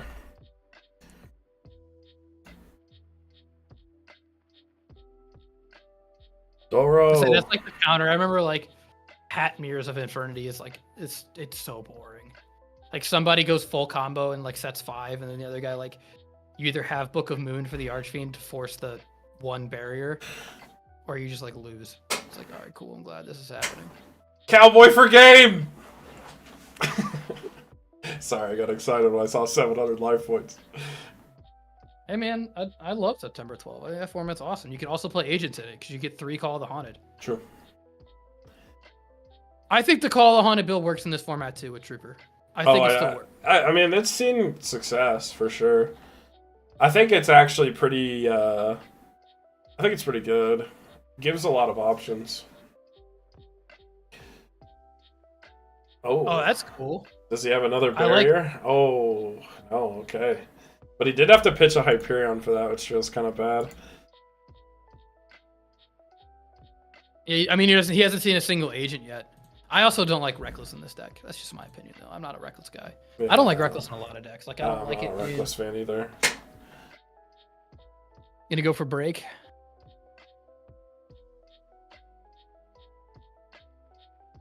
One of these has to be break, right?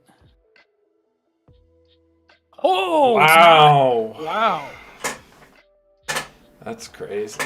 I wonder what his back roll is. I low-key thought that Hydro Pump was just chilling there. I thought he just had the dub. All those like honest beatdown cuts took forever. Yeah, that's true.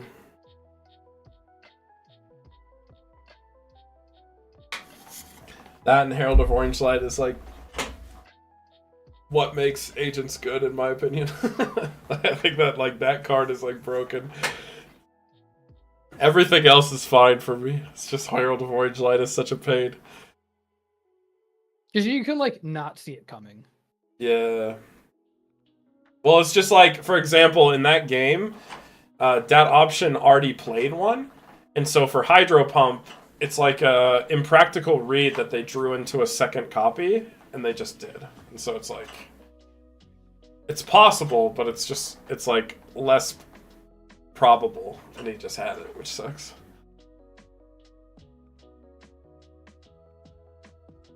That's when you hit him with the bait. It's like you gotta hit him with warning there, obviously, or judgment. That's when you hit him with the my body as a shield and win the game for free. Card pools. I love that How card. much do they want for this? I don't have any money. $125? It's a Retro Pack Italian Light and Darkness Dragon. I have one, and I've always wanted to get like another matching one, but like fighting Retro Pack 2 Italian. It's like That's very specific. yeah, exactly. It's like you just like give up on that. I don't know. We're broke, don't at me. Alright, Hydro Pump. Let me see the turn 1 Infernity combo. There we go. Yeah, that's my turn 1 Infernity combo, baby.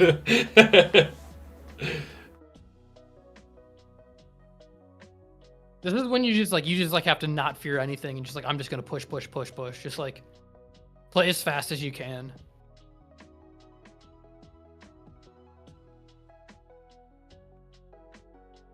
Resolve as many effects as you possibly can before you can't anymore. Would you say this matchup is traditionally more in Infernity's favor? I don't know. Like, I guess since most agents... Oh, this is disgusting. My Incarna's OP. Flip up an Avenger. Oh, unlucky.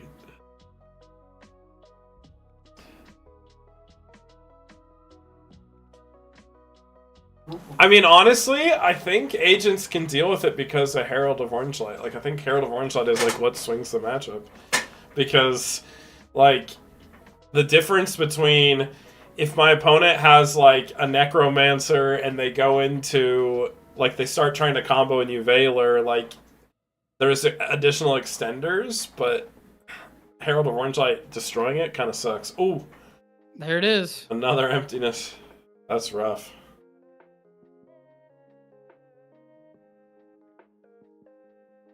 I see. I was worried about like if you make anything that has a monster effect that triggers and you just like get barriered, and it's like then you lose your guy, and it's like oh well now it's never gonna trigger. So you're essentially sitting on a.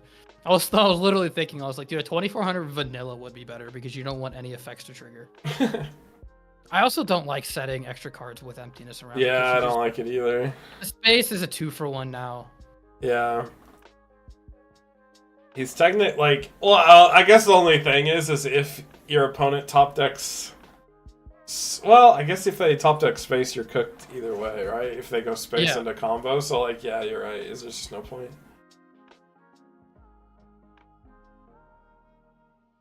This also gives...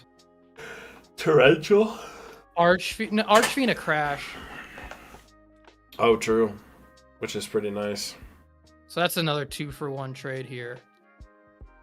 I mean, I think he's trying to, like, just win really fast. Like, try to get the damage down really quick. Did the original Jupiter say end of this turn, or did it say until the end phase? I don't know. Well, this is like the errata. Oh, there's the MST. There's the 2-for-1. Okay, that's pretty good. I don't think you need to set this decree. It doesn't really do anything for you. Unless you're just trying to, like, flip the decree, and then I'm going to go off when I draw good cards. Yeah, I guess in theory, like... Because, like, another play he had is, like you said, the Crash Archfiend. So he swings and crashes, Vanities pops, and then they activate Call the Haunted to get a search, and you chain Decree, and that, like, kind of fucks them. Okay, we can make a Leviathan here. But you know, it's scary here. Herald of Orange Light. Yeah. Actually, is terrifying.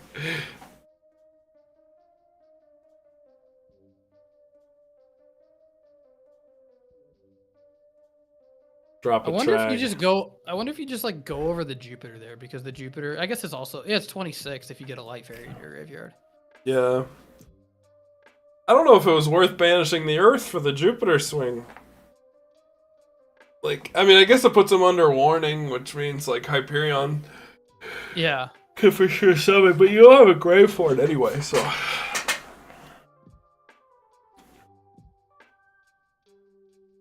Okay, Earth. That gives you a grave for it. This gives you Bryonic. Yeah, which just wins the game. Because you can just pitch like your whole hand here and not give a shit. Yeah, because I mean, if you go a priority effect for 3 and then drop Hyperion, you just win. It doesn't matter what they respond with. Every card is in your hand. You don't even have to. Yeah, you don't even have to drop Hyperion because like. Yeah, you just like you priority effect discard for discard all 3, because if they have, if one of these is torrential or bottomless or true, whatever, and it's like, all right, cool. Well, Break's not playable because he had cards in hand. These cards in hand, yeah. Just anything that pops cards. All right. We got Beast Eyes versus Pill Lord. I'm down to check that out. See if the Cat Sith Heroes is doing any work. Oh. I joined. Yo, zombie mid range, let's go. This is also one of my favorite decks of all time. Oh, he's on zombies? I didn't know that. 3 Goblin Zombie and Levier make me so happy. The deck is just fun to look at. I just think it's so cool. That's crazy. It's in my document as Cat Sith Chaos, but it's definitely not Cat Sith Chaos. It's zombies.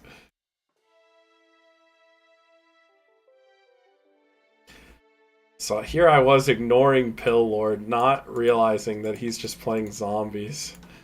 What is his record right now? I have no idea. Let's see.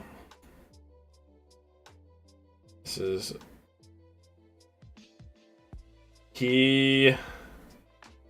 Oh, he has 9 points. So if he wins this match, I mean, he's guaranteed 12 points, and so he's guaranteed top 8. Hey, Halfar, do you play Foolish Burial in your zombies? I'm curious. I can't remember if I played it in mine, but like I've seen Foolish Burial literally like disappear from a bunch of decks. Like people just like don't want to take the -1 unless it has like a bunch of really good targets. But like even like Edison, like Vayu doesn't play it. Their zombies don't play it. I don't know if I play it. Let me check. Yeah, like I've seen this card just like disappear from a lot of decks. Oh yeah, I don't run it in my build either. Yeah. My zombie list. You have Plague, Mizuki, and Bulb as like your good 3 targets. Yeah, I guess the logic of it is I'd rather just naturally discard those cards and get the +1 value than -1 to get the extender for the turn. Especially with Maxi floating around. It does lose value pretty quickly.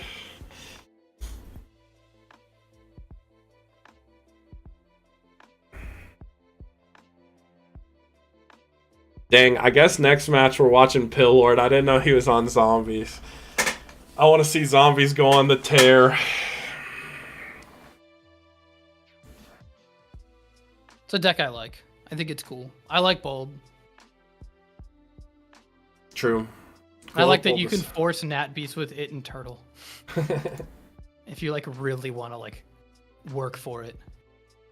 It's more likely in March because you have more lone fires.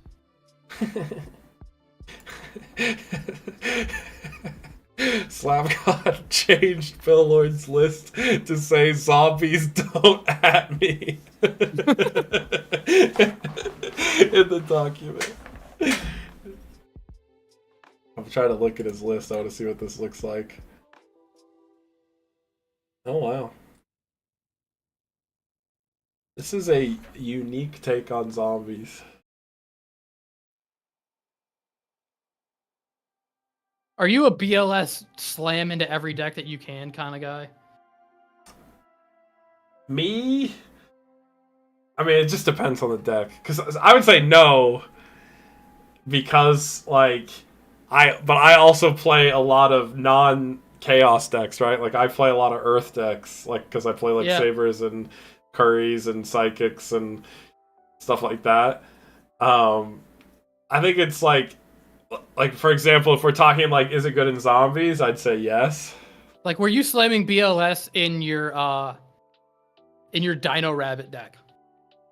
Oh, I don't remember if I got 3 Valors, 2 Thunder Kings, 3 Tour Guides, and a Sangan, and maybe Gores. That's enough. Yeah, I think you actually do. Yeah, because I don't remember. I didn't play. I wasn't a Dino Rabbit player. I was like a wind-up player back in the day, so I didn't mess with it. I was never a just cram BLS into everything I can kind of guy. It's like, dude, I got 3 Valors, we're good. I can make Formula, I can make Armor, everything's fine. I got plenty of lights. Nothing bad can happen to me. I'm not gonna brick on this card ever. True. I mean, it is like just strictly a blowout if you have it remotely. Oh yeah, I mean, yeah. If you don't win with it, your opponent is going to reborn it though. That's just how Yu-Gi-Oh works. That's true. Oh, the Future Fusion sending the Kushano to grave. That's kind of sick. See, I think in this deck you should run because like I'm a big fan of Cat Sith lists, but I think Dragon Ice goes hard in Cat Sith, and it also goes really hard here. If you like Future Fusion, dump a hero plus Dragon Ice, you now have an absolute 0 off your Future Fusion, and then if you have any Cat Sith in hand, anytime your opponent special summons, you have the opportunity to pop it. And I think that's pretty good. I think that's pretty neat.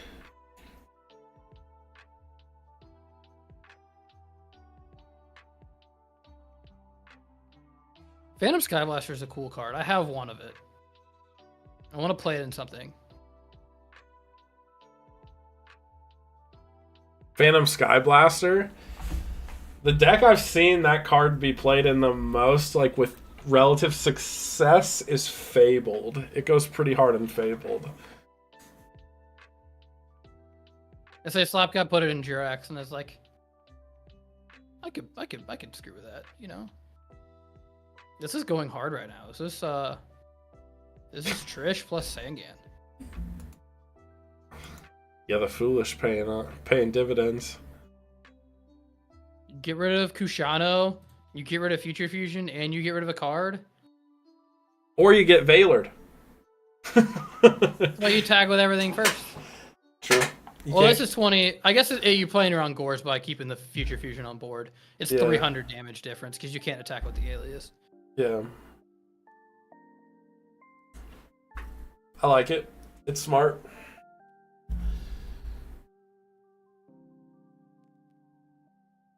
Obviously, you banish the Kushano because that's like the out to everything at this point. Yeah.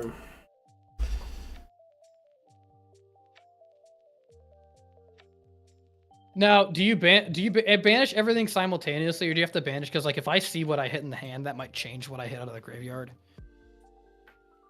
Like I've always wondered that on Trish, because like I always, as like a courtesy, banish the card from graveyard first, like to play with the least amount of information. For that 1 in 100 times you summon Trish, it like matters what you hit out of the hand. I don't actually know the order. I can't even think of what I usually do. I think I usually do field graveyard first and hand last. The Ice Edge. This card's so cool in this deck. I think this card is awesome. The crazy thing about it is the synergy with Cat Sith, because you can pitch it to Cat Sith pop and swing directly. Yeah! And then he gets to do 800 and pop a back row. He gets so much value out of this fucking Ice Edge. We played it in the, so for September 2012 format, Atlanteans are legal, but Mermails aren't. So we did a list that played Ice Edge and Heroes, and it triggers all the Atlantean cards. Yeah, that's pretty sick. Ooh. It's so spicy, but Sangan's biggest boy right now, so it feels kind of sad. But a Miracle Fusion goes hard. That's interesting. You could target one set card to your opponent's spell and trap card zone, so it can't hit set field spells. True. What a goofy wording. Why would they do that?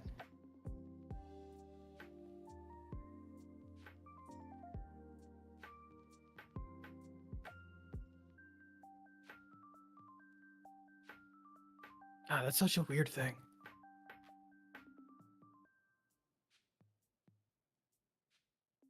Are the burn and the pop for Fairy Wind? That's just okay. Yeah, you gotta hit him with that. Warning. Simultaneous. Are the what? Is the burn simultaneous with Fairy Wind? Isn't it 300 for each one you destroyed? Yeah, and if you do, each player takes damage. Yeah. So it's simultaneous. Because like that and spell. You ever Fairy Wind burn for game? And if you do, yeah, it's simultaneous. So, because like the set of Dust Tornado is not considered simultaneous. So you can like destroy Gear Town and then set a card, and Gear Town doesn't trigger. Like a bunch of goofy stuff like that. Like if your opponent ever sets a field spell, you're just like Dust Tornado, set a card. Set Infernity Archfiend in my back row. So that joke never gets old. True.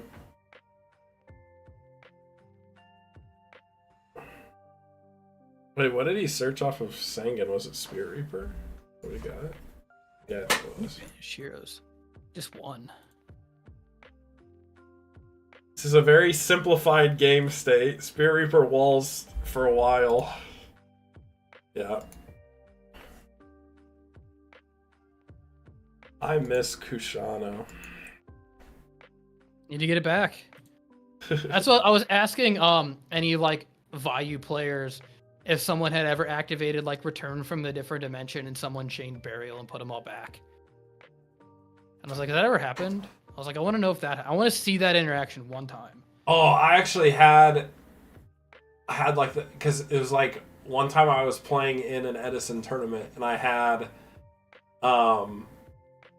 my opponent either like had Burial or Torrential set. Like it was one of the two cards, and I was using Drill Warrior, and my Drill Warrior was like gonna come back, and I had to like play into the Torrential to gamble it or something, so I could get my Drill Warrior back for game, and it was Burial, and he just put my Drill Warrior to the grave, and it was so bad. It like hurt so bad. So that's such a sick play. Like barreling your opponent's cards is like so underratedly good. Yeah. Like I just like anytime you get to do that, it feels so good. Or like burial like their Levier target. Like come on, give me that. True. That's the real spice. They target Banished Thunder King. You Burial. It's like nah, back to the graveyard, baby. You don't get shit. Cards that secretly go hard in like Cat Sith. Just put a Burial in. Oh yeah, that card is cool. Oh! This is scary. You get your Kushano back. True. Only had a plant in grave, because then you could Black Rose swap the Spirit Reaper. That'll blow it up.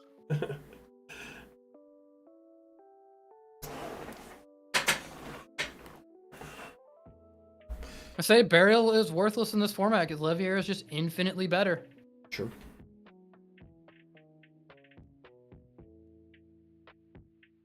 Honestly, people should set aside a Burial from the Different Dimension for the Rabbit Mirror to stop people from like Leviering for their rabbit. True. You use your rabbit and then they try and use your rabbit. It's like, nah, Burial. You don't get it. It's very specific, but potentially good.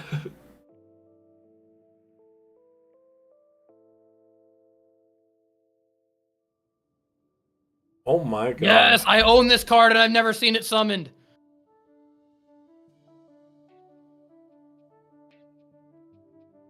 It doesn't do anything in this matchup. I was like, what does it do here? It looks cool because it has an ulti that's like $5. Oh my I'm pretty sure I paid $5 for an ulti of this card because it looks so sick. But what does it do though? It just passes? Oh, it looks so awesome. It does look awesome. Gotta give credit where credit's due. Looks like something out of like a No More Heroes villain. I need to go back and play. I need to finish the third game. I never finished the third one. Those games are so good. I never played that game.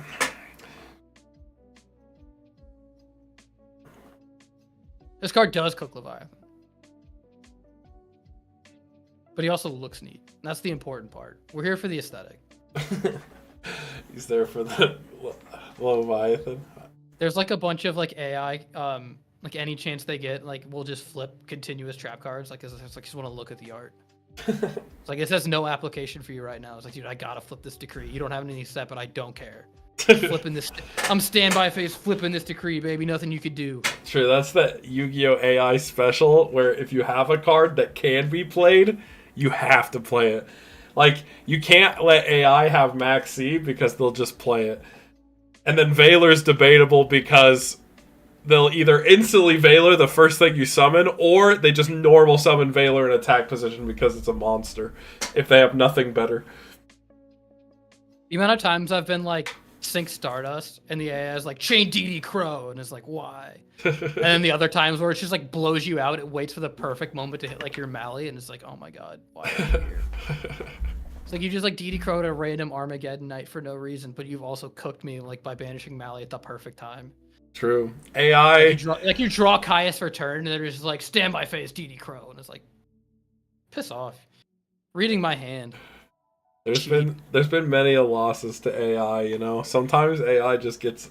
Even AI can win with the nuts, you know?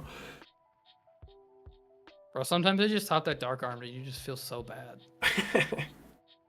Because there is on Yu-Gi-Oh! Dual Transfer, there's like a legit like card for card, like a meta relevant Blackwing deck. Wait. And it's like this is like perfect to test against. No way is he making Leviathan Dragon here.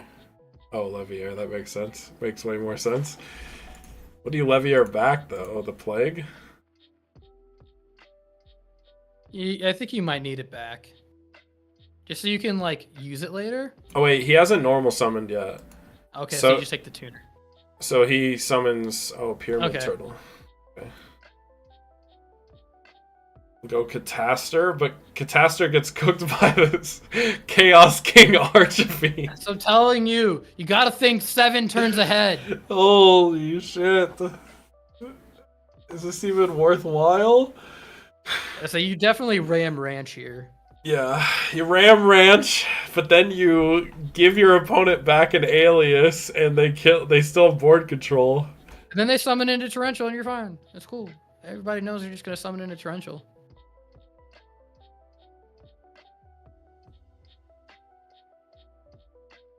Because that's what 16 over 12 or 26 over 12 is what 14. So 14 plus 19 isn't that exact game? You could have made a case to instead summon the turtle, have the turtle crash into the Levier, then crash the Leviers.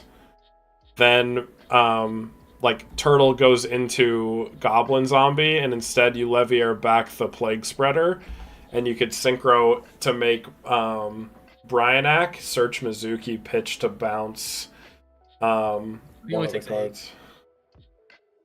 You're still in it though.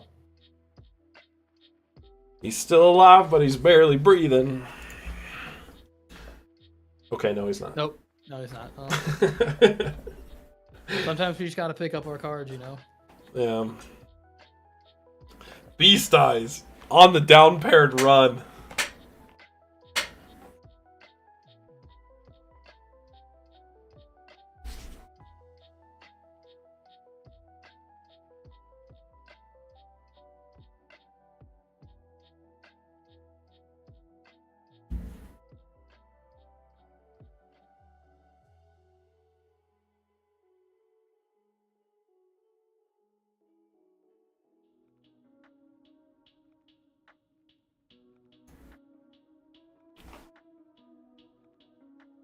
My boy Himne was on the tour guide. He was playing, but I think he dropped. He was playing tour guide Sabers today,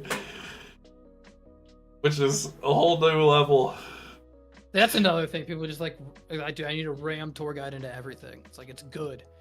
Well, like, he said doesn't like Hamster, and so he wanted to play Tour Guide to get Sangan to get to Dark Soul instead of Hamster to get to Dark Soul. I personally think Hamster is like 10 million times better, but, you know, to each their own. I can see it in the Decree build, Hamster working. True.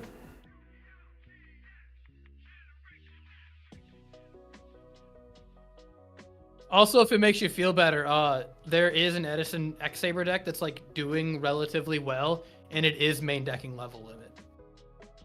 Level Limit goes so hard in the deck. I know, that card is so awesome. I think you were the first person I'd seen ever play it. Well, I stole it from a list that topped at YCS Kansas City. It was like an X-Saber list that made top 32 at that YCS, and it was Decree build with Level Limit. And that card is really, really good. It's like, it just weirdly deals with so much, and it can like set up these crazy plays where like for example, Level Limit, if you have like multiple Full Helm in grave and they have like a Tengu and you Level Limit summon Full Helm, you can just start bringing back infinite Full Helms. It's kind of crazy. Yeah, because Full Helm just summons another Full Helm and they just keep going over the Tengus. Yeah. It's pretty spicy. It does not work with Venus Gachi, though. That play does not like Venus Gachi. True. Oh, that's a really nice Dark Hole.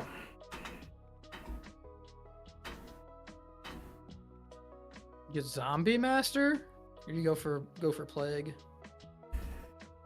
Oh, that's pretty good. Just force the response. Because, like, you have here, to, like, even, like, the Wing Blast doesn't... Yeah, the Wing Blast would feel bad. Oh, Deep Prison okay. works. That's good. That's it. Honestly, it's a fair trade. Because that's just, you're just making your Levier live later on. True. And you force the 1-for-1 there. But then what if Beast Eye sub... Oh! I was gonna call it! Now you bring back the Spear Reaper! You should have set Burial, man. Yeah, where's the Burial at? Holy... That's so funny. This goes super hard. Yeah, it's just like... No, Spear Reaper hits Cat Sith. Game over. Oh my god. I didn't know what my opponent was playing one time, and I Spirit Reaper to Silva. Oh. It felt so good.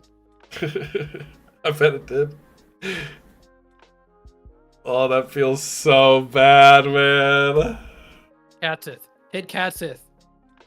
It's only funny if you hit Cat Sith. Wait, Pillor's not on Cat Sith? Beast Eyes is. Just kidding. Hit what's his name? Hit Mally. Hit Play Mizuki. Yeah, Or hit Glow Mizuki. Bulb. Glow Bulb would go super hard.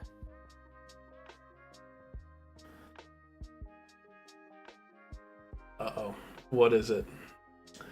Oh, that's unfortunate. That hurts. That would have been insane to hit Kushano. Jeez. Yeah, it hits Kushano, bring something back. Oh, we get a Trag. That's something. Trag actually can do a lot of work here. Oh. Oh, well, I mean, it can't if you do that. No, it can't. Never mind. That's kind of ballsy to do in time. True. But he does have pretty solid board control.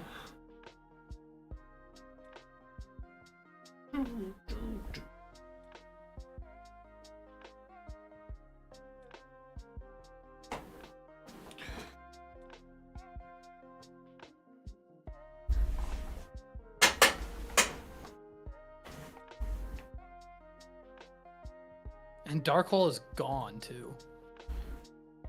Oof. I mean, Brio goes kind of hard to put the Spirit Reaper back in your hand. Foolish? We're seeing the It foolish. looks like, yeah, it looks like this card, so it is providing a decent amount of utility. I mean, Mizuki looks pretty good here. Yeah. Mizuki back the Goblin Zombie. Also, in this format, if you hit Battle Fader with Caius, it is the burn. I was like, is he setting up for the Caius play? And that reminded me of that ruling because I remember people talking about. We are setting up for Caius, right? Yeah. Oh. Do you banish the okay? You do banish the Reaper for the K because you got to get it off the board. Because like you just put it in defense and then that's like a game you can't get through the time, so you have to banish your own. Then you mind control the Leviair no, and bring the Reaper back. Yeah. Again. Do you get Plague here? Or do you get Zombie Master? Because if you go up in life, in time, and you just float on like Zombie Master, Goblin Zombie, and just keep like doing it over again with turtles and stuff, and you just keep your life up. Yeah, he actually has a good shot here.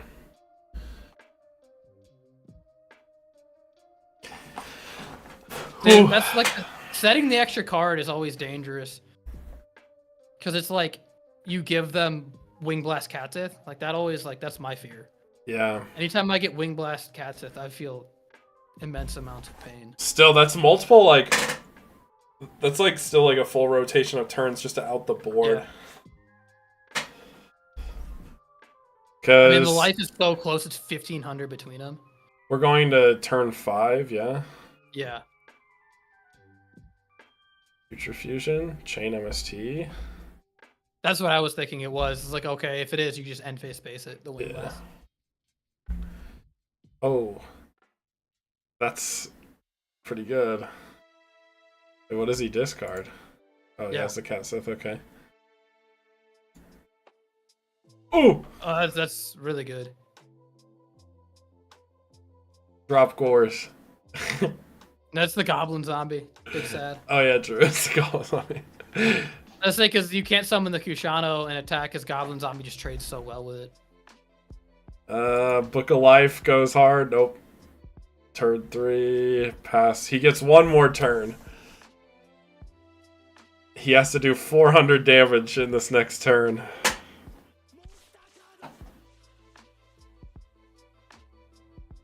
Yeah, you have to summon. Yeah. Okay, I actually like this. Oh! Oh no! I think that's just game then. Unless he has a deep prison in his hand. Could it be?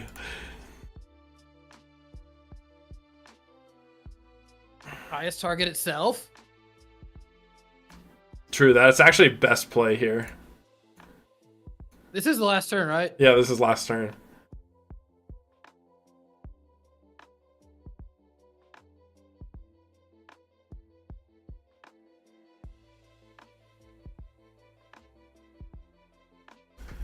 Because they're saying turn 4, so I'm wondering if it was actually turn 4. Oh, weird. Either way. Yo! Oh.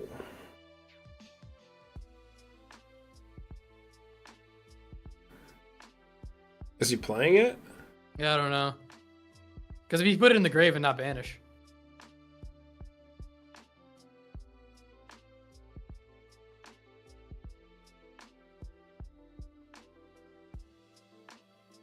Okay, he is doing it. Okay, so he needs to rip. I mean, honestly, he has a lot of phenomenal top decks here. He has to rip. Can he rip? Is Chaos Sorcerer enough? Yeah, that puts him at 17. Yeah, I mean, he could rip BLS. He could rip. Oh my god. Wait, is that it? That would be game then. Wow. Well, that's dumb. That's so funny. That's so funny. Beasteyes coming in to destroy Pillord's tiebreakers off of a top deck Thunder King for game. That's kind of disgusting. Yeah, it was pretty fortunate. I would say, does he have any? I mean, all the all the chaos monsters, Tour Guide, Miracle Fusion, Alias. Yeah, he had a lot of top decks. To be fair, like there was a lot of things that get him there. I was hoping it would be Stratos, so they tied, because that would be funny.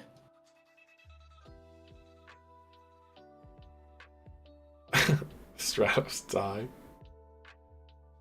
So they show another tie. All right. Now we gotta see what the top cut is. That, because like Beast Eyes was up paired to Pillord. Pillord had 9 points, so Beast Eyes now has 9 points. And does this change anything for top 8? I think that may put Beast Eyes in top 8, maybe, because he won the up pair. I'm curious.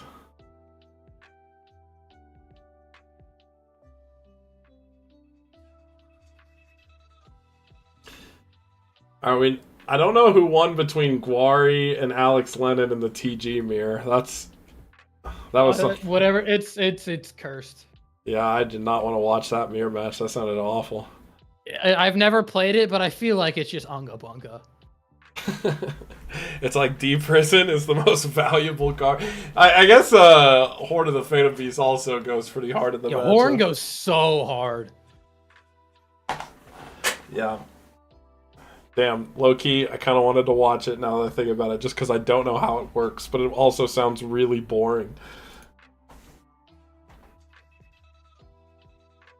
Just two completely immovable objects, not attempting to do anything. Yeah, I don't even know. I don't even, like, because all I could think is, like, D-Pris and Horn swinging the matchup, and so it's like whoever sees those early would probably win. But TG Wonder Magician also would go hard in that matchup. That card is cool.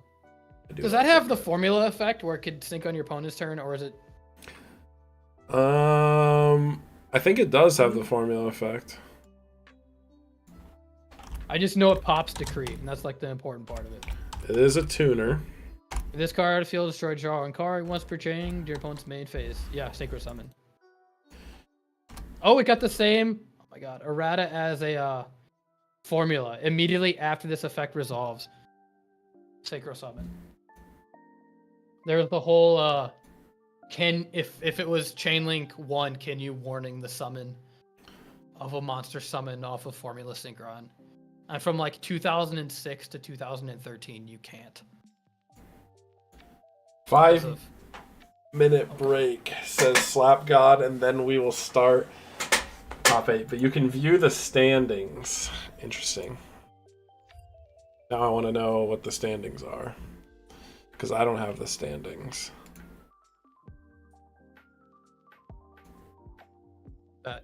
Alright, this is the part where I take my 5-minute break. I will be back in like 2 minutes. Or 5 minutes, who knows? Oh, Pillor did make top 8. Holy. And Guari is undefeated.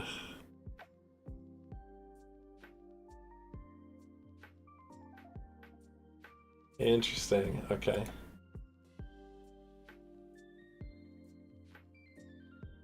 Let's see. So, for the viewers watching right now, our top 8 includes TG, Heroes, TG, Tengu Plants, Agents, Cat Sith Hero, X-Sabers, and Zombies. Which is pretty hype.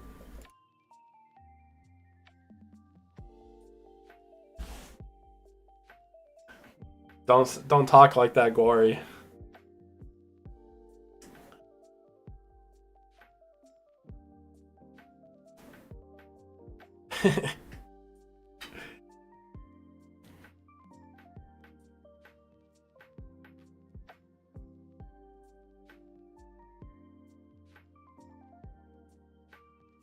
Poppin' Hoppips. I don't even know what you were playing. Let me see.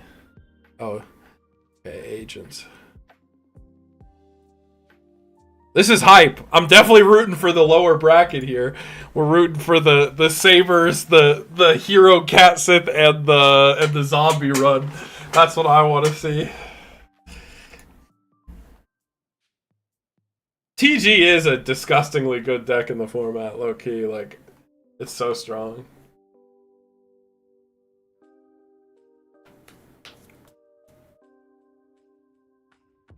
Like, some matchups against TG does not like, don't even feel playable.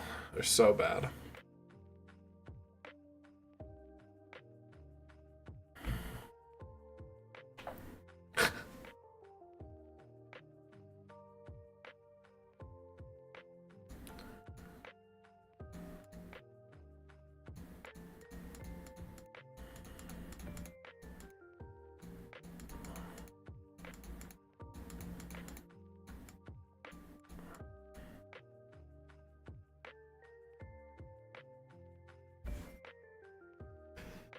I'm excited to see... Oh, okay, we do see pairings.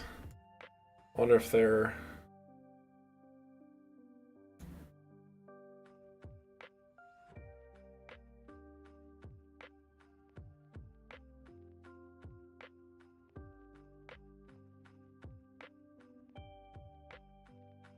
Oh, interesting. Alright, guys, I don't know what is best to watch.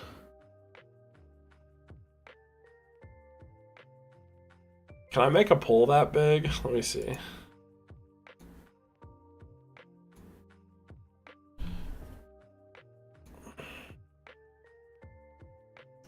Okay, yeah.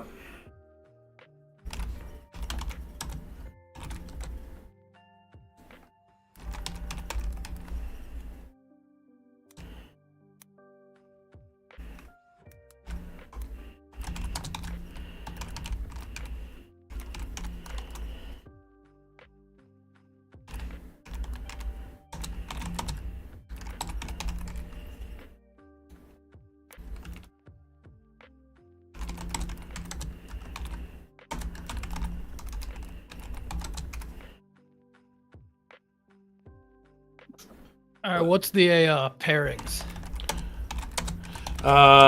We watching? I'm adding poll options here because there's all of them sound okay to watch.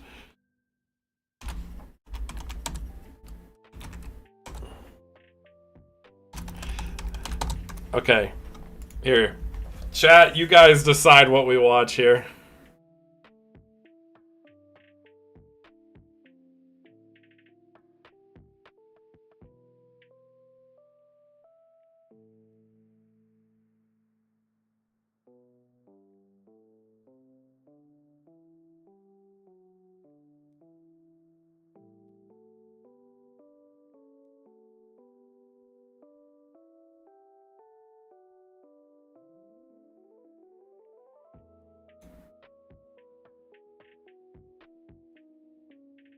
I voted.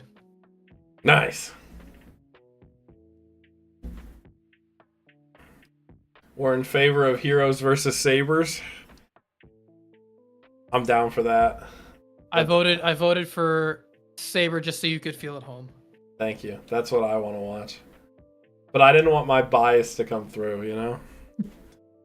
I'll be biased for you.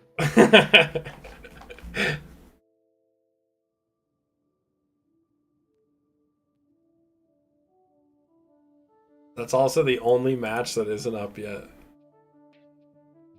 Sicko mode, let's go. Yeah.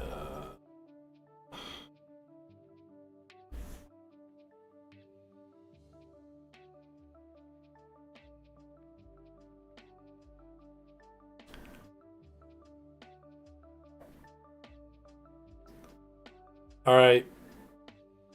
The people have spoken. Yeah, Heroes vs. Sabers, winning in a landslide.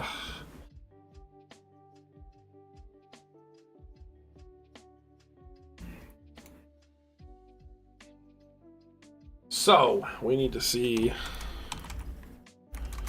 Brahim Poke. Oh, 1 second, forgot something.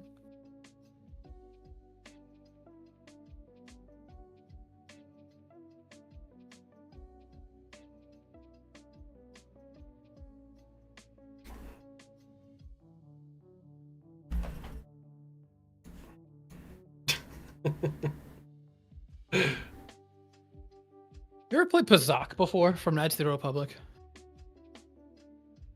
Pazak? Yeah. It's the game that they put in that game. You know, like RPGs will randomly have like card games in them. Oh, no, I didn't even know that was a thing. Yeah, there's Pazak is the one from Knights of the Republic, and Cadigan got me IRL versions of all the cards. And I'm like, yeah, somebody printed it. And I was like, dude, do I want to put like Pazak on the channel? Like, you ever played Pazak before? I was like, God, this game's so good. I have a version of it on my phone that I like will play every once in a while. I was like, this game rocks. Bro, Brahimpoke has rejected me from spectating his duel twice now. I just want to spectate. See, that's why I just go to the watch tab and just wait for it to show up.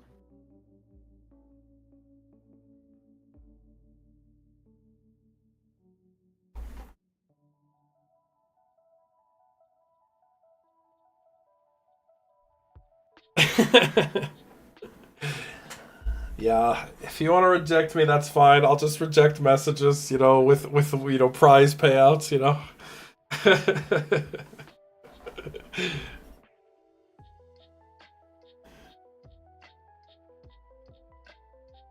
All right.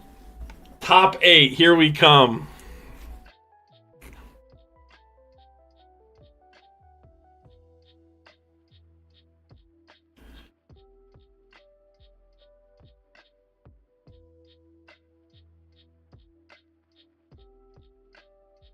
Brahimpoke winning the die roll. Never want to see that when playing against heroes.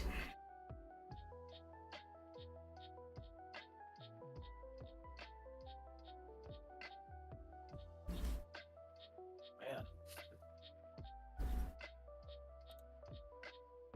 We got the goo. This is the combo right here. Yeah. This is the turn 1 combo that I like to see. That's not set 5. True. No set 5. Then we just see, out of nowhere, the MST Cyber Dragon. Duality. Reveal duality. Take that dark hole and slam it.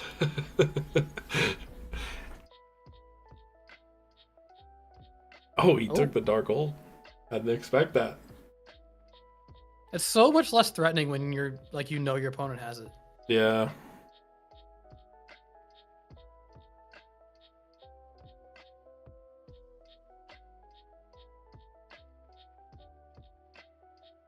Having a mic arm low-key kind of rocks. True. A friend of mine got this for like when he wanted to do like a D&D podcast over COVID, and they did 1 episode. He's like, dude, I just have all this shit. He's like, you want it? I was like, yeah, I want it. I live like Kramer, baby. If it's free, I want it.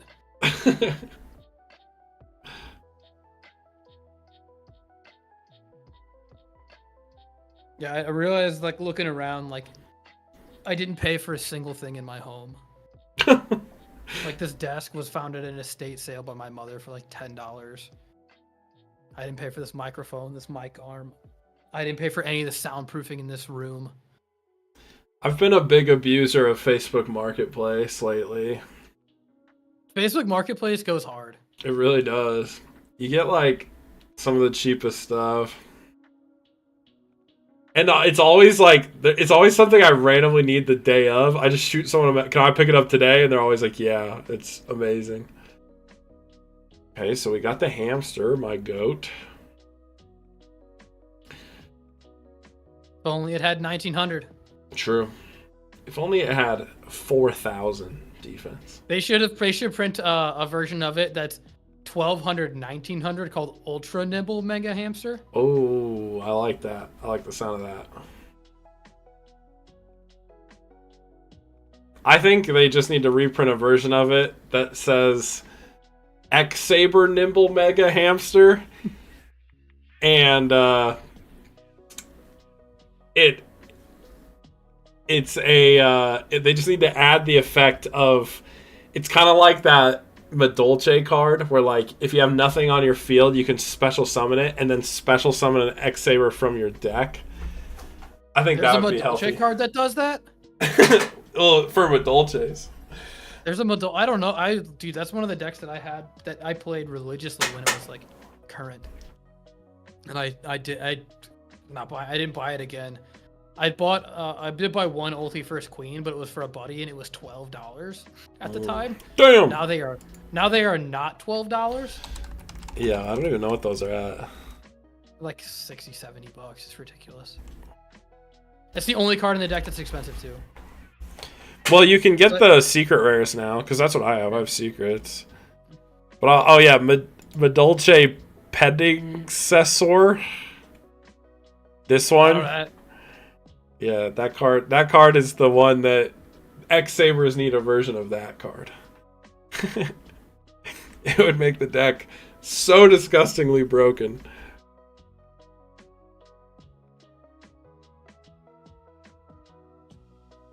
Heading says interesting. Yeah, I tapped out after Angeli. That was the last one that I used that at Nationals. And funny enough, I played a mirror match with my opponent using the exact same sleeves, and he stole my he stole one of my Messengelados. Because I only had one printing, so they were all exactly the same. So he mind conned it and kept it on accident. He shuffled it back into his deck. Oh, I was gonna say my body is a shield goes so hard there. My body is a shield, a spark, while your opponent's losing it. You can kind of pick up your cards there.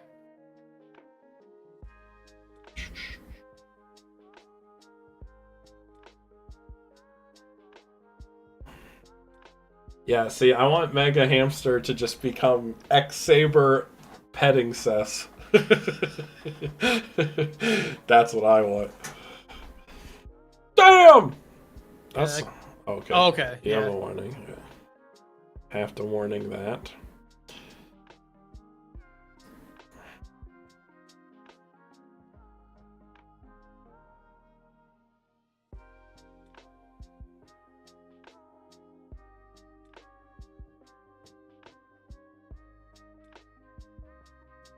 It's a lot of monsters for a hero beat to have.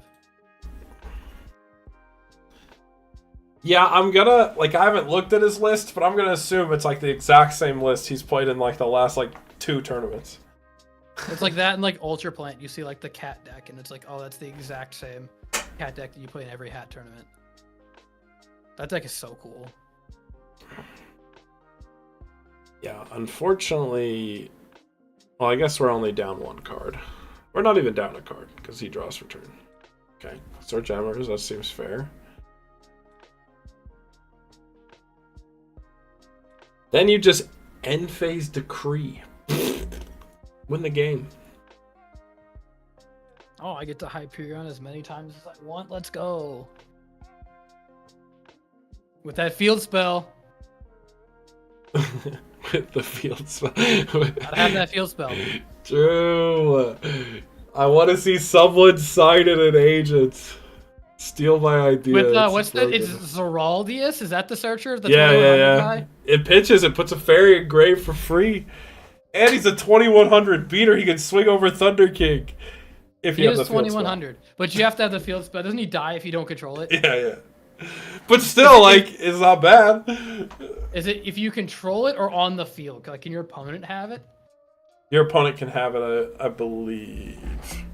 I don't know how to spell that card. Yeah, I don't know how to spell it either. I have it chilled somewhere up in my closet here, but I don't want to go find it. The Radius.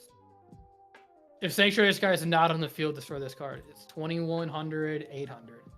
Yeah, broken. And it has an ulti, which is cool. True. I do have the ultis of those. I thought you sold all your good stuff. If the card didn't have like, because it wasn't valued very high, so like if it wasn't valued high, I didn't sell it. I also, my girlfriend plays Counter Fairies. That's one of her favorite decks, and so we kept it for her. It's fair. Does she care about shiny cards? Ish. Yeah. I mean, she had, like, a long time ago, for, like, a Christmas present, I got her, like, max rarity Counter Fairies. And so she's just held on to that deck, you know? That's fair.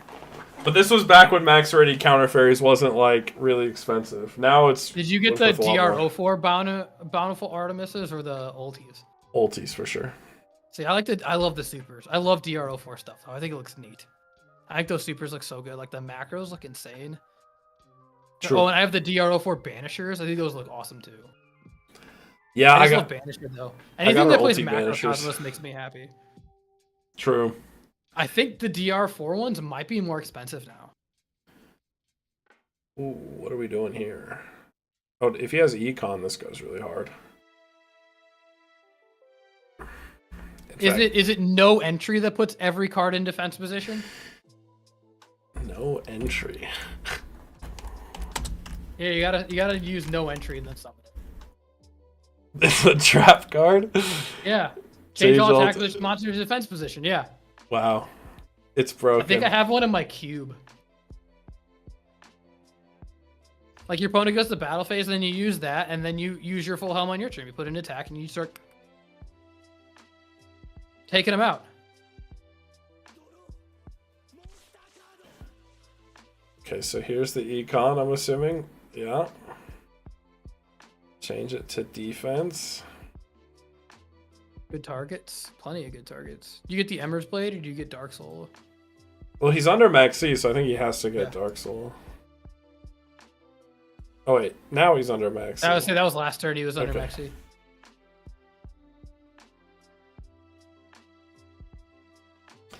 But here, like, you're big chillin' to just get the Dark Soul. I guess I mean, you could make... Third Thunderkin.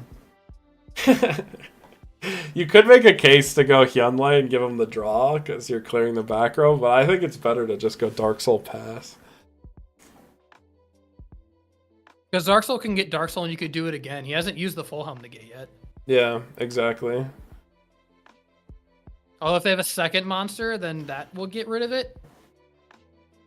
Yeah, but like you can't clear, like there's no universe, or there's a very improbable universe where he can clear, like he can't clear both tuners, right? So like if he gets Dark Soul on the field and they clear, like it'd be really hard for him to clear the Pashual, but if he clears Pashual, he needs like 2 attacks. Anything? Oh, he just elected not to special summon. Interesting. Now that's... Yeah, I don't know about... I mean, it's a 1-for-1. Who cares? Yeah, you get a card, they get a card, and then you get another card off that card. I was gonna say you can make, even if they kill one of your guys, you still have Passion and you can make nappies. Also, you take 1,000. He took it. Your opponent's... Okay, yeah. So you could make nappies to shut that off. That's why I guess just slam the Miracle Fusion because you know nappies is coming.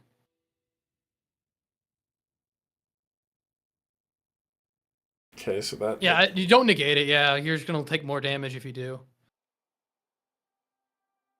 The only way you don't negate it is if you have like a deep prison you want to use on the Shining. Yeah. And at that point, I make the read and I just don't attack. It's like, okay, they have deep prison. I'll just attack it later next turn with Stratos. But low-key... I mean, I guess you can't really take the gamble, but you could low-key see if your opponent wouldn't attack by using, you know, like, the read the read. The 500, the Galaxy Blade. Yeah, the F5 head, baby. Yeah. Just be like, oh, you want to attack into my deep prison, buddy? And you keep your guy. And you sack it for Caius. No, then you special your big guy. Especially your false roll. You got 2 guys, you hit him with that false roll. True. And then you make Hyunlei. Yeah, see, I'm so confused why he didn't take the special summon. I think you take that Dark Soul every fucking day. Because again... Make Catastor right now. Yeah, you have Catastor right there. And that's not even including the fact that if you have Fall Troll or like some way to get rid of the back row in Fall Troll, you just like kind of auto win.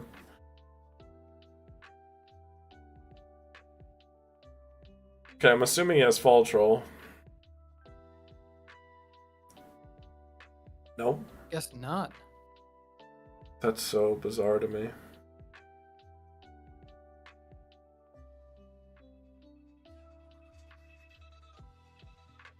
Because, see, in that instance, that Dark Soul he got could have searched the Fall Troll. Wait, what are we doing? Is he... Another Econ? Yeah, it's probably Econ. Or Book.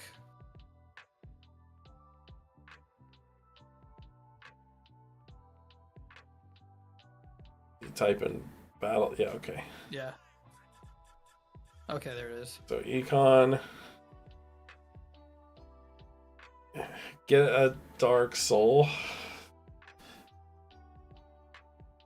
Make Hyunlei and then make Scrap Dragon? Like, maybe? It doesn't sound terrible, but it is pretty fragile. Actually, it's not that fragile. It's playable. Because even if they, like, do something, like, if they TT the Hyunlei, Shining misses timing because it's the TT's Chainlink 2. They bottomless it, who cares? You still have your wall. If they warning it, who cares? You still have your wall. The worst case would be Starlight Road. That would be the worst. Yes, the worst case is, in fact, Starlight Road. Because Starlight Road, you're like, you kind of just lose. Oh my god! Wait, if you're gonna do that, why not make Barkion first? You could make Barkion first, and that would make way more sense. Because, like, now if this is torrential, it's not that good. I mean, can you make Big Guy rip every card? No, you don't have enough tuners. Okay, I guess you can make Big Guy now. Oh, he's going Trish here. Okay. Okay, that's pretty good. It's a greedy play. Looks like it's resolving. That's insane. I'm still going Hyunlei and then Scrap Dragon target my back row, or flip the card, and then you have Paschal, Dark Soul plus another guy, and you could just Scrap Dragon the Dark Soul. You're getting 2 searches here. Still, I don't know. I mean, here he gets Nat Beast plus Trish to remove all the heroes, which is pretty good. He also just pretty much hard confirmed that Brahimpoke has no summon negation. So Nat Beast goes really, really hard with double search.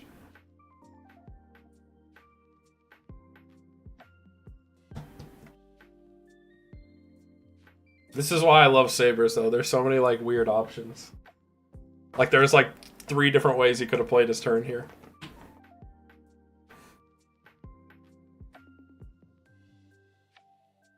That's not one of the ones that I would see coming. What? Because you're giving... So, you just took warning away from the options, and you no longer have warning, because you're going to take 1,000. So, you can't stop Miracle Fusion, unless it's Solemn Judgment. Solemn Judgment's the only out to Miracle Fusion now. Well, I mean, Miracle Fusion isn't live because there's no heroes in Grave. He has to summon a hero and then Miracle Fusion. But still, makes me uncomfy.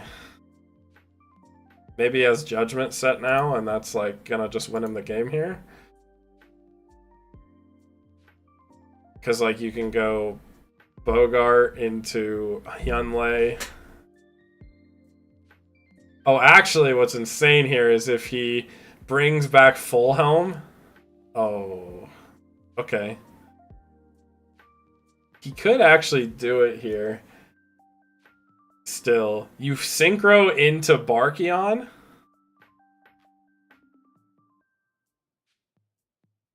Yeah, it's definitely sync Barkion and then summon Bogart, synchro into Hyunlei.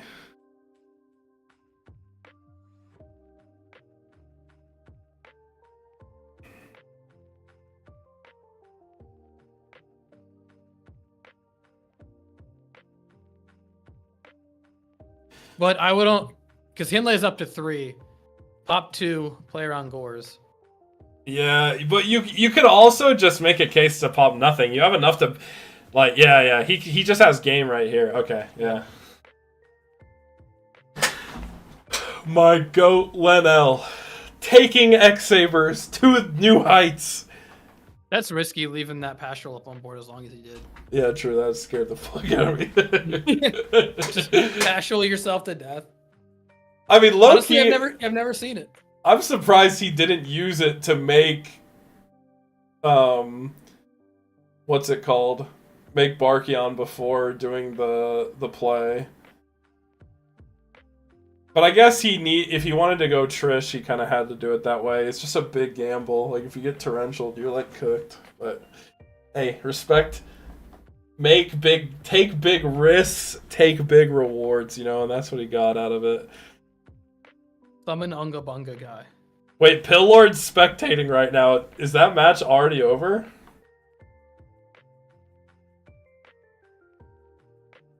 That's insane.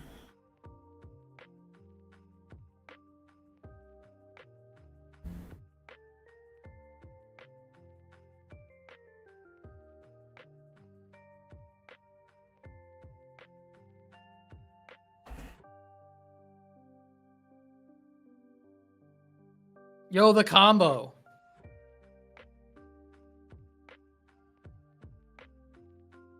Oh! That's It's not the an combo. entirely different combo. Bro, I need the spreadsheet. How much? I don't know that one. I mean, this It's not actually Spark, though. It may be like Telegraph Spark, but don't worry, it's not actually Spark. Yeah, maybe. Don't let him debate you. It could be the big brain jar of greed. How sick could that be? Is this the Jar of Greed build? I don't know. I mean, that's just what I've seen him play in like the past 3 tournaments. I literally haven't checked his list, but that's what he's been playing, is Jar of Greed.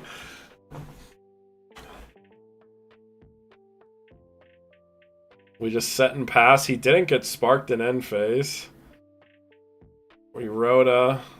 I mean, that actually just set pass is low-key insane. Because if your opponent has Spark, they like one-tap you, right?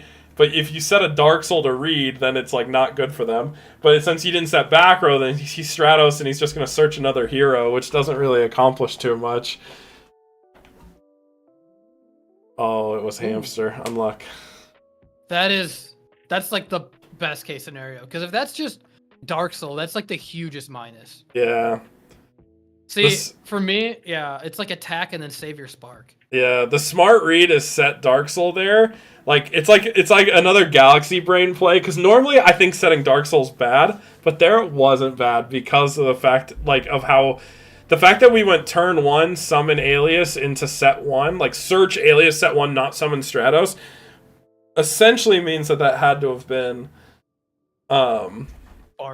Spark, yeah. So then if you set Dark Soul... Or they already have Stratos in hand and they want to use it for the back row pop. That's the other thing.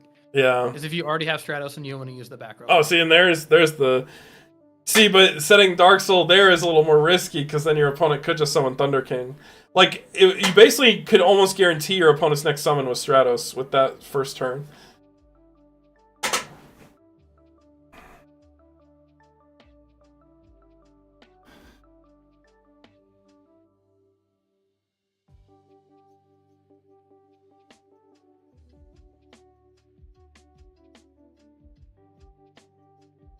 Oh, he's got guys. My boy has guys. That's a little scary. Here comes that space big guy. You better have that Max C handy. True. I mean, Brahim Poke is a notorious Max C at 3 user, so... You used 3 last game, yeah. That's why I was like, here they come.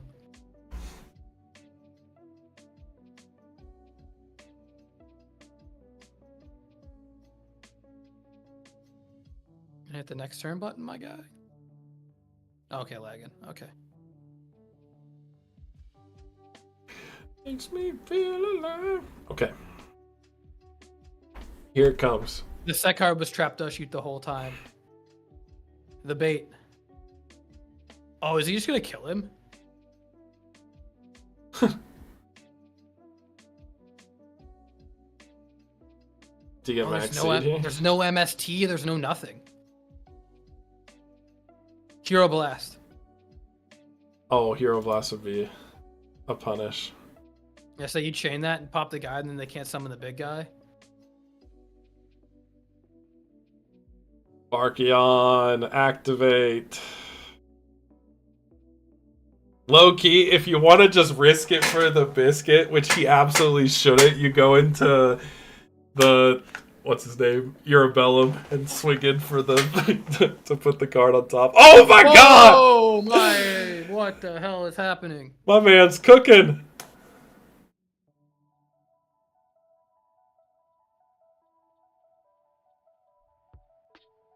I mean, this is like super duper game. Yeah, this is big game. Like even through like, you just got to make it to where it's a game through Book of Moon. I mean, low key, I think the best play is Sync 9 here.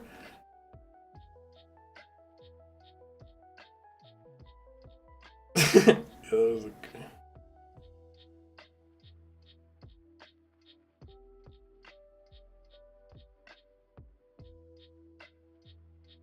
That's Skew Phase. Yeah. Spark, MST, Hero, yeah. The Who Needs Meta logo? He was playing that the whole time? The best card in the game that's ever been printed? Wow. Alright, dog, I gotta get to the family thing. Alright. Text me and let me know who wins. I will. Hey, we got X-Sabers in top 4. That's what I like to see, baby! We're rooting for Linnell. Alright, thanks, man. Thanks for joining. Of course.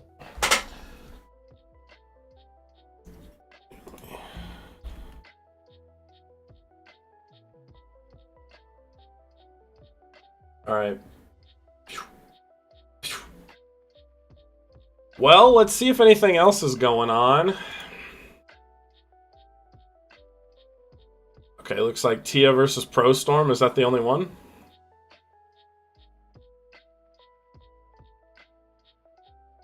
Does anyone know who won between Guari and Pillord?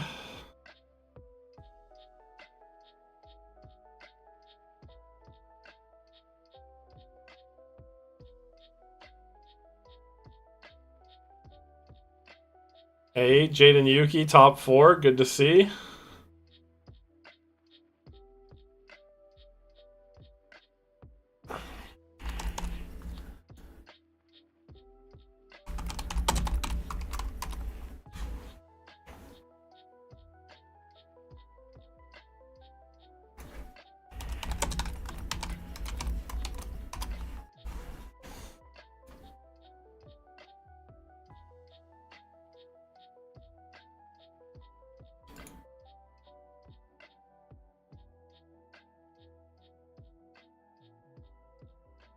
The suspense is killing me.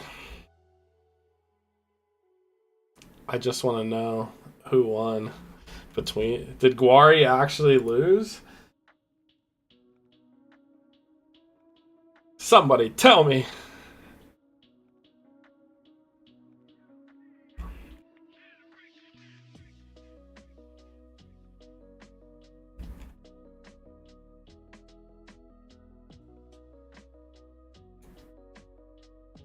Shaky Frakey! My goat. Someone play this man.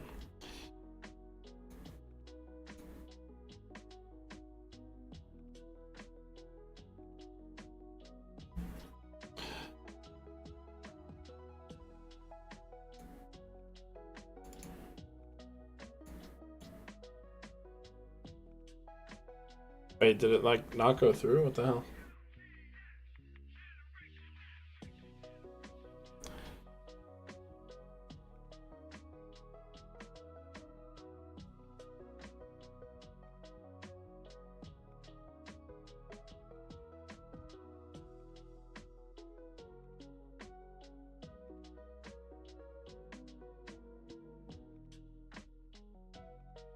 Oh my gosh, Guari, bro. Guari called it. He went undefeated into losing in top 8.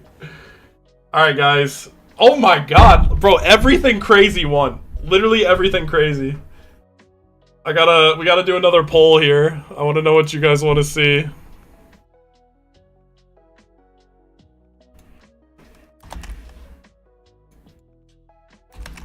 What want?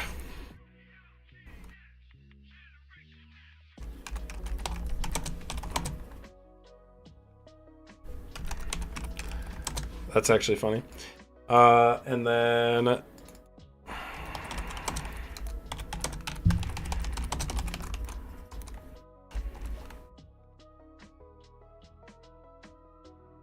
All right, guys, place your votes.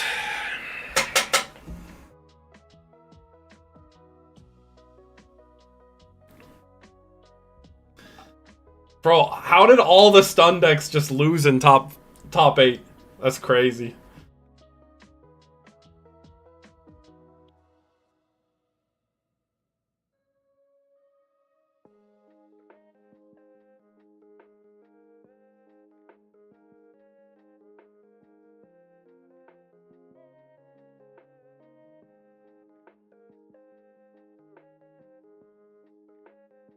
Plants vs. Zombies is kind of funny. It's a close race. Looks like Plants vs. Zombies it is. Oh, no, we're coming back down.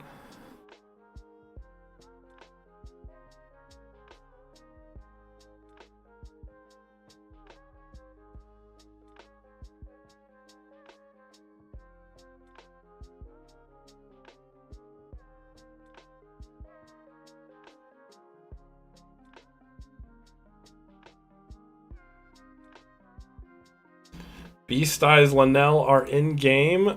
I don't. Oh, there's Tia. All right, it's settled.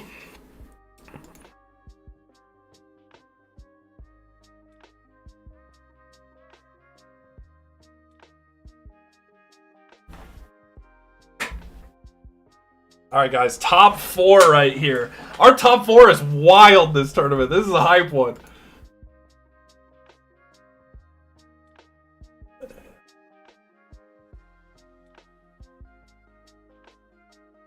Like, who would have guessed the top 4 today would have been X-Sabers versus Cat Sith Hero, and then Zombies versus Plants. That's crazy. I mean, Plants is less surprising, because we usually see at least one Plants or Agents get top cut, but...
Ooh, milling the Tengu actually feels really good if you're playing this Goblin Zombie.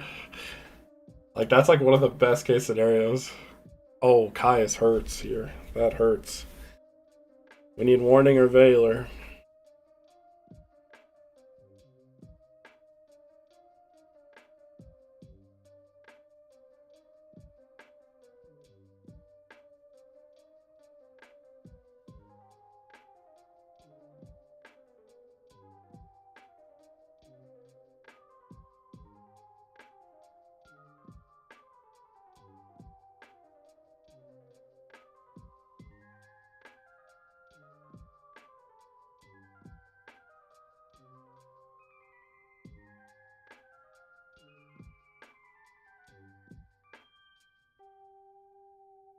Dang, it actually resolves. That's kind of wild.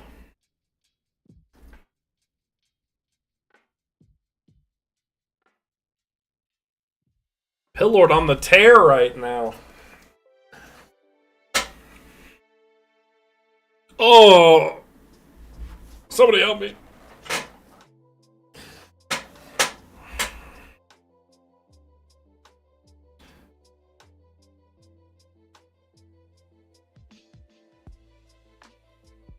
That was a big, insane play. Whew. Type it in the chat, Pill Lord. Let the people know.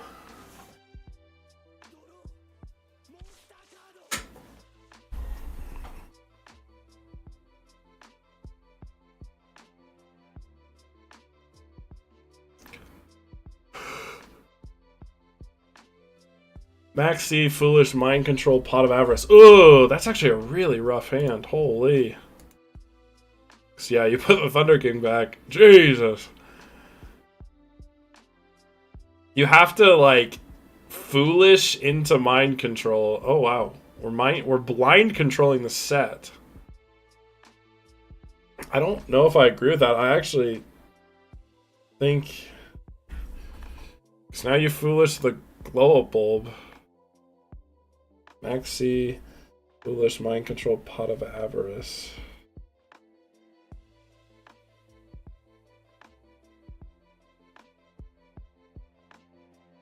I feel like you had to take Caius there. Because then you can, like, make Black Rose or something, but, like... How many Infernity? There were 2.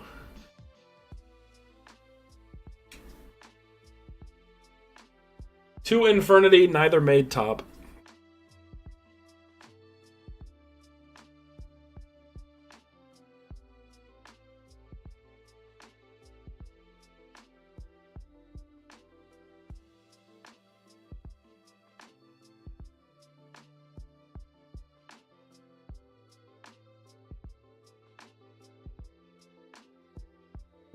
Too many to count? 2? Oh, wait, that warning actually is crazy.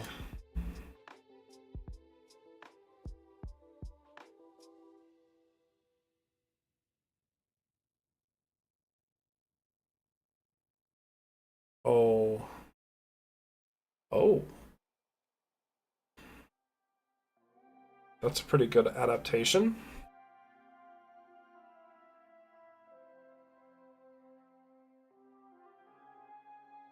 I mean, low-key, Tia has the field control, but Pill Lord, I feel like, has way more gas left in the tank. Like, a lot of these resources feel rough.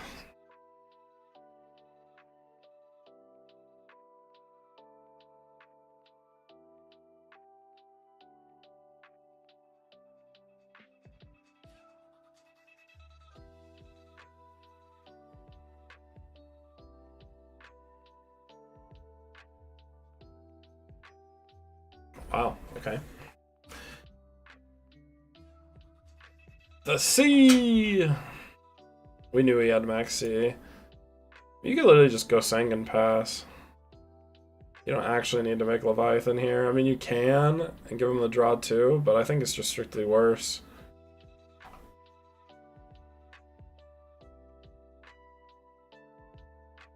In the pass. Okay, yeah, that's good.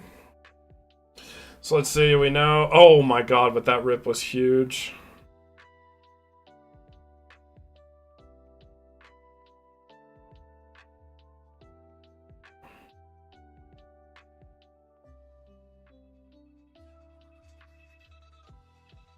Wait, did he shuffle the Thunder King back? Oh, does he have Mind Control? That's pretty good. Mind Control's disgusting here. Oh my god, actually.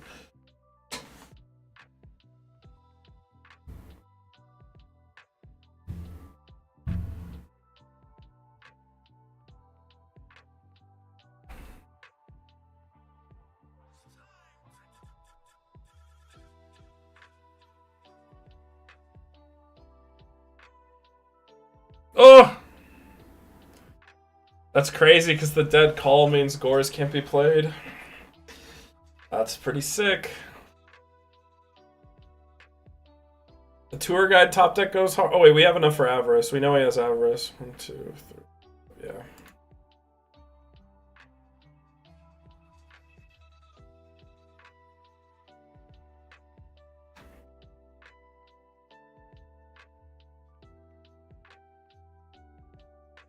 Someone should check the replay, though, if Tia shuffled after putting the Thunder King back in deck with Dust Shoot. Because, like, I'm pretty sure Dust Shoot put Thunder King back, and then the following turn he ripped Thunder King.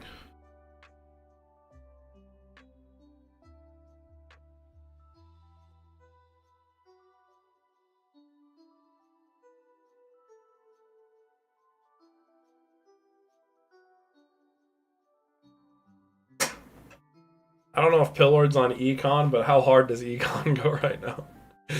Econ's just game.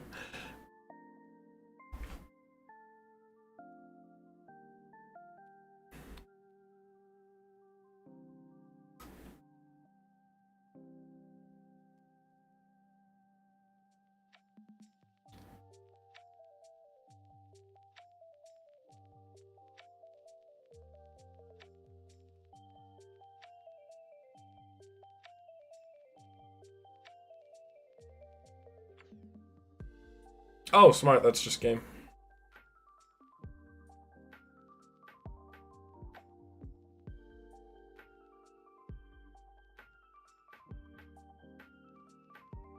Unless he has Valor for the Armory Arm. Which would be pretty spicy. That he held it.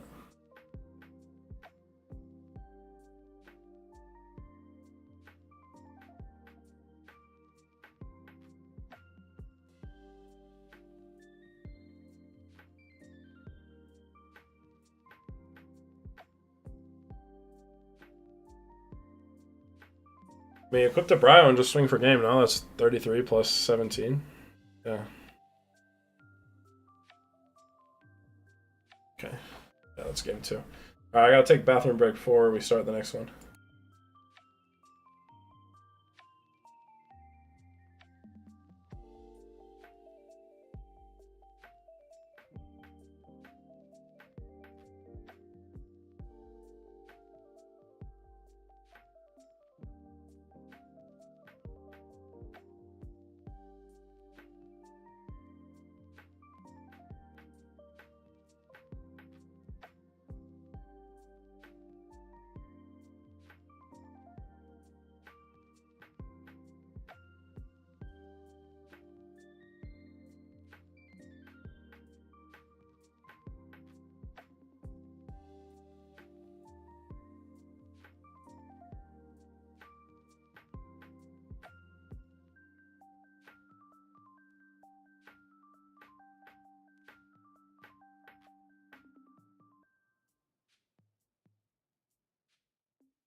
All right.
All right, Tia starting off with the Tengu turn 1. That's a pretty strong start for the plants. Oh, and Dust Shoot. A back-to-back turn 1 Dust Shoot. We saw it last turn. Our last game with Pillord. Now we're seeing it with Jade and Yuki.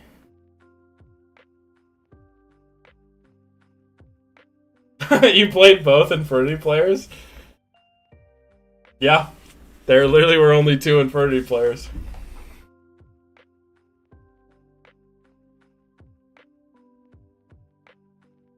Oh, that's a rough hand without the tour guide.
Oh, the Solemn for the Caius.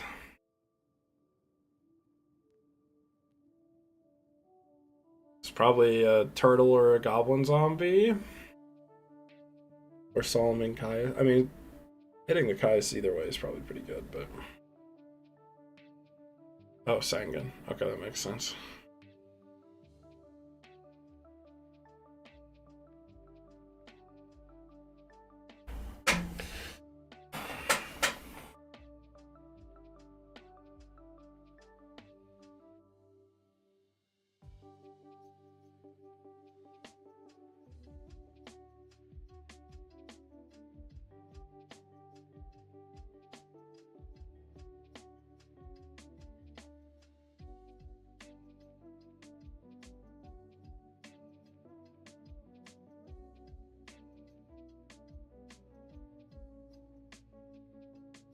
Pyramid Turtle Crash into the Red-Eye Zombie Dragon.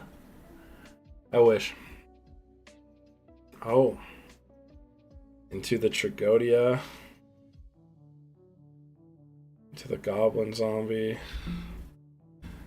She doesn't have a tuner, does he? No.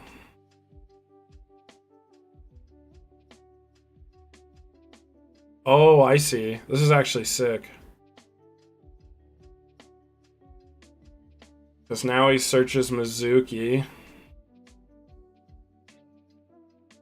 Yeah, and then he pops a token, main phase 2, Trag, Steel, make rank 4, and then turn off the Tengus. That's actually a phenomenal play.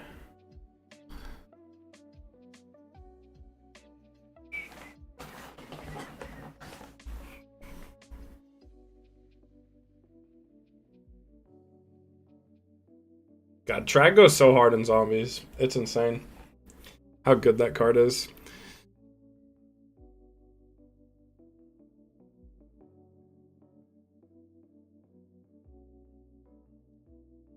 Respect to the Roach. RIP. Okay.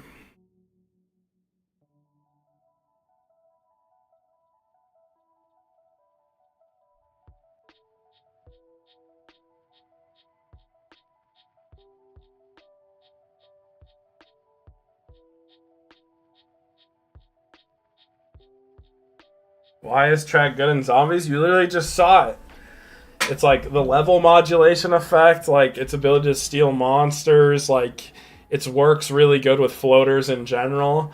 Because if they like swing over a goblin zombie and you get the search and then get to special summon, you're replacing the card and then like adding more to the hand.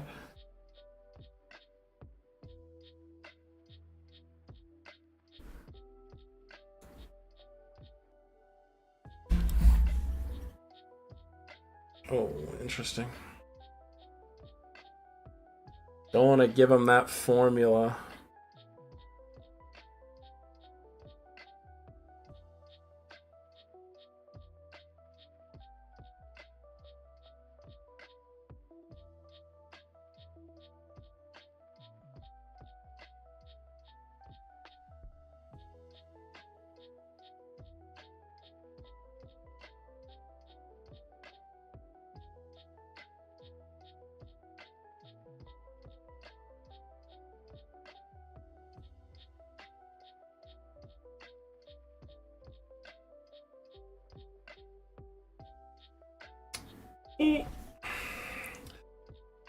Pillard definitely in the driver's seat here.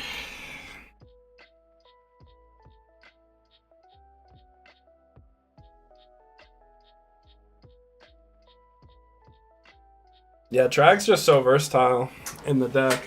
Because, like, we literally saw where he didn't have a big hand, so he wasn't using it for the beatdown of it. He just used it to steal a Tengu, which made, like, for a game-breaking play, right? Like, denying that Tengu put Jaden Yuki on, like, the back foot so hard now. Because, like, look at this Grave. Like, what do you do?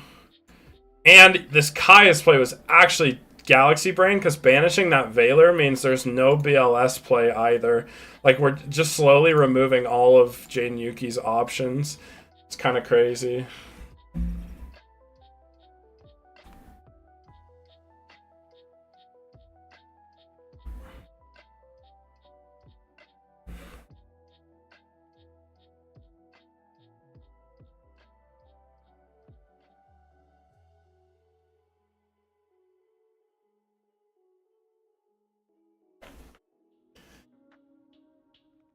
Does he have space plus scores? No. Interesting.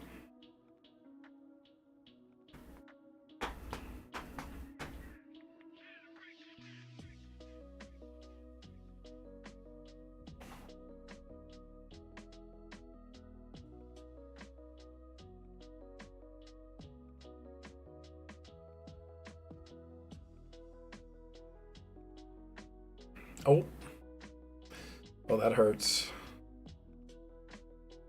Dark Hole Pass, huh? A tour guide would go really hard here right about now.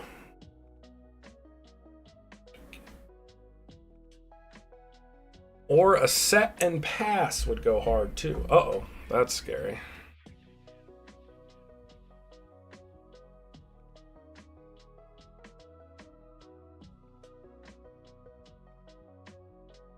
That weak turn from Pillard means Jaden Yuki has a pretty good shot at getting back into this. Oh, but the summon into... Oh, he's going for it. He's taking the challenge. Oh, he probably just has game, though. Oh, wait, no, he shouldn't have game.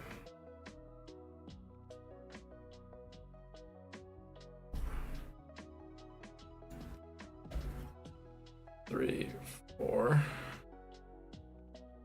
So he goes Armory Arm. Pillar draws again. Synchro into Bryanak. Oh, is he just trying to push for game here?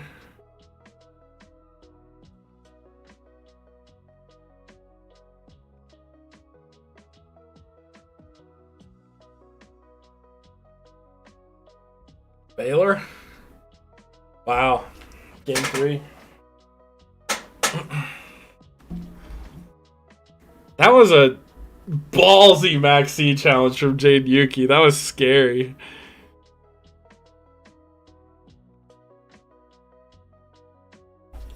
Like, if your opponent just draws Valor, you're just cooked.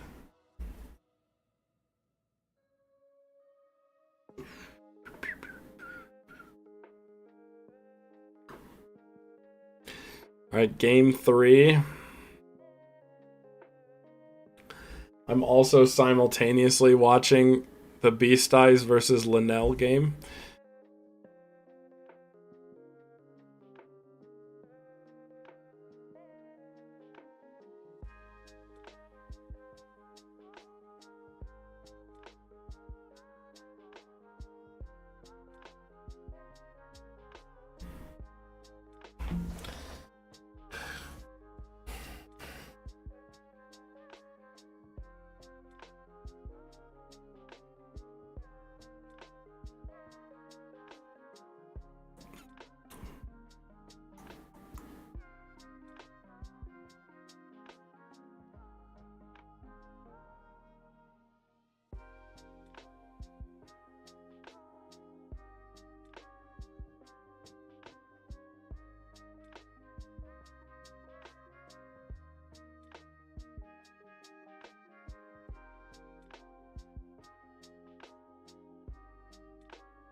Opponent opens Thunder King, you have Turtle Trag, you win. True, that's kind of scary.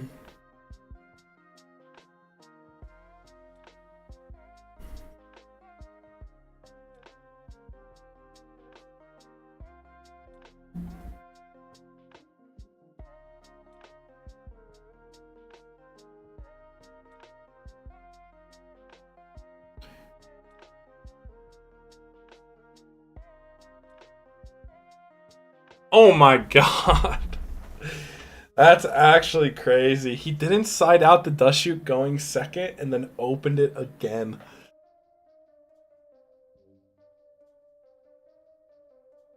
What else was in his hand? Heavy Minecon Bulb Gores. Oh, that's a pretty good hand.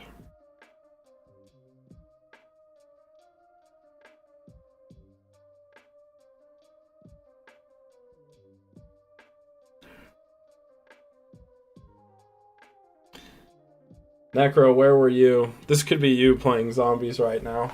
Huh?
Ooh.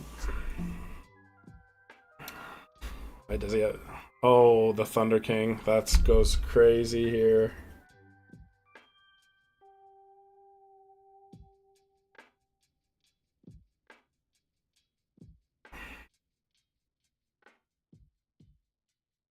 Bonk, bonk.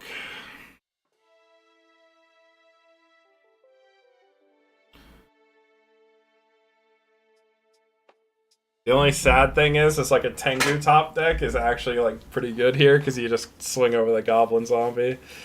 Oh, there it is.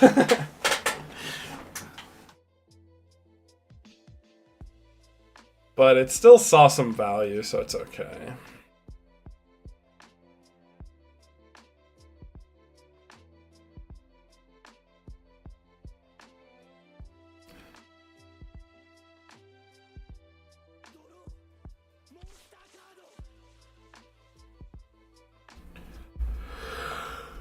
Oof, that feels bad. If your only play is just attack the Tengu, that means you're gonna like slow burn.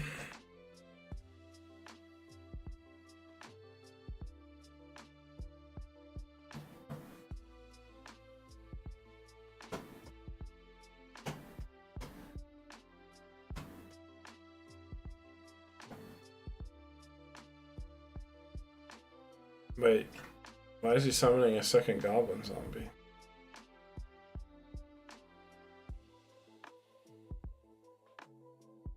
Oh, that's pretty good.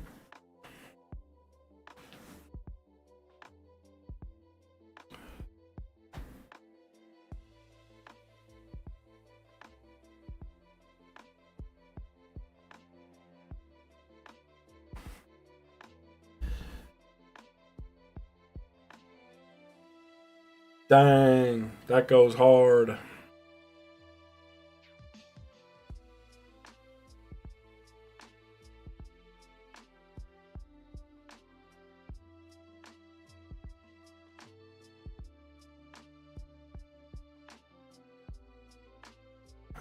This does low-key force the Ryo. Unless he just has like a different out.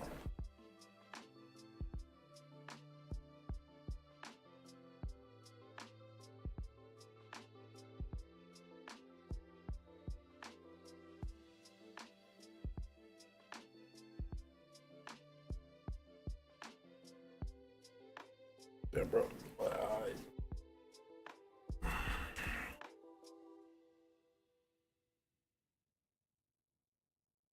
Wow, he let it resolve.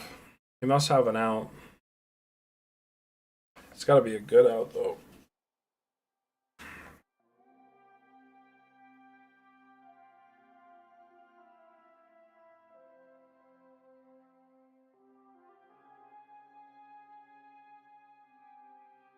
Or I guess the out would be just crash.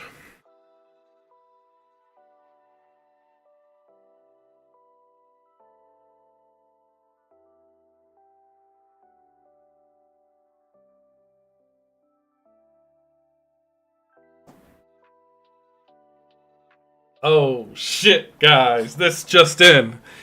We officially have X-Sabers in the finals. That's pretty hype.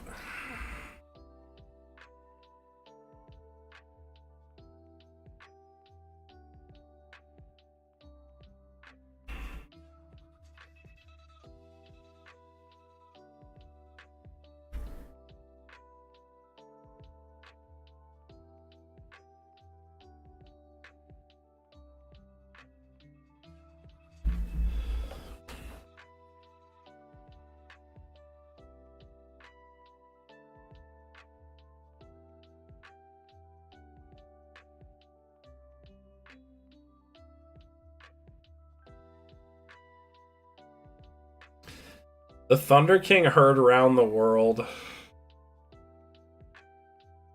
Oh, that's a really high value Avarice here.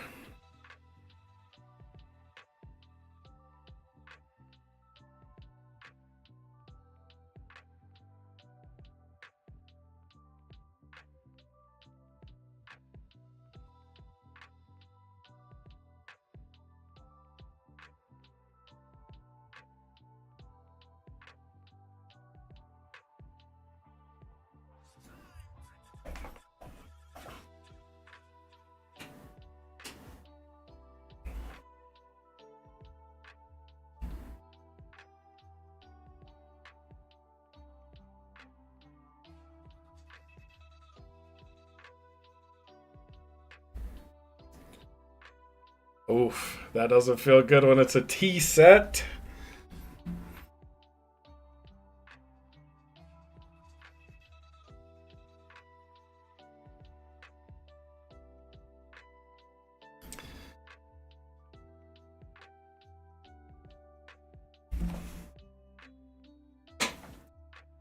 Oh! What do you MSC? Warning.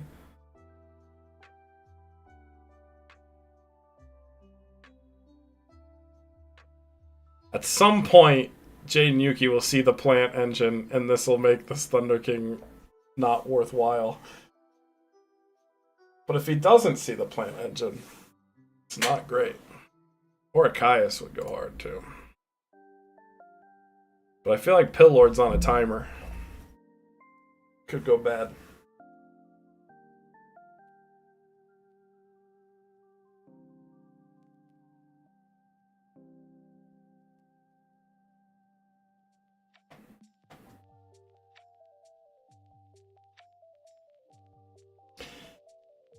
Oh.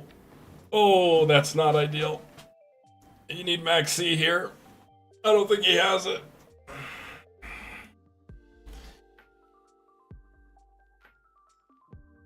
The Librarian. We're forced to Ryo negate the Librarian, and then he has Spore plus Tengu to make a level 8.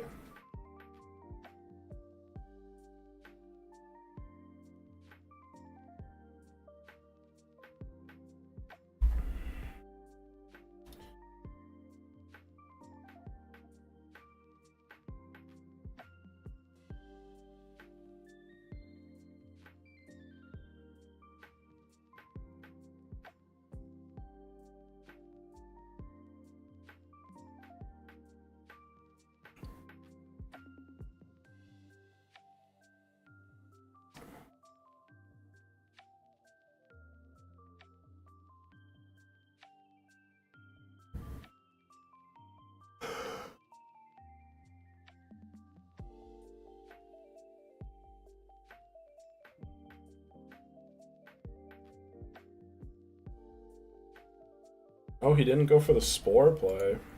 I feel like in a simplified game state, it's worth to go for Spore there. I could be wrong, though. Oh? The Donk? See, like, main phase 2?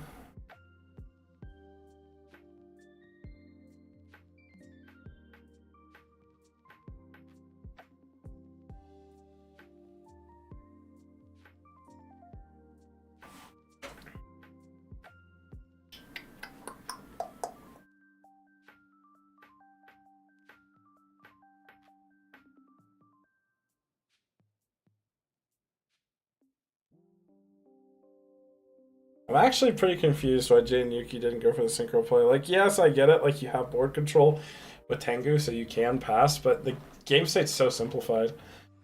Like, both players have kind of gone through a lot of cards, so I feel like you run a higher risk if you don't just slay up a Stardust there. I could be wrong, but it's like board control, but it's weak board control. Especially if it's your third Tengu. Oh, that's terrifying.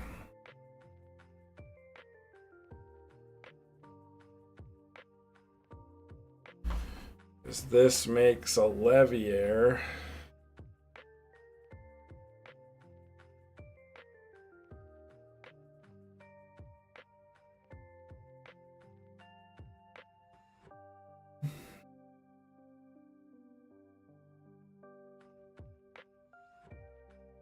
Although if Pillord's Colossal Brained and held his Veiler.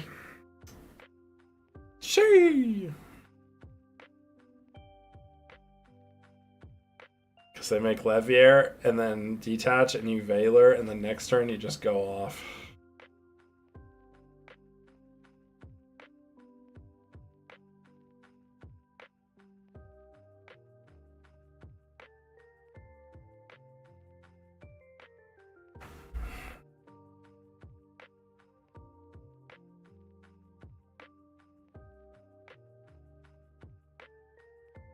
Mm.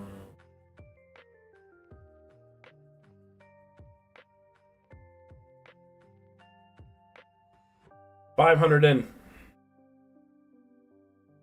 to the Gores.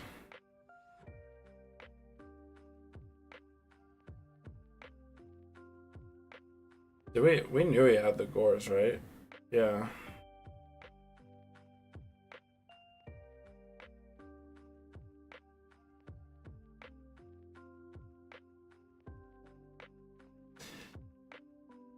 He's like forced. Wait, has mind control been played? Ugh! I'm scared, guys. I'm scared. I can't look. But mind control in main phase 2 would go so hard. Nope, doesn't look like it.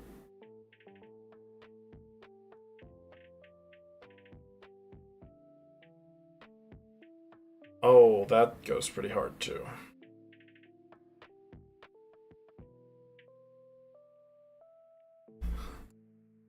Mind control's already been played by Pill Lord. Because you could do the mind control there, scrap with a double pop, which just deals with it. Has Dark Hole been played? No Dark Hole. So we kind of need Dark Hole here.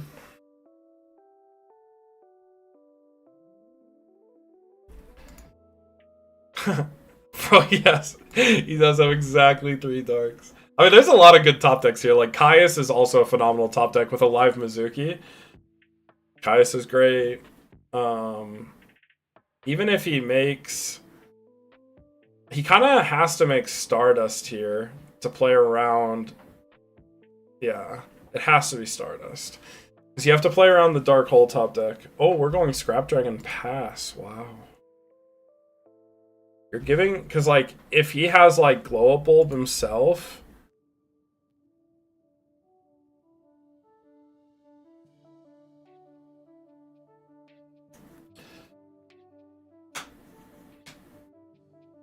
Okay, this probably is a Caius play, would be my read. Oh, no. Yeah, see, this is why you need to go Stardust, because you turn off half the options, because Catastor just outs this.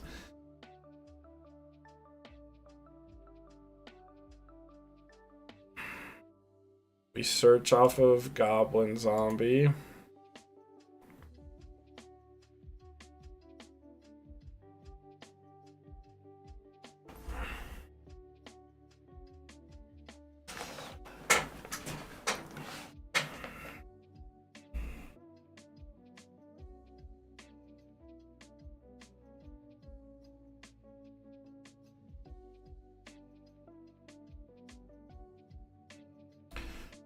Time in the round. I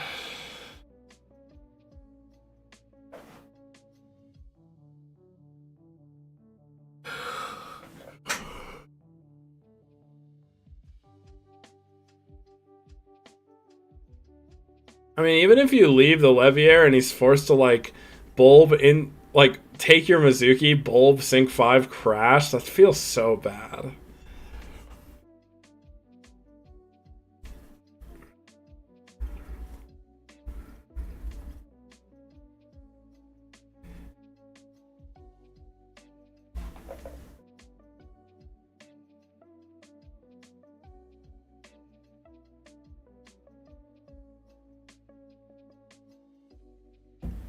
Did you tell him Slap God, or do you need me to message him?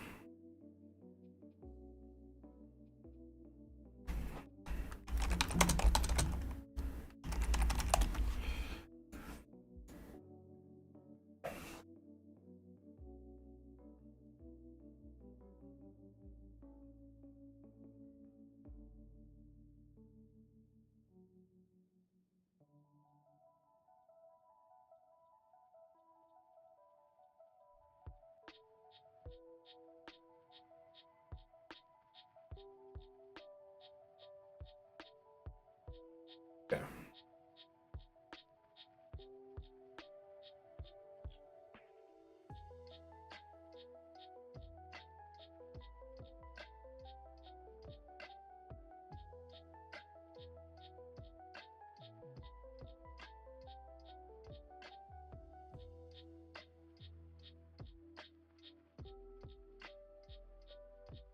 We goes Bryo, Pitch Plague.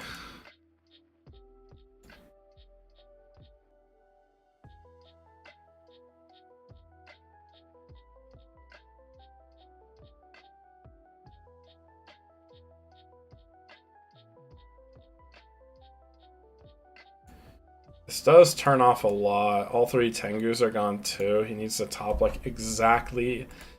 I mean, he could top BLS, which would just be kind of a blowout, but.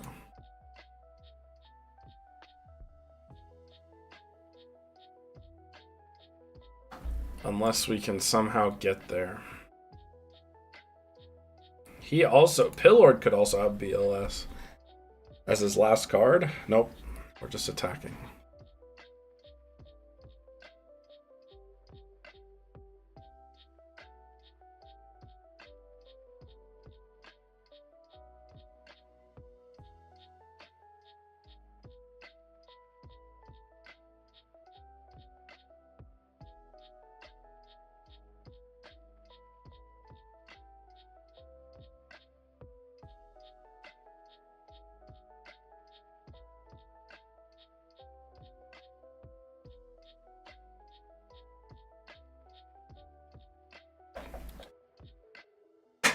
Does he have Caius?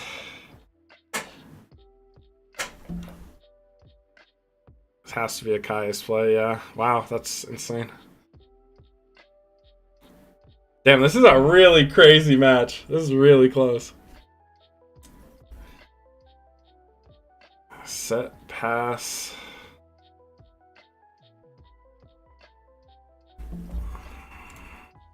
Plague Spreader.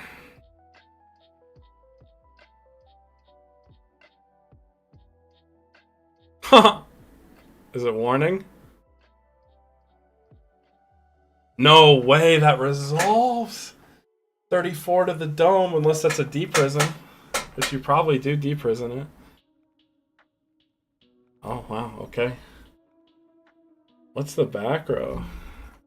Is it Scapegoat?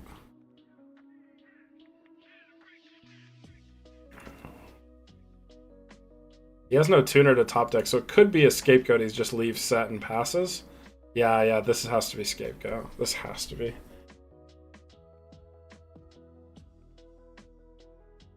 Oh, it's not. Wow. That's crazy.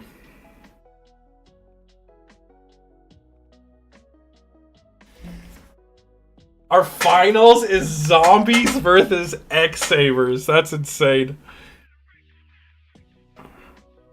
This might be my favorite Tengumania of all time.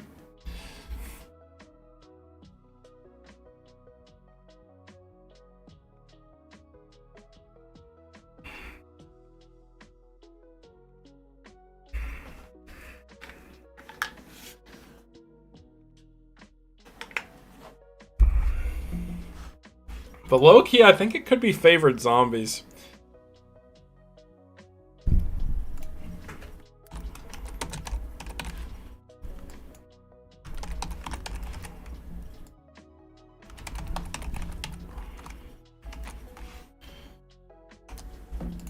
You guys tell me. Put it in the chat.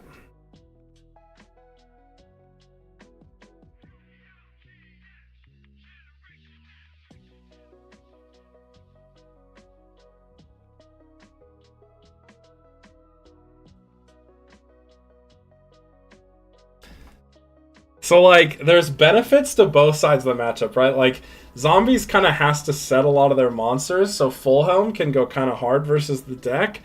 But, simultaneously, like, Caius also goes really hard versus Sabers. And zombies runs that. And then so does Revived King Hades. That also goes hard in the matchup.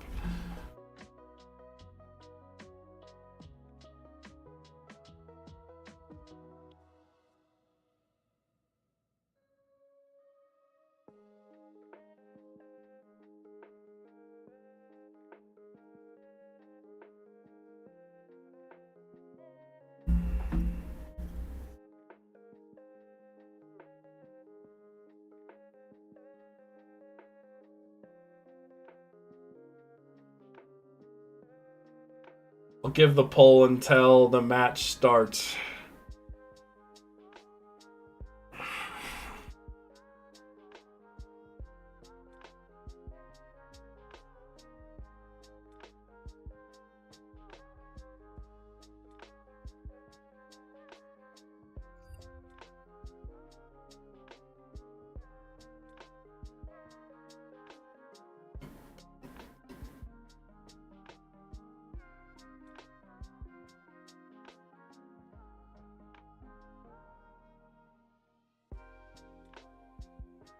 Stop the count. Sabers still have a chance.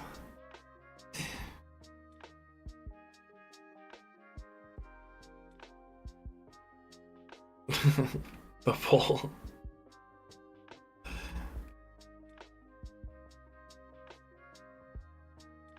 Hey, someone play our boy Uneto here. Invite him to the Discord while you're at it.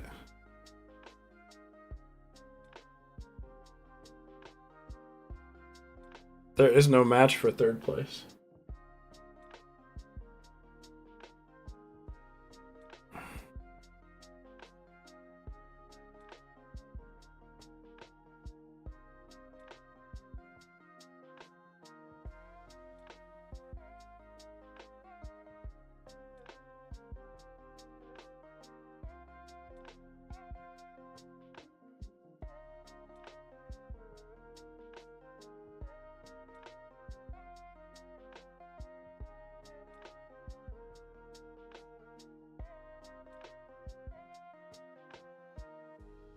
Woo!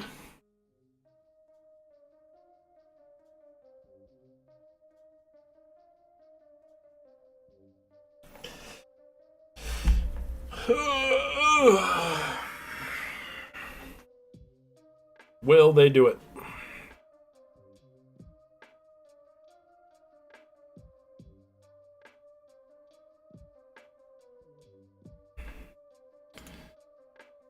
All right, poll has ended. Match has begun. You guys bet on zombies. how does top 3 get determined for qualifiers? I believe it's just based on like tiebreakers.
Oh shoot, I turned my mic off on accident.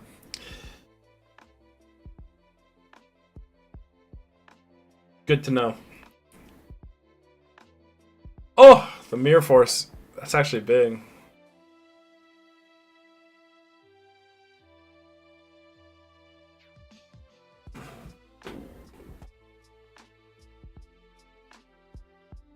Mute button goes hard here. It does go hard. Oh, the space on the torrential goblin zombie coming in. Yeah, that's what I was doing. Respecting the timer.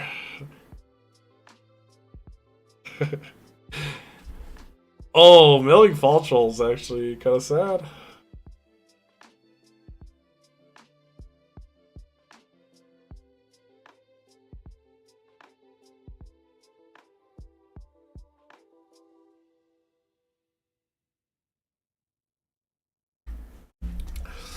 Linnell definitely on the back foot after that start, but we have an Ember's Blade coming out, which isn't bad. Oh.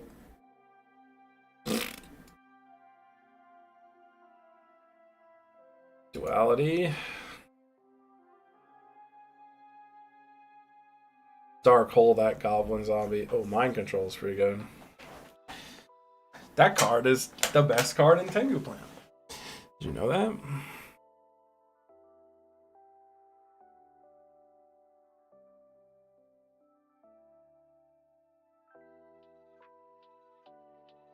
Okay.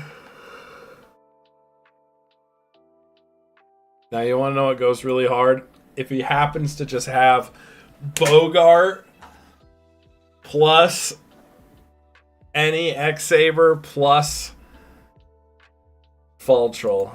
and the mind control.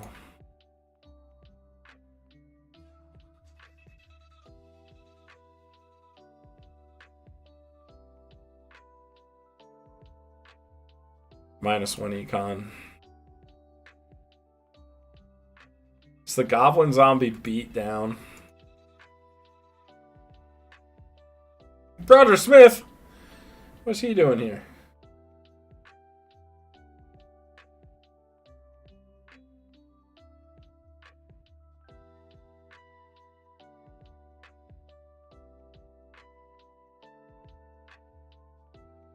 True, X-Sabers is definitely a deck that's losing until it's winning. But once it starts winning, it gets a little scary. Oh, that Spirit Reaper is intense. Heavy Storm.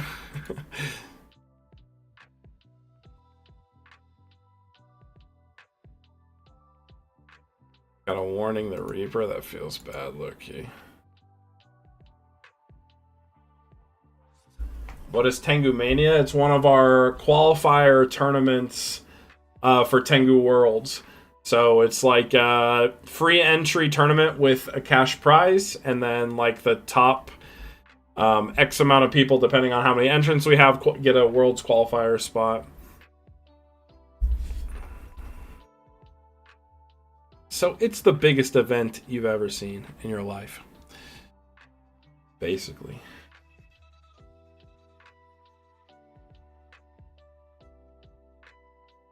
Oh, he said, no, you. My turn to Spirit Reaper.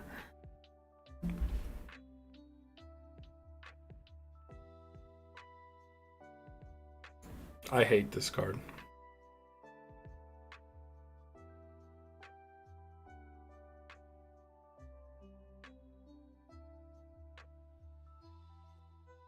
Well, Mirror Force is down, so you know you don't have to play around that anymore. Ah! Oh, Torrential's also gone. Okay, warning, that makes sense.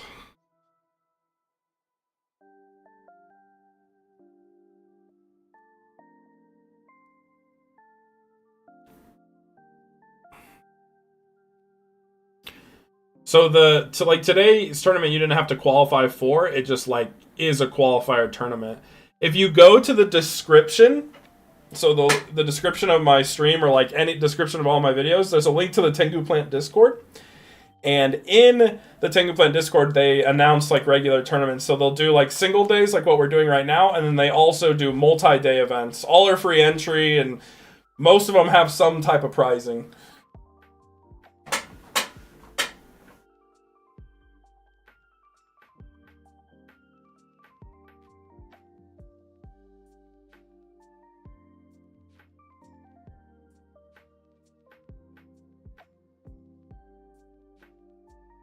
This is just game if he doesn't have Gores. Oh, he has Trag.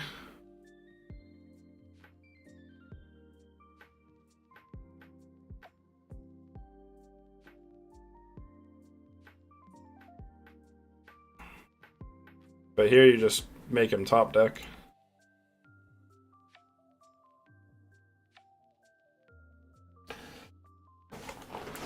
Yeah, for sure. So we have, yeah, we'll have more qualifiers for Worlds, but then if you want to do like the multi-day, you have like 72 hours to play out your match. That's if like doing a single day is a bit more difficult. Wait, was this live? It was live. That's crazy.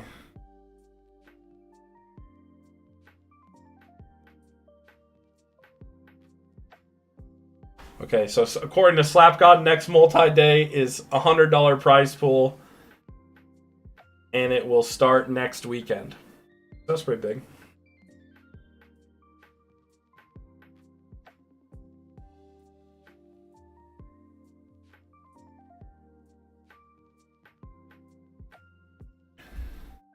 All right, X-Sabers are up game 1.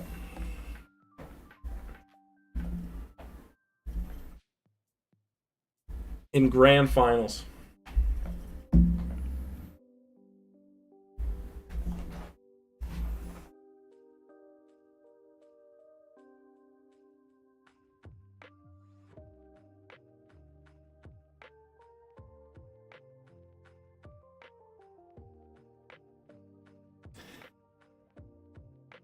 That is Slap God. I don't want to get excited though.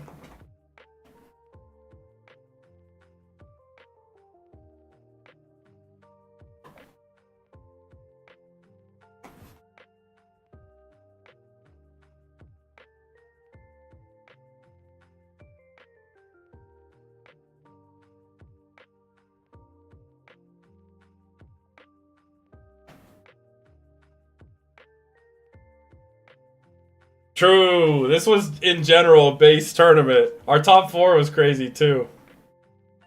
I am a proud parent. Linnell is my son.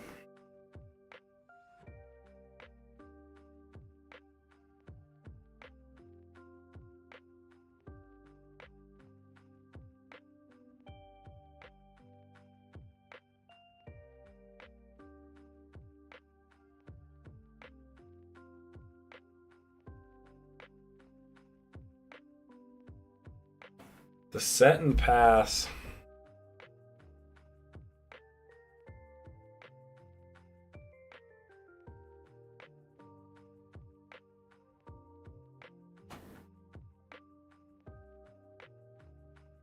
Oh, the Thunder King. Well, we're 3rd and 4th. We had Tengu Plants and we had Cat Sith Hero as our other 2 decks in top 4.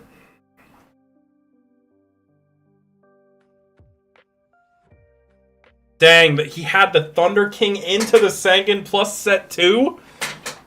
Oh my god. A strong start from Linnell, my goat.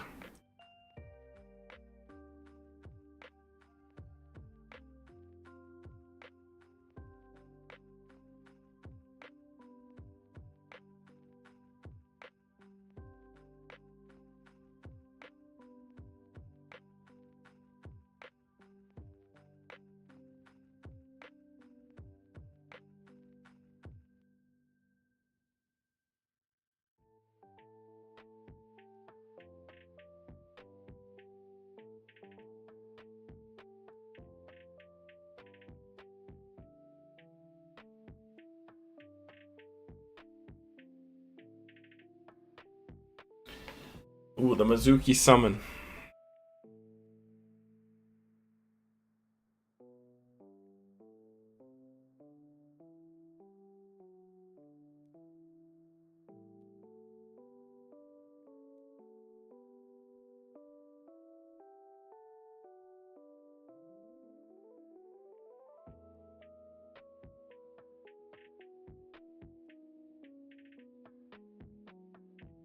Oh!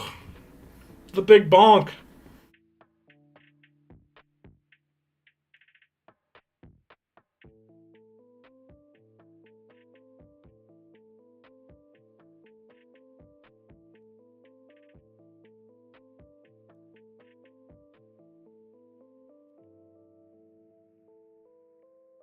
Mind control taking the Thunder King.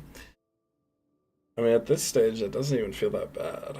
But they have a Lance. Lance goes hard. Honestly, if that's what mind control gets burned on, you're pretty happy about it in Sabers. Is it Sabover? All right, Red Eyes. I gotta time you out for that.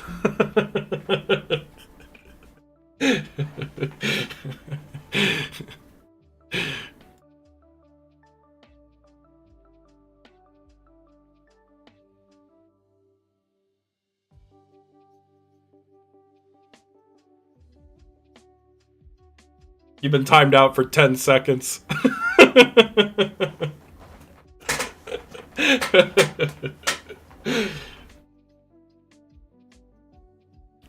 I hope you learned your lesson.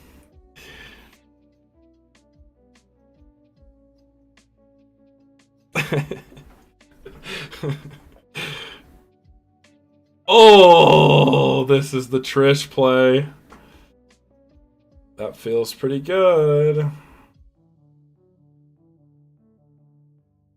That's an end phase too, yeah? Oh, wow. Okay, this is disgusting.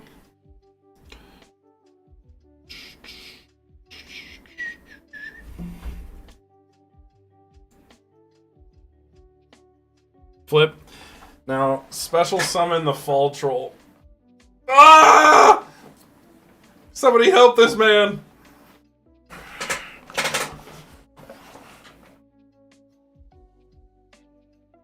It was a joke, Red Eye Solars. It's okay that you made that joke. But I thought it'd be funny to time you out for 10 seconds. I don't know if I would call it a cool name. Trishula gets summoned. This is a rough one. Oh, he's banishing the set, too. Respect.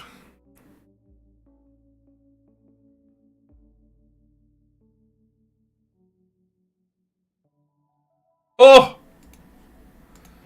And you banish the Sangan? Oh, God. Reason number 7091 to main deck effect Veiler, boys.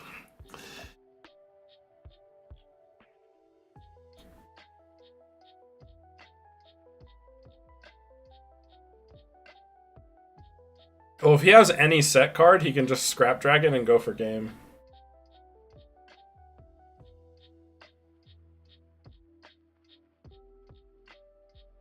Oh, we're not scrap dragoning. Oh my God.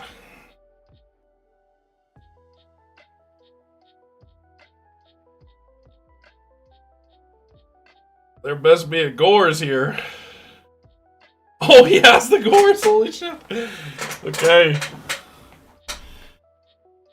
So now you attack over. Dang, that's sad.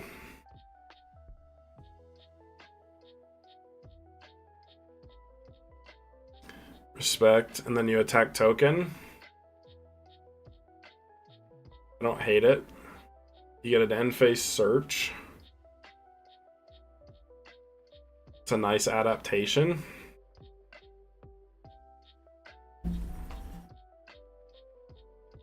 Low key, you could just end phase search Bogart and then crash and go for game on the next turn. I mean, that's assuming he has nothing else, though. Bogart's probably not that great. It's probably Hammers.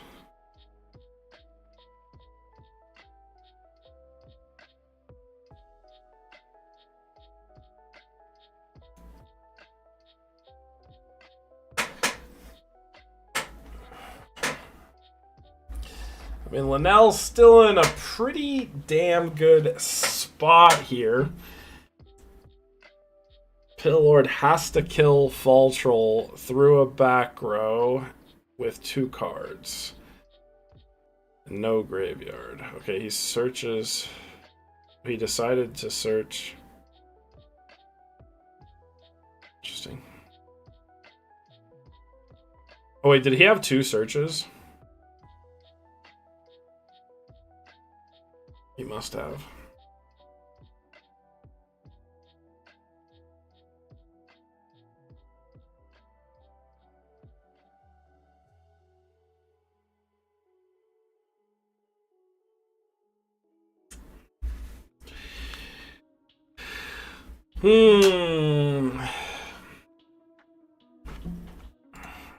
I mean, the fact that he searched Bogart makes me inclined to believe he has Fall Troll again.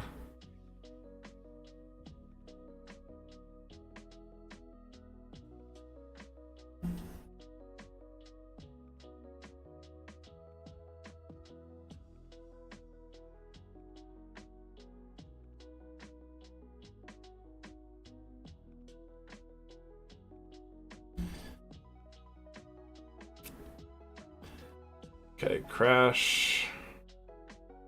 Oh, he's gonna go for a full helm angle? Let's see what that set card is. If it's Goblin Zombie, it's good. If it's not, yeah, that's bad. So then it's 100.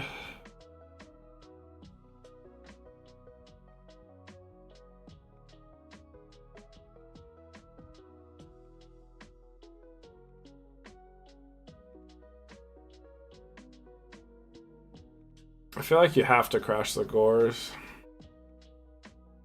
Because if he glow up bulbs, you just like get kind of fucked. I mean, Pillord does have the tools to crawl back in, but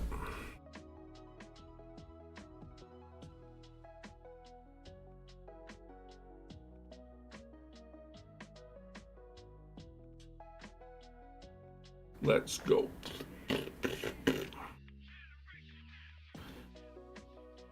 Main phase 2, set pass.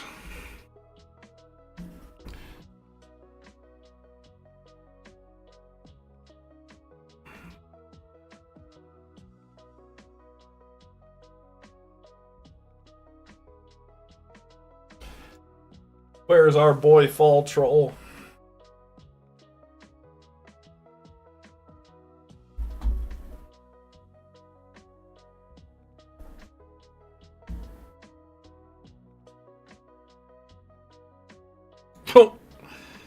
Boris is back. I don't know if this really does anything though. You force the full home negate. Yeah.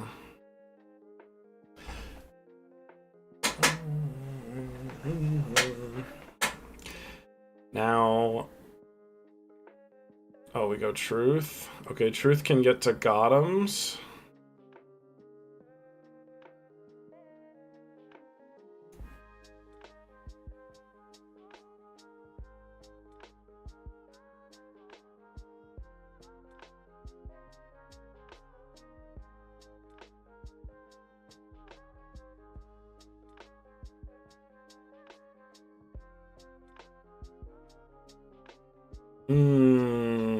It's an awkward board state for both players.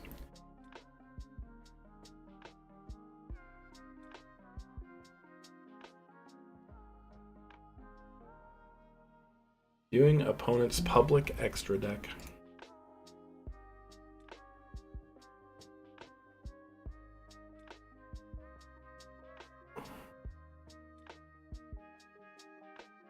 Oh, that's pretty good.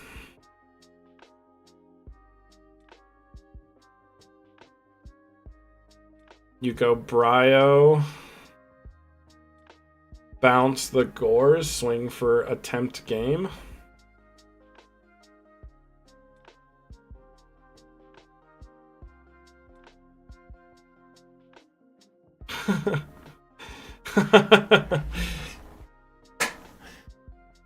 Holy shit, boys! X-Sabers won 2-0 in the finals, guys.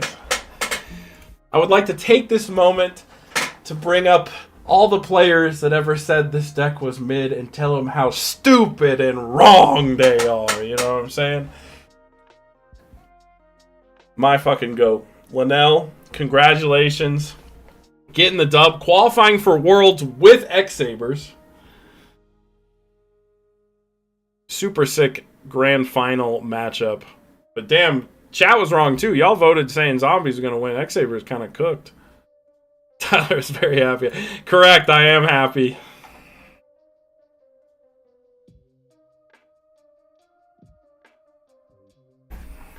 My goat. You gotta let him know.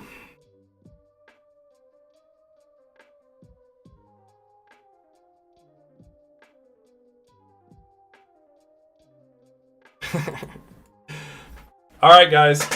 Congrats to Linnell taking the dub, representing the best deck in Tengu Plan format, and showing it was the best by winning. You know, everyone knows it's the best deck. Eat shit. And that is going to wrap it up for my stream. So, I appreciate y'all watching. Thank you so much for being here. Make sure you guys subscribe and join the Tengu Plant Discord if you'd like to participate in the future. But for now, I think that is going to wrap it up for me. So, yeah.